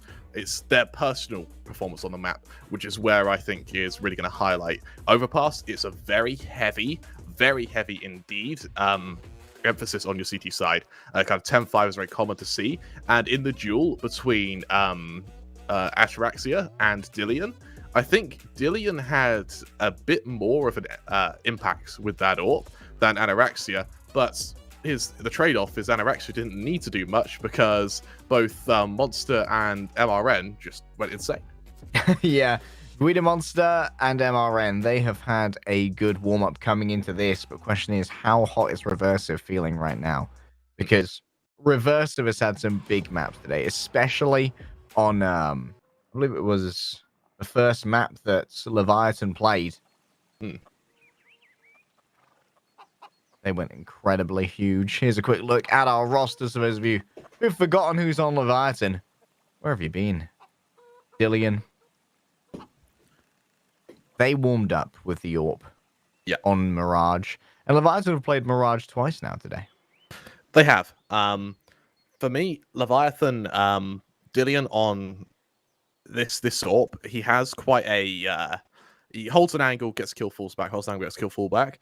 Comparative to, say, the River Plate AWP of Aravantia, who can go for these flashy plays, holds his ground, 1 versus 3s. And it's that sort of clash of play styles, which makes him a little bit more inconsistent, but gives him more of those one-man army rounds compared to Dillion. Look at River Plate, for me, MRN and Monster, Greedy Monster are the 2 players you have to watch out for. They were a hit squad on Vertigo. Then when we went to Inferno, it was Monster again, this time accompanied by Ariel Didi as another player who just destroyed. So if Monster can keep that form, Leviathan may be given a run for their money. If Monster can't and Leviathan shut him down, we could be seeing a massive hit to the firepower of River Plate. Yeah, a lot was on the shoulders of Greedy Monster. They had a really good T-side. They were all about that aggressive entry, and they were hitting their flicks as they made those happen. On the CT side, it was less Greedy Monster's game. Forced to wait back, hope that maybe some Ts would come to them.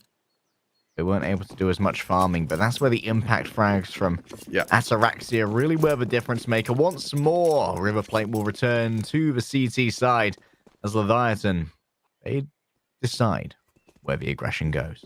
Only a smoke and flash on Hazard Reversive for this execution. Having thrown some decoys to try and keep their opponents back, they have a little bit to work with.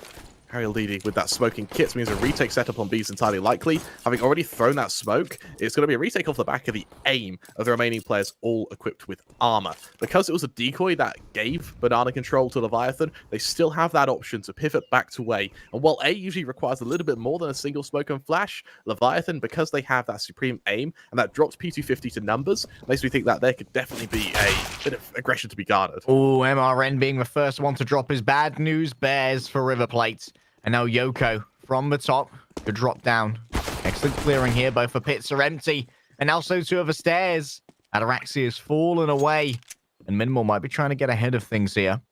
It's going to have to go up against numbers. And the numbers have been reduced to 0. What a flick from Minimal. Factorizes numbers. Okay. I don't think they've cooled down just yet. Guido Monster. That is bloody clean. And it only keeps going, Crema.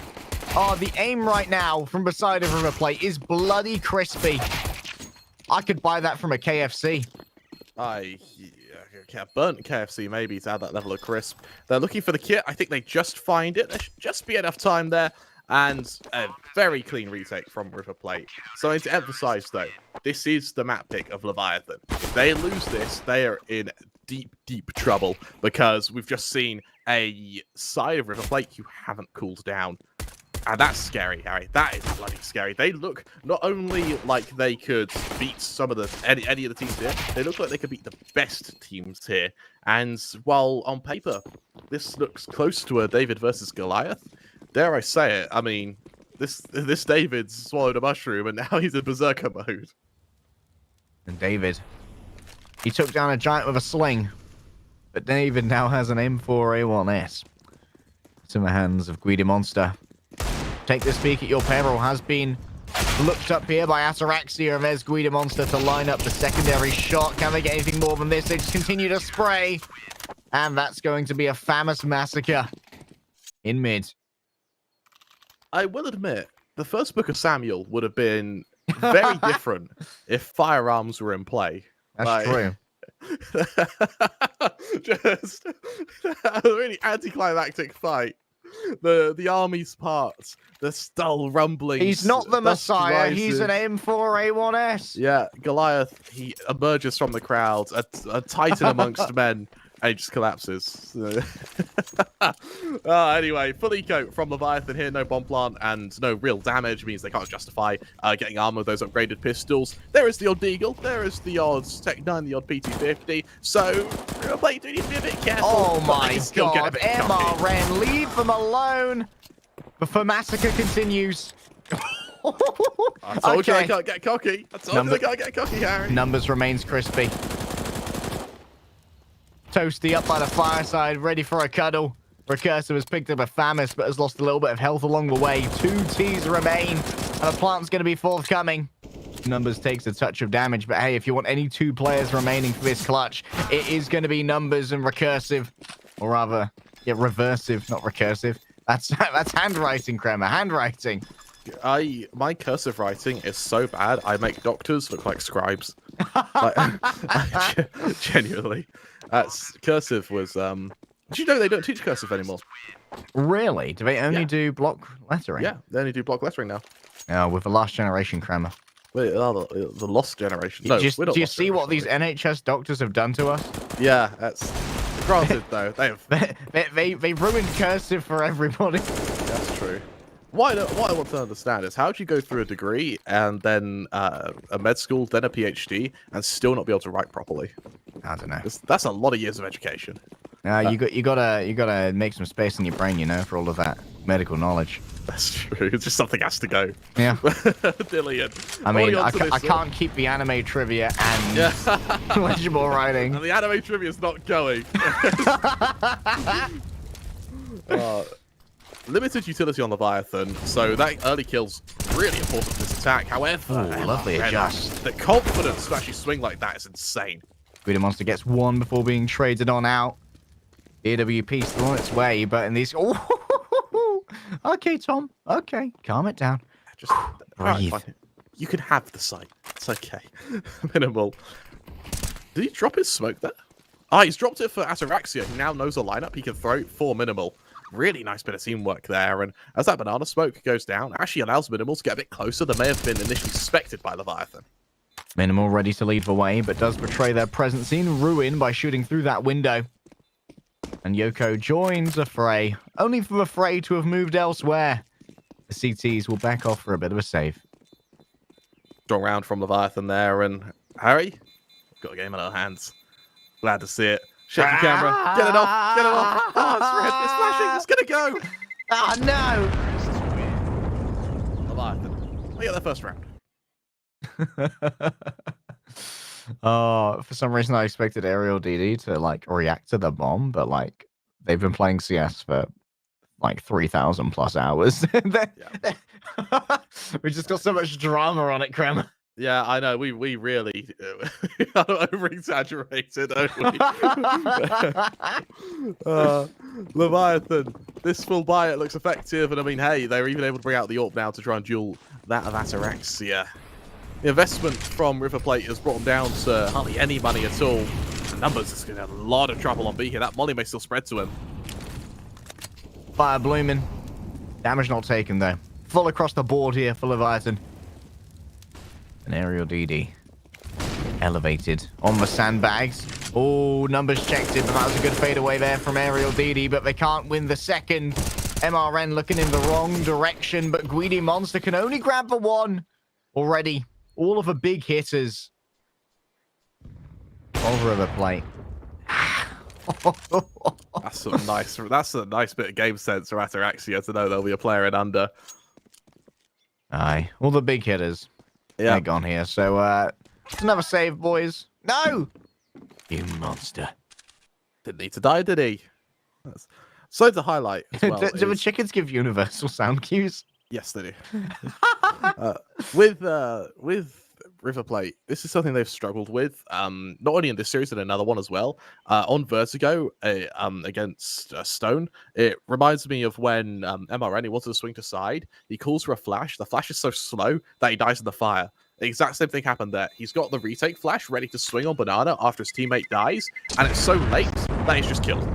And that kind of slow response of flashes has been what's really been making River Plate CT's side very difficult indeed. Leviathan, they can punish that. Leviathan, they should have second played both sides. So while River Plate have had incredible T sides, this CT side is really going to be put under pressure now.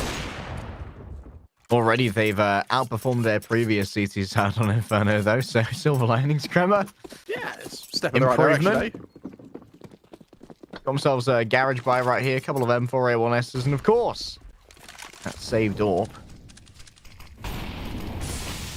Actually going to be a pair of them here. Atraxia versus Dillion.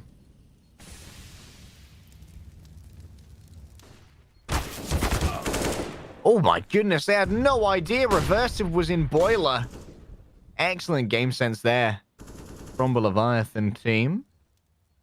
And now, Minimal's feeling pretty isolated right now, Kremmer, so there's going to be a foray up through Banana, but Greedy Monster's lost that first duel, and the second duel is lost as well. Oh, 1962.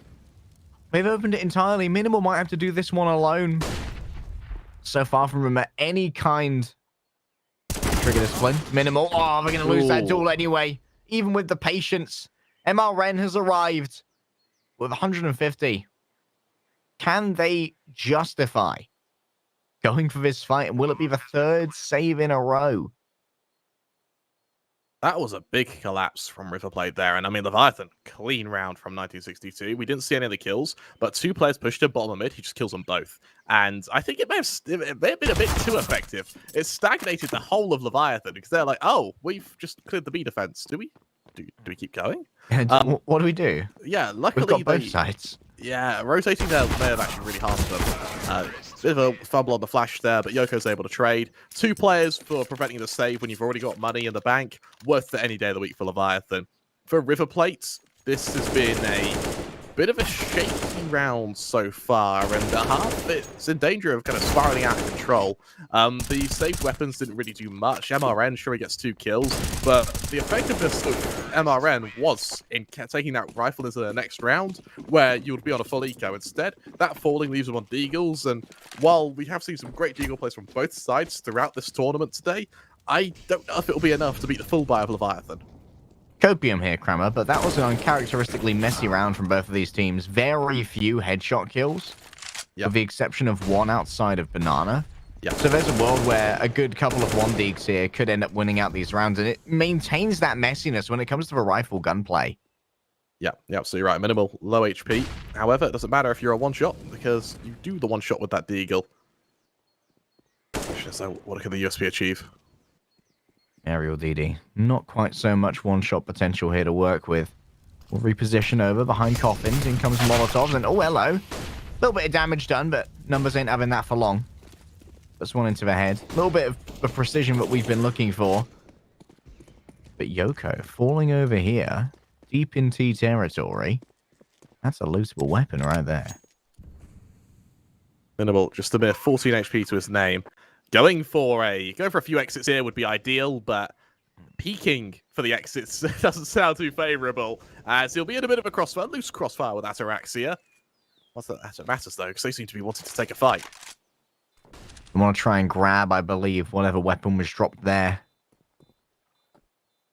And Dillian stands prepared. Here you can see, I believe that's an AK right in the sights of Reversive on the right-hand side by that corpse. Minimal wants to make the run for it. They take the peak. 1962 has joined them in this bullying.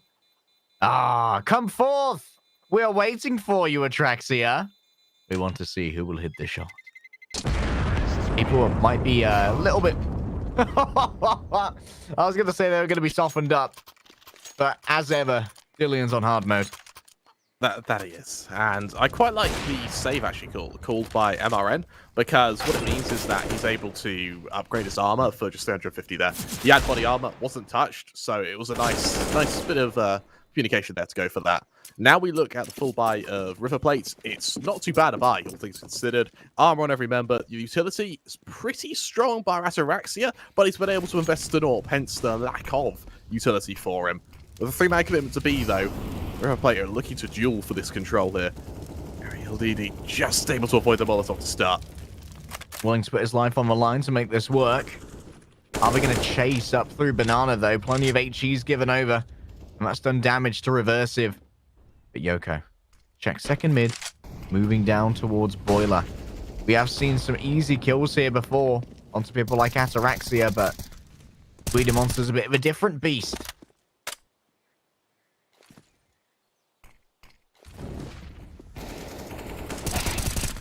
All right, Guido Monster not noted for now. Can we get anything more? Miss of 2, 3, maybe? No. Minimal will grab the third at least, but with the exchange of fire, eventually settling the way of Leviathan.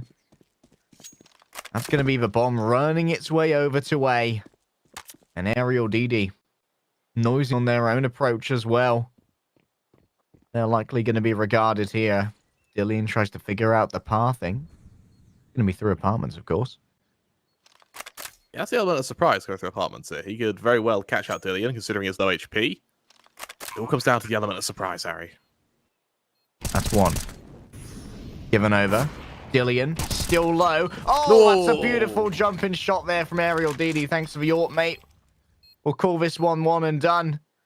And this is the kind of magic that River Plate needed to get back into this game. 4-4. Really strong stuff from the members of River Plate there. And they sort of punish Dillian there. He goes from that position in mid where he takes a fight.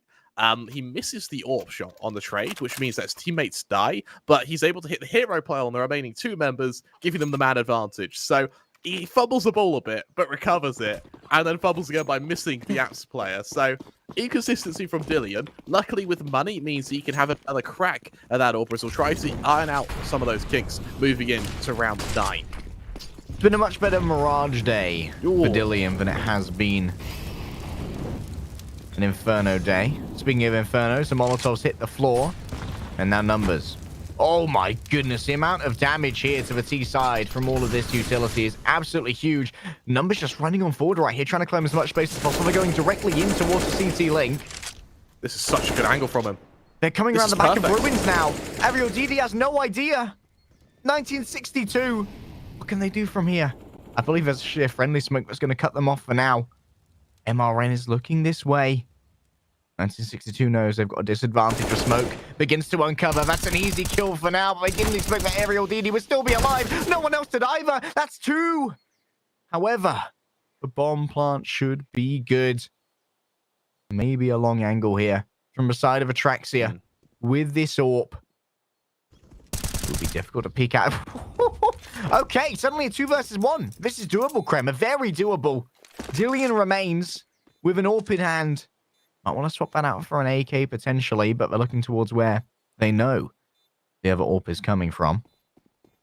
Dare they walk this? They hear the approach. They get one in the leg.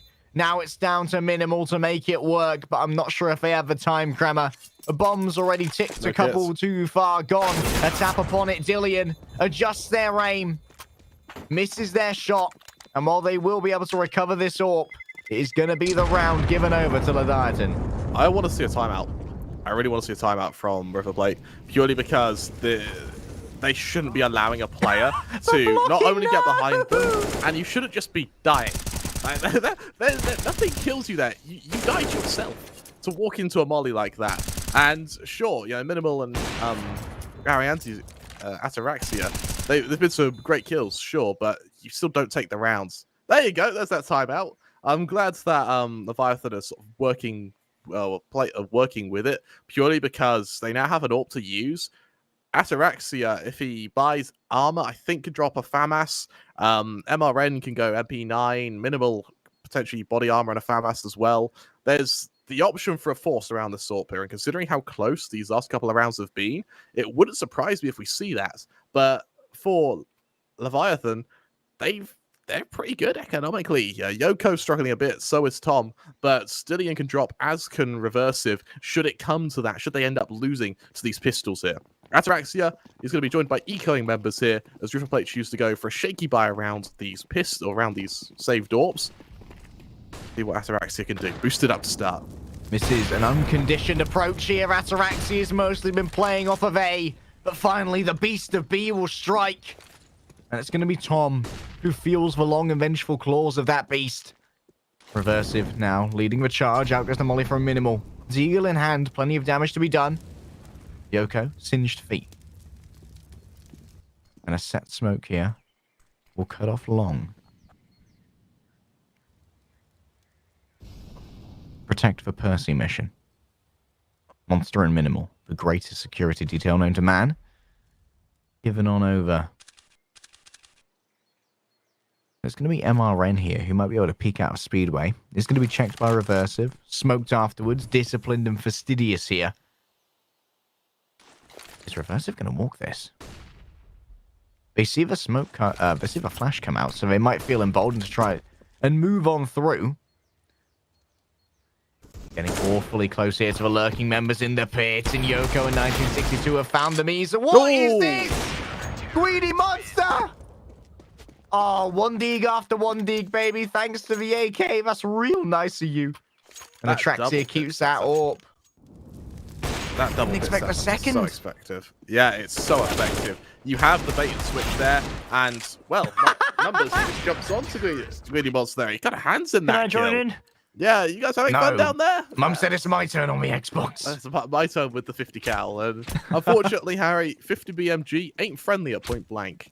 As Leviathan now with a very shaky investment. As I mentioned, there's the option to drop instead. Dillian, rather than dropping his teammate, goes for the full utility instead, meaning Leviathan have enough for an execution. Better still, they'll have enough for an afterplant. For now, foray's over. Down mid, while 1962, they've left him with a weapon to try and present a threat at least on Banana, but MRN remains emboldened. Trying to move on through Speedway. Smoked on off, Minimal.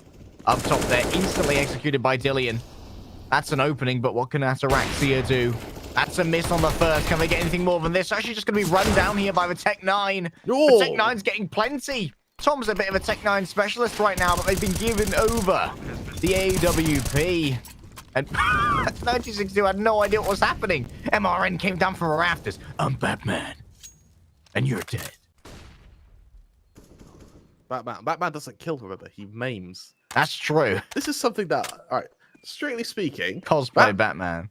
Batman actually does more damage to Arkham than he does good because he like breaks arms and legs. He forces criminals into a position where they can't get a job because their bodies are broken, so they're forced to turn to crime again to try and find a way to keep themselves afloat. I'd love to be part of, Batman's internal monologue. What Even would these you- criminals deserve a second chance and a broken vertebrae or two. Let them learn it. They'll never be able to pick up anything heavy, so their second chance will be spent going back to crime. A full auto Tech 9, dude. It is I think, What? not even full auto. It just you can get full auto Tech 9s, but in CS it's semi-auto. Tom just has a quick trigger finger. Oh, damn. When CS first came out, the Tech 9 didn't have a cap as to the fire rate, so you could just click fast and dump your mag in about half a second. Oh, my goodness. Oh, those are the days. Oh, Crema reminiscing. Yeah, man, it's been a while. The Giga Auto Tech 9. Yeah. It's the thing though, Full auto's a crutch. because of the recoil, it would just be a quick way to look at the sky. Oh, minimal. Crispy 1D. Checks their back here, but that flash is as effective for defenders as it is the attackers. Guido Monster grabs a pair. But it is evened up here. By That flash is a Leviathan.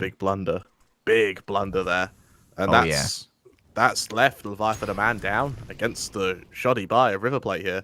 This is turning into a really big to and fro on Inferno, Harry, and for Leviathan, this is now a bit of a question mark as to how they look to hit the safe site. And Ataraxia is a little bit more emboldened now than previously. Having MRN covering the same angle where previously they were overrun with that Tech 9 gives Ataraxia a little bit more to work with. They see where the first one is. I believe that's a missed shot. Oh, MRN. What beautiful cover given over.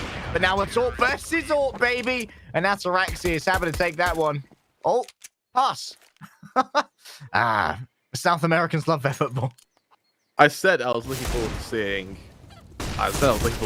what these authors could do, Harry. I'm glad I haven't been disappointed, but that team flash there, massive blunder. It sets Monster up for both kills. Also allows the Deagle to continue to just distract them because you only get the audio cue at point blank from the Deagle there. The flash means you don't actually hear the M4 behind you.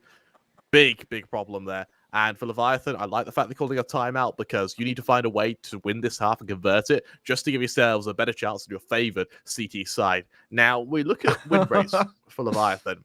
And Leviathan, they have historically favored their CT side, but not by much. There hasn't been much in it. Whereas on the flip side, Leviathan, River Plate, they've massively favored their CT side. So this is a Apart from earlier today on Inferno. apart from earlier today, where for some reason it was just the opposite. But usually statistically they favor their CT side. So we're gonna have to see how this plays out, and if both teams can keep their consistency moving to this next round and this next half. Interesting flash, Ataraxia. Peeks off her own util. Self-made man, Crema. Oh, danger is given and minimal grabs to there. Beautiful spray control on the M4. The numbers puts him down on the ground rather quickly. And Yoko, they're starting to creep and inch away this territory from the CTs. Will send out a smoke and then they'll actually fade away. A bit of a fake here. But Aerial DD, they've got the information now. They might call for reinforcements. We're unaware of the numbers. Now goes the Molotov. They've seen one, they've seen two, they've seen three. Surely the reinforcements are coming, and that they are. Guido Monster has arrived. They've already picked up the first and the second. Guido Monster, here comes the cavalry, baby. And the cavalry is the superior war weapon.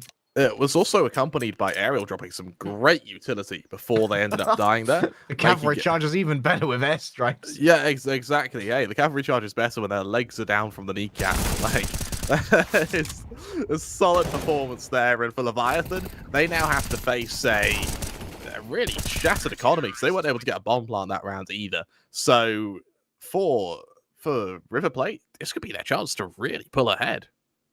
And River Plate, just from the vibe today, although historically they've been much more into the CT side, the vibe today from them has been determined by the power of Monster on those entries. They have been on fire when it comes to penetrating into mid, moving up banana, winning these entry duels with the help of the set flashes. Because while their flashes on the CT are a little bit weak in terms of stopping aggression, when they're the ones who can control the tempo, that's when we really see River Plate being able to get some easy entries. You're absolutely right. And as we see what I've quite liked from the AWPers, from both Dillian and Ataraxia, the AWPs aren't really being used to get a man advantage. They're used to support the M4 that gets the man advantage. And what this means is that your AWP can play a bit more of a passive angle. It doesn't take as much damage from the utility. And it means that once it gets that kill, it continues to... That looks scary. I don't know. That's laser focus on that area. It also means you can fall back. I'm a man on a mission. Exactly. You can fall Wait, back. are they staring up to catch the grenades? That's the focus, Kremer. Yeah, that is. At least I you can fall hit a back to further headshot angles. with an AK, but I can't juggle. Juggling's hard though. Headshot with an AK is. I mean, a headshot with an AK is just point and click, right? Where juggling requires like, proper skill. Aye. Why don't we have juggling esports, Kremer? I would love to cast juggling. esports, We've wasted our lives. We need to. There you go. That's our next expansion. Juggling casters coming soon. Leviathan, Tech 9s, the odd bit of armor. There's the odd nade. I don't like the force fire with penultimate rounds here, but I'm gonna try and make it look very Oh my fast. goodness, MRN. Just keep firing, mate. The magazine doesn't matter. Greedy Monster meets them. All the Tech 9 on the move. Puts Greedy Monster in the grave. But 8-6 here. River Plate, they survived with a couple of people and plenty of money to work out with here. That was just an eco rush. It is what it is. I really like the idea behind Ghost there, behind Greedy Monster there, to push straight into Banana, despite being as low HP, to make sure Leviathan, A, can't retrieve a weapon, and B, continue to fight when they are trying to get the bomb down. Because on a force spy, you need a bomb plant. As we see them now, I don't like the fact they force spied in their penultimate round, because now there are the final rounds with just Eagles, Mac-10s. They've got to try the same thing, essentially, because these guns don't work at range. The only difference is, now they're doing it on A. Hello? We're here for a viewing party. You said to come around at 3 p.m. Oh, that's a miss on the D. Aerial DD. Keen to punish it. There's even more here. Just spamming on into the smoke. Aerial DD. Keen to move on forwards. Tom's done a little bit, but not much more than this. Fatigue across the way. Taken out in midair. They end up caught in the right. Oh, that looks like it hurts, Grammar. That is a bruised coccyx if ever I've seen it. A 9-6 scoreline for River Plate, and it looked neck and neck for the majority of this first half. It's only in the latter stages do we finally see Leviathan let it slip. River Plate keep up the pressure, put some distance between them and their counterparts. Now with a bit of a lead, their reliance on their CT side on paper slightly looks a bit less threatening. And all of a sudden, they look pretty confident as they move into what will be a very, very close second half. I think that we'll see this even out. Maybe not after the pistol round, but very soon afterwards in the rounds past this. 2 smokes, 2 nades, 2 flashes from River Plate to go to their T side. Leviathan with just a smoke, nade, and flash. No kits to note over on their CT side. So they really need to make sure River Plate don't get to these bomb sites. Tom's already made a patrol over here, trying to gather some cursory info early. And Reversive stands prepared at the top of Banana. Soon people will be moving into their sites for USP. Pretty good for this. And Recursive has been good in their own right. Especially today. But now, a lot is going to be on their plate. Not a huge amount of utility. But singular flash might do. There's the HEs there combined. Gives over some space. And Reversive considers their own return of a grenade. The smoke will be good to go. Oh, a bit more of an execute here. Greedy Monster moves on in, tries for the 360, but Reversive puts them in the ground, but still Yoko overwhelmed by MRN. As multiple people are. Solid round. I quite like the thought process behind River Plate there to go for that airstrike. Over in B, though, boys made. This should be their deaths. Bait and switch. Works perfectly, Harry. River Plate, really, really strong round on their part. And Monster, we said last series, can he repeat it? Oh, Harry, he can. At 10-6 The Leviathan. results are replicable. Yeah, and unfortunately, that means that Leviathan are going to be in a very tough position. With a full eco to come out of this, they just didn't do enough damage to warrant a force buy. Because of that, I quite like the USP buy of Ataraxia. While it's really ballsy, what it means is we're going to be seeing a round 3 AWP if he survives here. Look at this, the aggression moving on forward for raiding party has arrived, and Minimal says, absolutely not, these are my shores, this is my swamp, and this is my SMG. Reversive may well know it well, but River Plate, they'll get away with 3 players, including that AK surviving. 11-6, Harry. This went from being a well-placed half to actually suddenly looking very dire for Leviathan. If they lose this by rounds, we could be seeing a very one-sided game.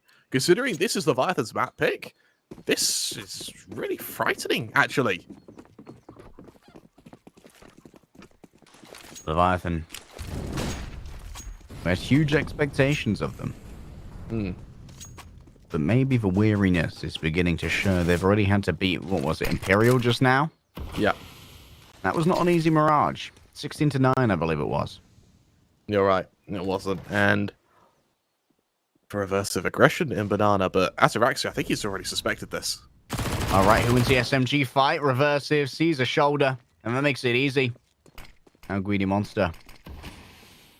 They have to take up the post that their comrade once held to make sure that there won't be any aggression and forays, skirmishes out of Banana. But Leviathan seem pretty confident that, you know what? B isn't going to be an issue anymore. How wrong they could be, though. Rotation back to B. Reversive, I think he's realised his mistake here as the attack comes, but Harry, it's too late. Too little. Too late. Greedy brought down to 8 HP. We're actually running forward the AK here. They'll trade for one.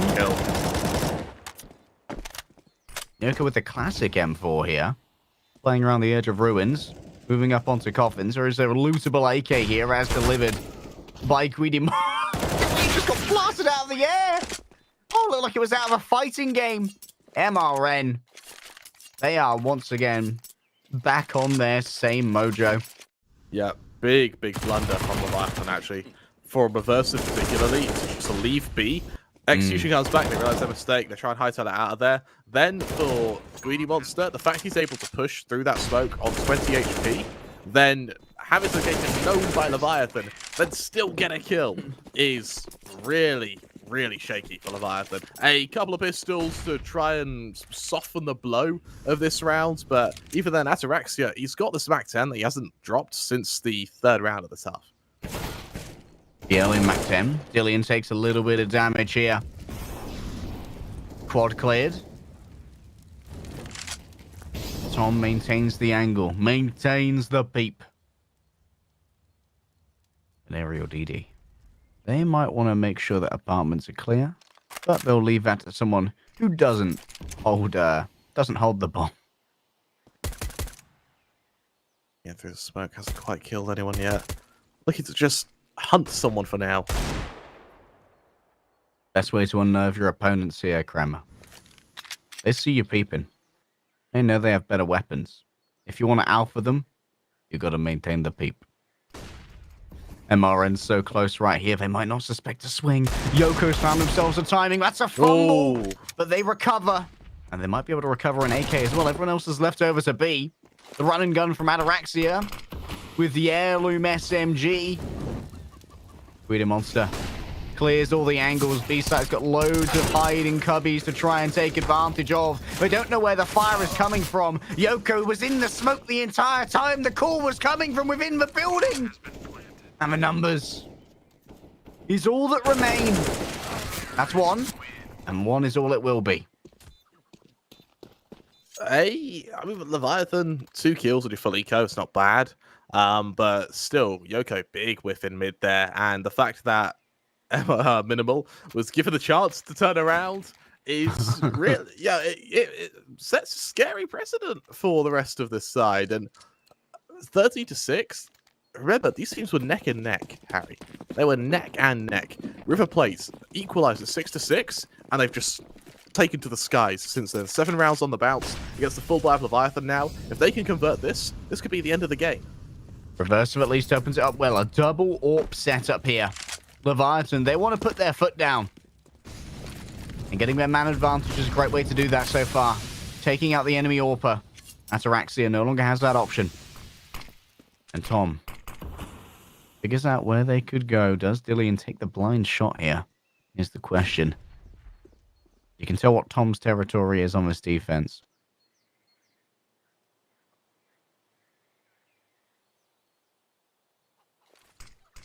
Hoping for info, but nothing's coming out. River Plate, they've just gone quiet. They're trying to bait Leviathan into a false sense of security. I mean, Leviathan have made some foolhardy rotations before. They have. Reversive, he's fallen for it twice now. For the third time, he's got an AWP. He can't justify leaving at this point. Flash coming out. Reversive. They can at least ascertain that maybe there's something happening here. MRN, they were looking for some information on A, and they got plenty, but they lost their life for it. B site might be so good. That's not the best smoke. That is not the best smoke, Kremer. They might be trying to take advantage of it, but what is that? Beautiful shot from Guido Monster. Numbers trying to keep their cool. They wanted to stop the plant, but minimal. Oh, the jig is up. I knew the entire time, baby. You can't surprise me. Oh, miss sight. Moving forward through the smoke with the AWP. Could look for a no-scope. That's one. Can they get themselves two? They can! My God! Dillian! What is this? They don't know they have plenty of time for the defuse, though. They don't know that Guido Monster's so far away. The arrival is forthcoming. The battle will be soon. Dillian's missed the first shot. Can they get the next? You bet they can! God. 3 in the round for Dillian. A defuse on the bomb should be good. Yeah, we're fine. We're fine, Kremer. I'll take a breath. And so too will River Plate. We said in the pre-game, Dillian's one of those AWPers that can have those flashy plays. And my God, did he deliver. What a round from the young player, the young Uruguayan, to come in and ruin River Plate with some supreme confidence here. Look at that second shot.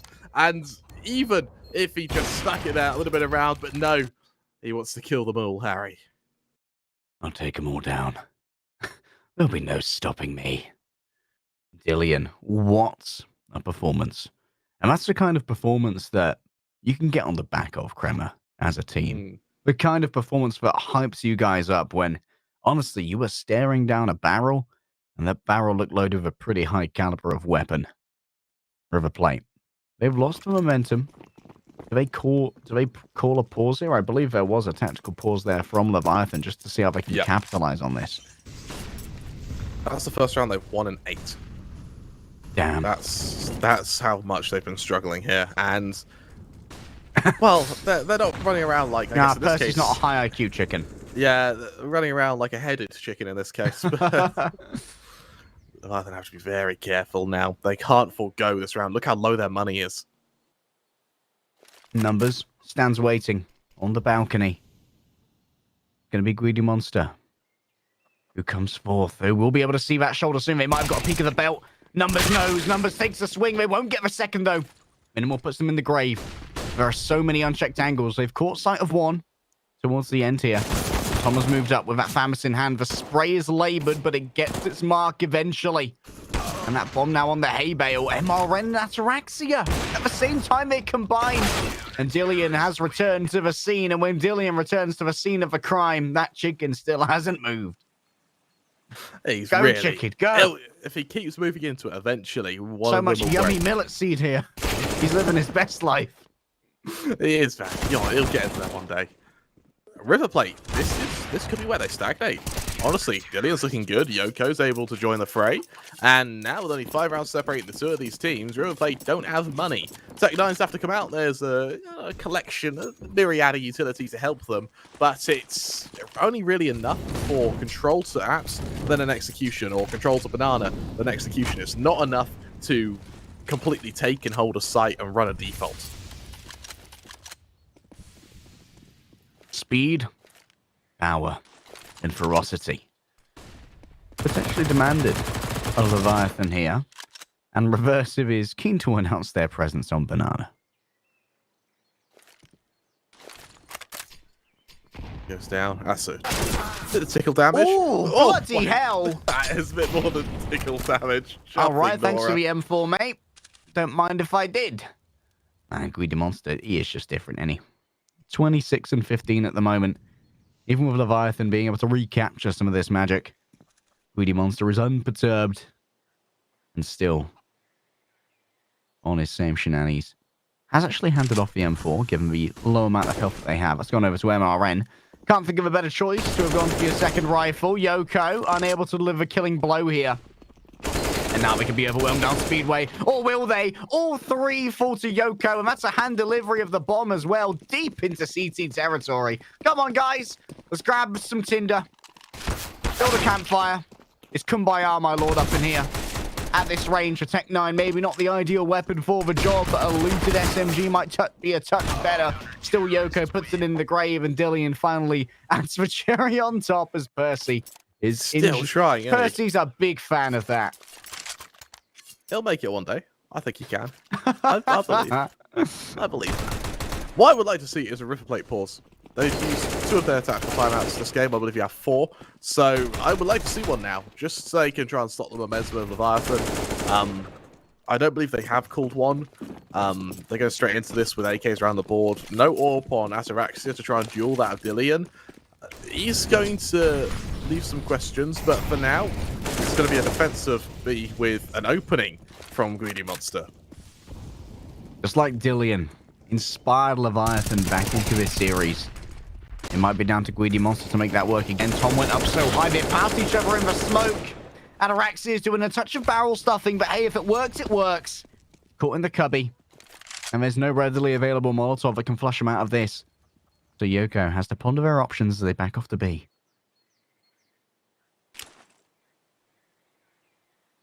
Rotation coming now. 2 apps. Waiting for some aggression in mid, but Leviathan a man down. They're not going to peek anything. They can't risk it. Work on B. Just to hope a kind of fruitless endeavor to just stop River Plate from pushing. But that's the only smoke they have, Harry. Yoko's able to find one on the floor. Enough, though. Ooh, a penny. Oh no, the chicken could die here. That's your There biggest he worry. is. Yeah. I'm quite worried. Oh, Reverse has got spotted out there as they tempt the edge of a smoke. Greedy Monster needs a reload now after expending that mag. The chicken is indeed scared. It's okay, Yoko will take care of you. You're gonna get through this. Heading back away. The chicken will survive. Can Dillian stop them? Oh. Solo, Harry. 1, nope, that's a miss. 2, that's a hit. Dillian might want to smoke themselves now. Oh, a flash. That reveals... that was a friendly flash from Dillian as well. Oh, bad comm. It's a bad comm, Chroma, but can Dillian open this one up? Damage already done by Greedy Monster. And now Yoko's being quite loud as they move their way in here. The AWP is recovered, and it's time to run away. Reversive, no money. Tom, no money. Yoko himself, no money. Not an option, Harry. Going for this just means foregoing 14. Here comes Greedy Monster. Here comes the hunt. 7 HP, baby, but it doesn't matter up against an AWP. Oh, that's some Argentinian reaction right there. Nice. For a plate. They're not dead. They were kind of floating in the water for a while. We handed out floaties and everything. They're like, yo, you want to lie low? Like, no, we're just going to lie here, mate. Let's just chill for now.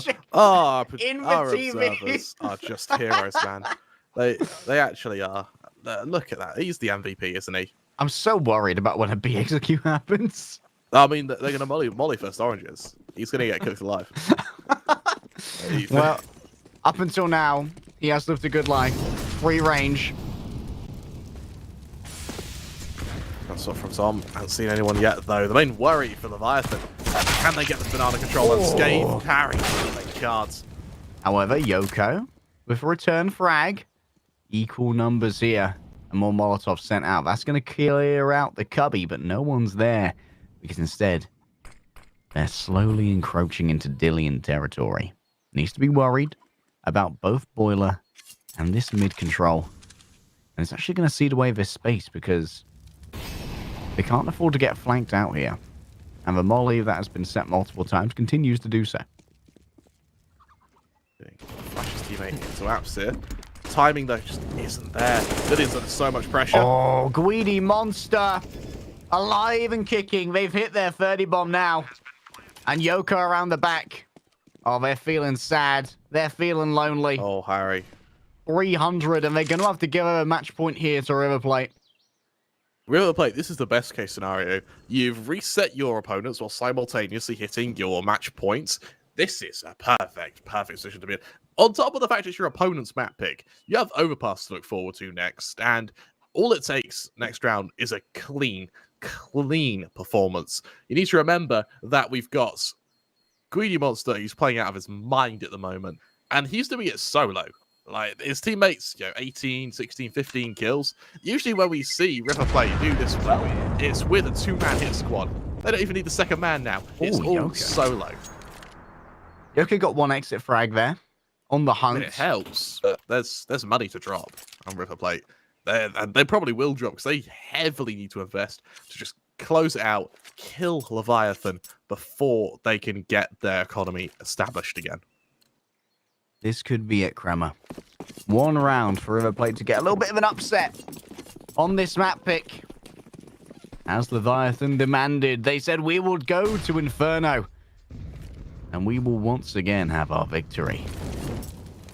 And River Plate, they've managed to be good on both sides here. Which is something a little bit new today. Retake utility being thrown, Harry, but look at the utility on Leviathan. The retake banana utility, I mean, sure, it helps, but there isn't anything else. This is make or break here. Reversive, can he get the opening? He desperately needs to get it for his team here. Waiting for that smoke to debloom. They begin to fade away. Reversive has made their way now into this corner alongside Yoko. Wow. And decisions have to be made. Two people move on up. Greedy Monster's fallen on down. No, it's not as clean as it needed to be. Greedy Monster may have fallen, but where Greedy Monster once stood, these Titans, Ataraxia and MRM will take their place. And River Plate stand on the precipice of being able to claim Inferno. 67 HP separates him and a loss here. He's got Ataraxia to worry about. Got minimal to fear, and for good reason. Might be able to catch out Ataraxia, but no, they can't. Ataraxia is too damn strong, and the chicken survived the entire time, baby. Percy lives to see another day, as River Plate will claim Inferno. That's the true victory, isn't it, Percy? The innocent chicken spawned from an egg is now going to spawn from an egg. Welcome, everybody. Kremer 3 chicken scientist. I'm trying to hype up Percy. Give me a moment, right? What sort of egg do you think he came from? Probably an immortal one, a golden egg, particularly, because he is. He's our golden goose. Look at that, with true conviction. God, he has the mane of a lion. The world's smartest chicken. He may not know much about locomotion, but he knows a lot about survival. That's the Bear Grylls of chickens. He is. I guess that makes him a chicken grills. I don't know. Oh boy, I hope you're enjoying this, because we're here for the whole tournament.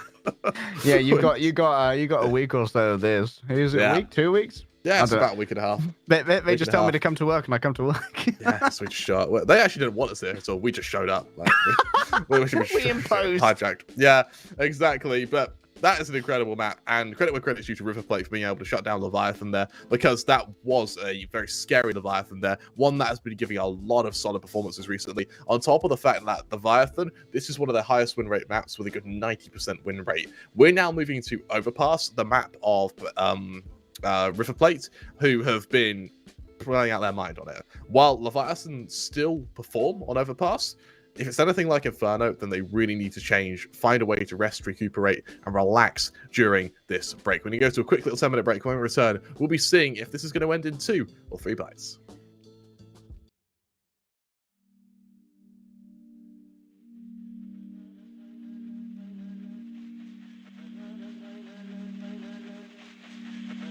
se perfilando, va dibujando, es el humo del tabaco, es el humo del tabaco, tabaco para limpiar, tabaco para organizar, tabaco para purgar, tabaco para sanar, es el abuelo tabaco, es el humo del tabaco.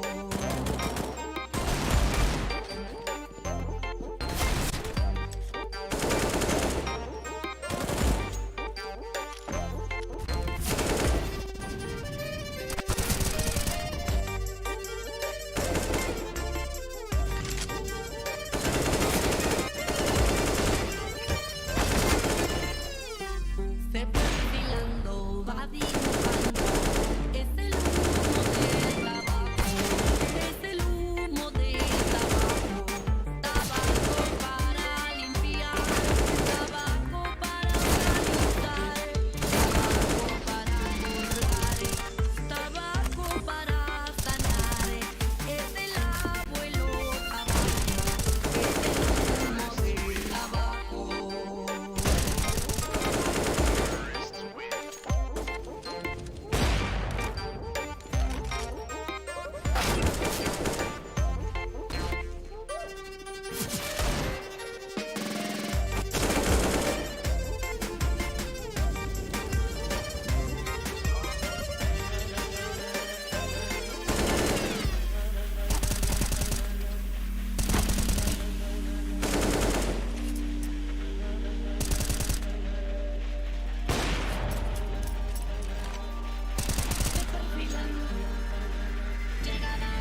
Señoras y señores, hoy les queremos presentar una de sus favoritas, LATAM Groove Machine, de los lejanos orientes, presentando la vibración tropical colombiana.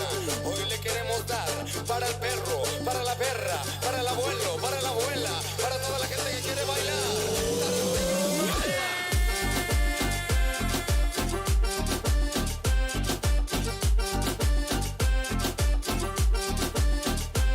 ¿Cuál es el punto? El asunto está corrupto. Vida dedicado al falso contaminado, encaminado a lo campo minado. Seres que gobiernan y controlan nuestra tierra hipnotizado con su juego mental, limitando nuestro potencial como ser humano, no dejando que lleguemos. No quieren que seamos, quieren mantenernos controlados. Babilón, ¿qué pasó? Los que tienen el poder tienen el futuro en su mano. El mundo que está cambiando, ¿acaso el humano será capaz de cambiar el microchip que le han implantado? Baila muchachita, baila muchachito, baila abuelo, baila abuelita, cambia tu ritmo, maravilla.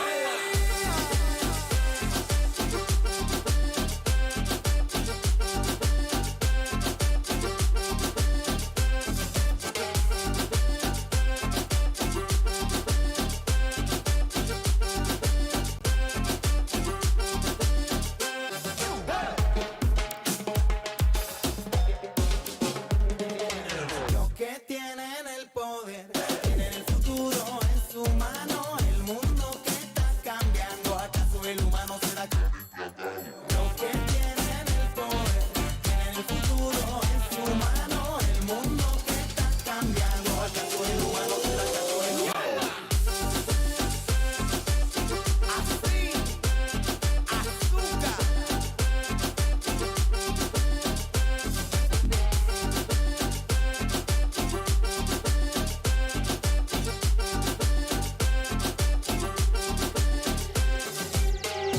Ay, restaurante Groove Machine con Malabi tropical. Como le gusta.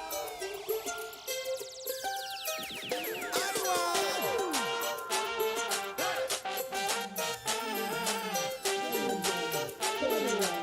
Argentina, boliviana, colombiana, peruana, Argentina, boliviana, puertorriqueña, Costa Rica y de paso israelita.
mic, yo, rip up the bass. My DJ is live in the place. I'm on the mic with my lyrical flow. I like it when the bass line's low.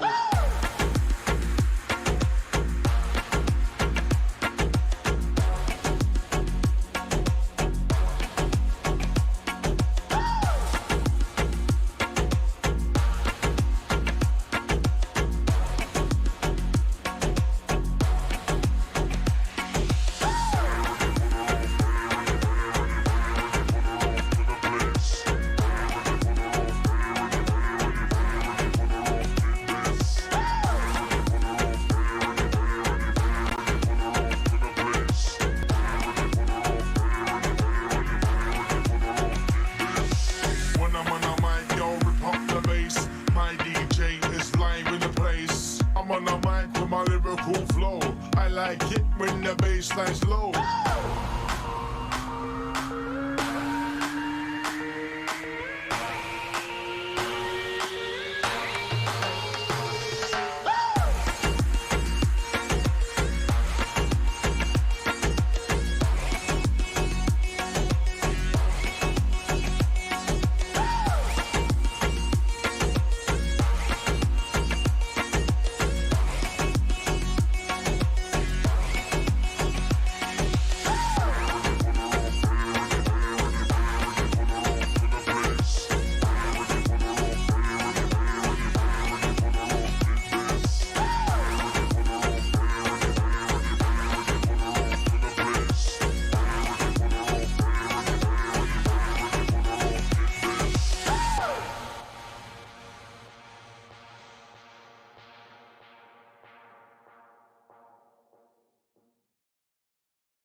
dime lo que tú quieres de mi coqueta. Sé lo que te gusta es salir y se suelta. Cuando baila reggaetón pa' mí que muñeca. Me gusta salir y seducir.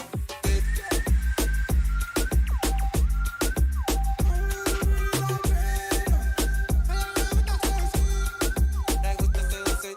Dime lo que tú quieres de mi coqueta. Sé lo que te gusta es salir y se suelta. Cuando baila reggaetón pa' mí que muñeca. Me gusta salir y seducir.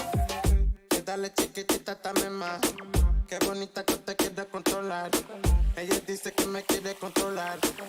Nosotros los vamos a develar más. Dime, ¿cómo tú te quieres venir más? Dime, ¿cómo los vamos a conocer más? Dime, no te quiero solo ver, quiero compartirte. Quiero que te vean y te siguen. Soy un Manuel, le gusta o eres una coqueta. Dime cómo suena la pobreza. Sé que tú supiste que tú fuiste la coqueta. Tú siempre fuiste la coqueta. Dime lo que tú quieres de mi coqueta. Sé lo que te gusta es salir y se suelta. Cuando baila reggaetón pa' mí que muñeca. Me gusta salir y seducir.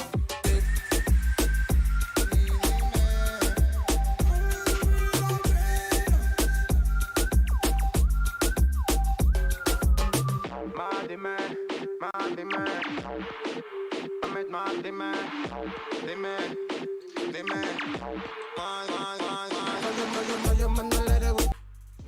CS enthusiasts, unfortunate news. It would seem that Leviathan have forfeited the second map, so that's all the CS that we have to offer you today here at Blast Rising LATAM. But fear not, don't worry. If you follow this channel, there is plenty more coming your way. Group B is far from done, even if River Plate are already exiting in that first seed towards our playoff scrum. It's all to play for tomorrow, including the return of Leviathan. You're absolutely right. And Stone versus Mad Kings is going to be a great matchup that I really can't wait to see personally. For me, Mad Kings, they really rocked the boat and almost taking a map off Leviathan there. I suspect that for Stone Mad Kings, that's probably going to be our game of the day. I can't wait to see how that pans out. Of course, we've got Group C and D to bring you as well. Over in Group C, we've got Imperial, Supremacy, Boca Juniors, and Stars Horizon. For me, Imperial are the team to watch out for. We've seen them in many other South American tournaments, and they have really been on form recently. Supremacy, another up-and-coming team that deserves some time in the limelight. So Group C, just as exciting as this one. Of course, we've got Group D, which is really where I think our closest group of death is going to be. We've got Sharks, one of the best teams out there in the tournament at the moment. Furia Academy, of course, Furia, a household name to South American CS, with Meta BR and Daytona as the other two teams in that group. And when it comes to Meta BR and Daytona, these are teams who have actually been able to beat Furia Academy in the past. So we have Sharks as an outlying first place, then a joint second place from all three teams in that Group D. So this is really going to be an action-packed couple of days we have for you when going through this group stage. While we can't bring you any more CS tonight, that doesn't mean there won't be any more CS in the future. In fact, starting tomorrow, we're going to have even more games at the same time in the same place. Follow the channel to know when we next go live. If you want some more updates, you can go to Blast Rising on Twitter, which is just @Blast Rising. Till then, hope you guys all have a wonderful evening. We'll see you in the next one.